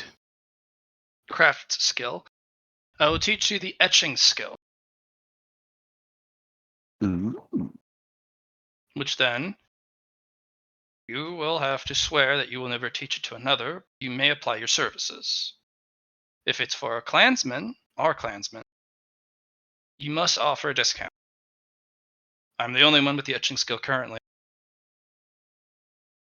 I do not charge much because I do not have much to give, and I do not wish to abuse my singular skill and extort my clansmen because of it.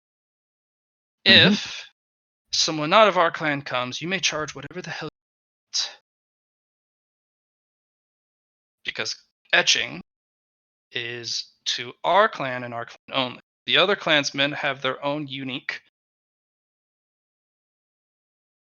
traits, one of which is layering, temper layering, such as you would applying like a tint to a window.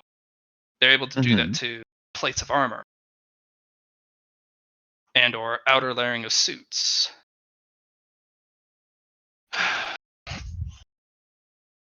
The other clan that makes the most is they have the ability to do what is called external upgrade harnesses.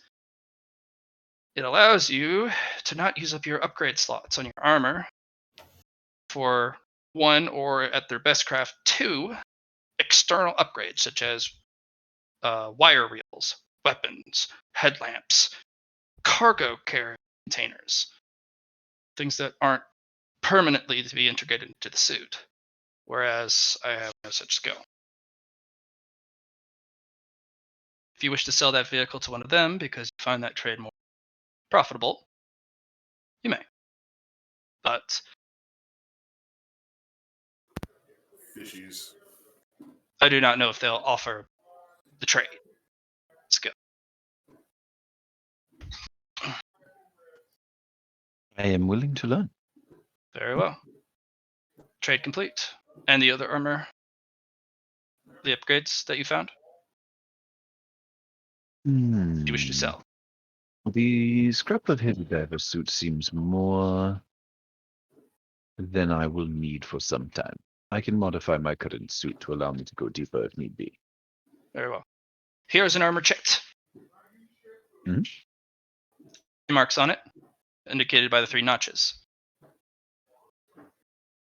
This is redeemable among all the clans. The 3 notches indicate that it is a heavy armor. But this punch hole means it was only a fragment. Good. All right. Beginning, do you have anything you wish to? Not to sell. Very well. For you, though, a gift. She pushes the 2 packages that were back there. Very kind of you. We are clan now. Why not? We are. The other things I will keep for myself for now. I'm sure they will come in handy for the next parts of my story.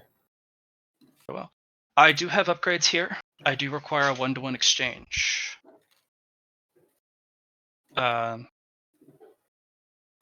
Classifications specifically for value or rarity, there are, but it's very ambiguous. It really comes down to what story that person's trying to build. A wire reel for someone could mean waste of space and a complete useless upgrade. Others are cargo haulers, or some are tandem divers. Having a wire reel is a necessity, life or death necessity. To your ability to ascertain what is needed. To read another individual's story,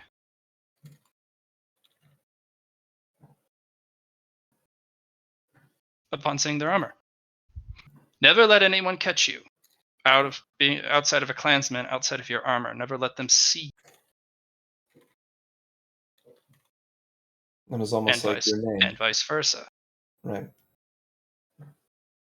But in my haven, you may doff whatever you need. Your clan. I will never divulge the secrets of your internal story.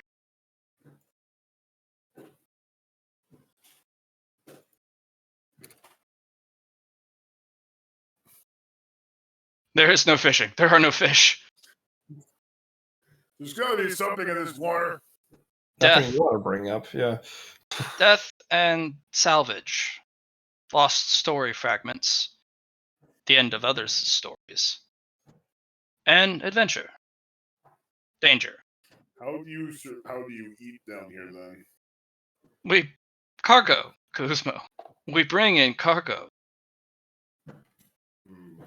That's why, unless you have a blood vendetta with another clan, please do not assault cargo haulers. You'll know them because they have a train several hundred meters long, cargo. You may approach them and do immediate trade. Absolutely. They do not particularly. If they're in a rush, helping them move along, you'll get pay. Or offering escort services for protection to those cargo haulers can get you. but there is absolutely nothing edible in the ocean. No, the things down there are designed to eat you, not the other way. If you're able to successfully hunt something down there and bring it, successfully killed, by the way, you must successfully kill it. Finishing it off is the hardest part. I have literally seen sea serpents before. No, seriously, ask them. I've told you this. I've told them the story. Our monsters may be a little bit the same. Have thou even conceived of a Reaper Leviathan?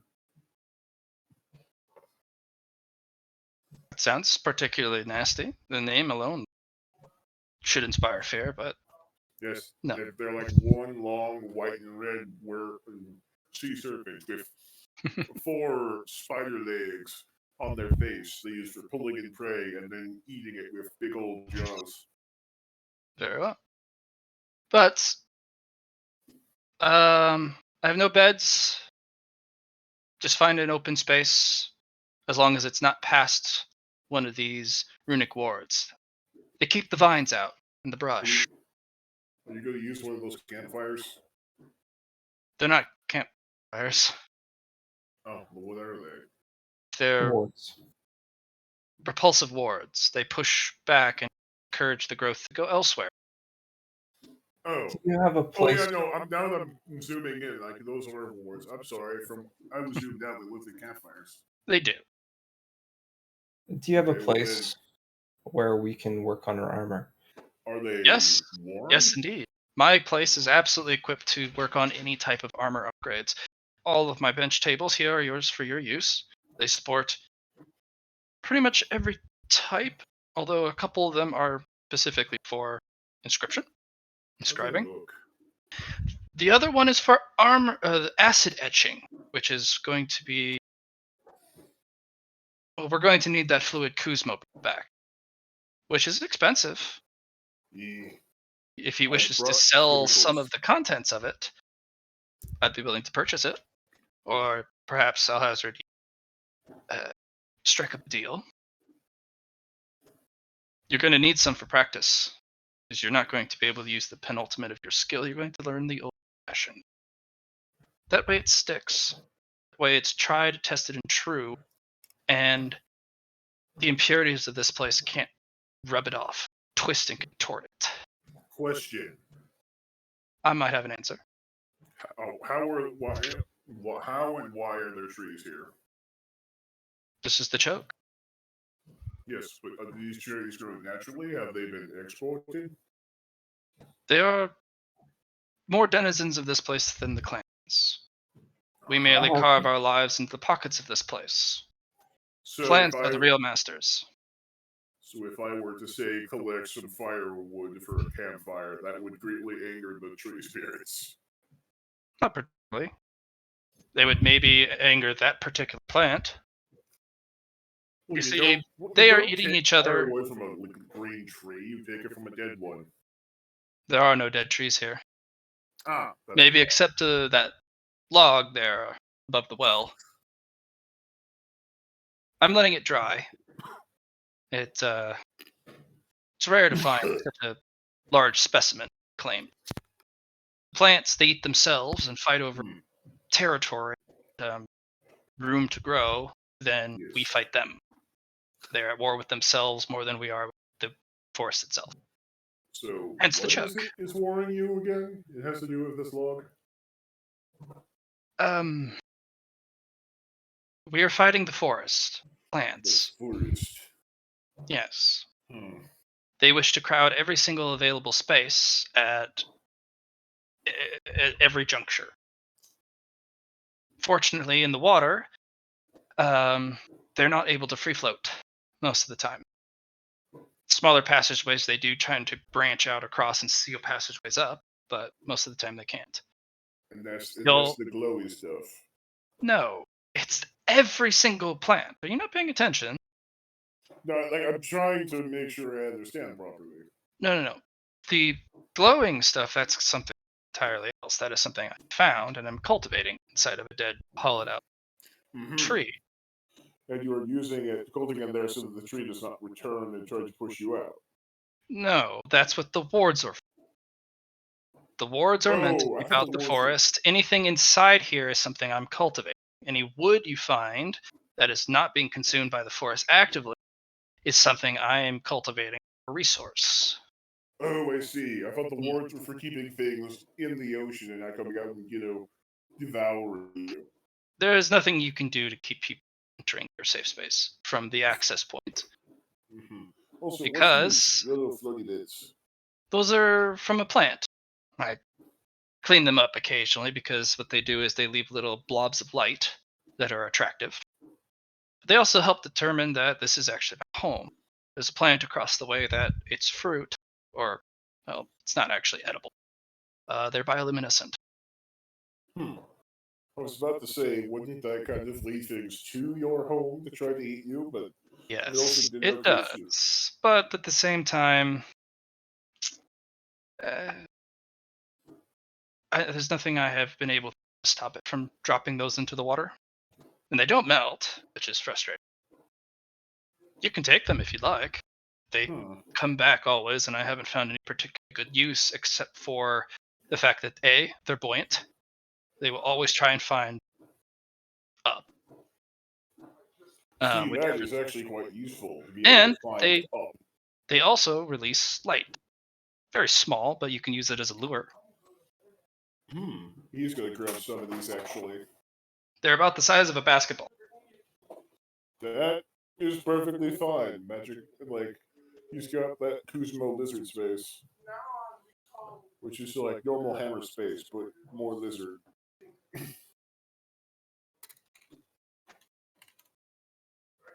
Lowy basketball fruit. Quotations on the word fruit. He's gonna snag 3 of them because he foresees. Bring your armors to my station once you have stowed your gear.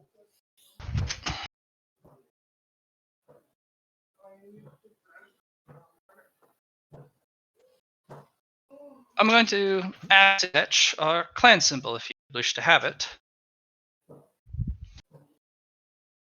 You may, of course, be a what is called a loose diver, which means you're not connected to any faction, clan. You are a solo artist. I am here on the benefit of my friends Alhazred and Kuroko. So, Beginning, you wish to join my clan. I do. And she will take a good 15 minutes to acid etch into whichever piece of armor that you want. Actually, does etching do anything but assign loyalty to a clan? It does assign loyalty to a clan, but acid etching it grants direct powers. This will grant a faction power.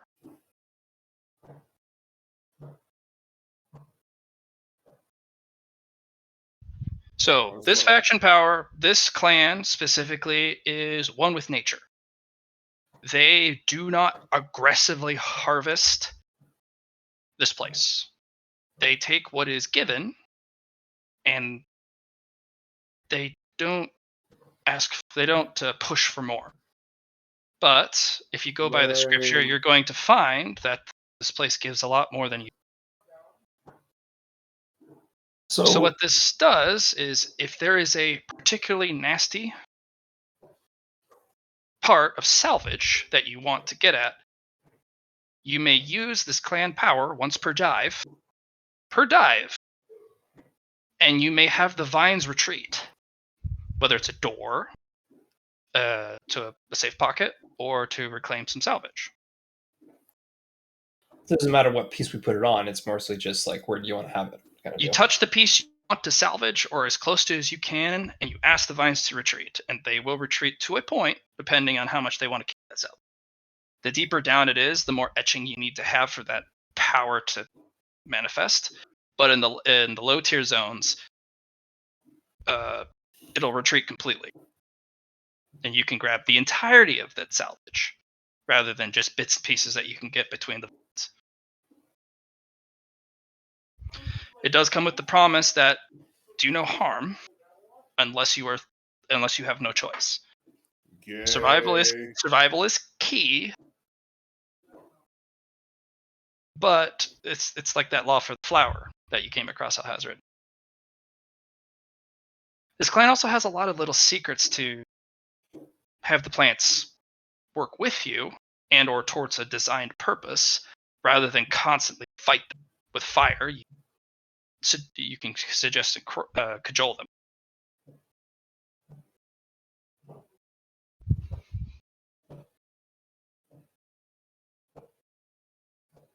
Where's the one where I get to shoot lasers from my chest? So I'm gonna have it on my my breastplate. Okay. So this one is basically the picture is that blossom that you found, that Alhazred found. That's the etching. Okay. Oh, nice.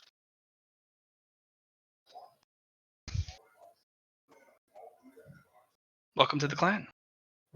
There are food and water. Thanks to Alhazred now, we have plenty of water, enough for bathing, if you so choose. Many of us don't particularly have a need for that, but occasionally you do want to water wash your armor. Just because you can get away the impurities doesn't mean it doesn't leave hard water spots. And it does build up, and it can become corrosive. But Alhazred has brought us enough water for water rinsing and for drink. There's plenty of food. I hauled food. And you may eat your fill.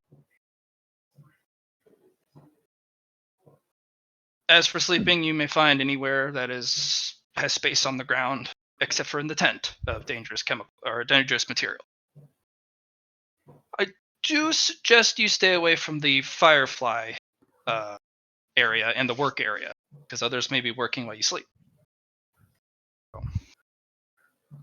Common sense, I hope. All right. One could hope so. Mm-hmm.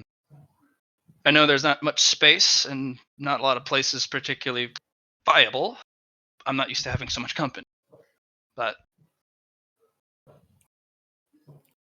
there's going to be no recommendation of be safe. Common sense laws, and if you don't know, please ask. But I can't protect you from it.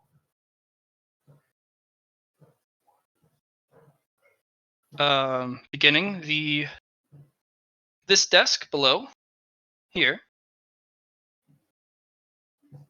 is this desk is for alchemy and acid etching. This is for some of the esoteries. This desk is for doing upgrades.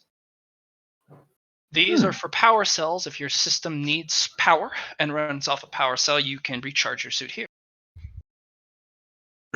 If you find any more power cells of this particular model, they are very expensive because they are an eternal battery and they have an omni charge.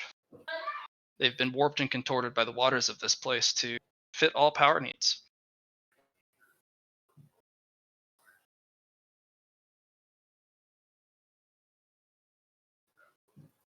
Okay. So many suits require energy. Yours, Kuroko, will require a little bit of a juice up. As clan, all my resources here, my workbenches are free for your use.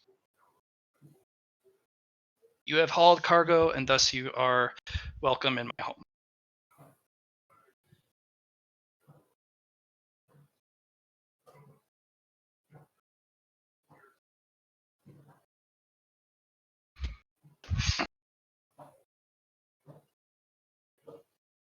all right, guys. I'm gonna end it here for myself.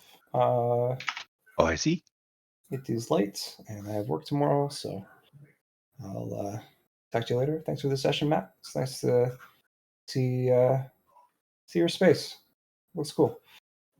Thanks for your patience. I really, really want to get all three of you into this because this is going to be a huge part of the art. Like, this is not going to be a small art. Yeah, for sure. I'm actually lost as to what the hell, as to why the hell we're even down here. Like, we keep jokingly saying it for adventure, but like, seriously, why are we down here? You'll figure that out.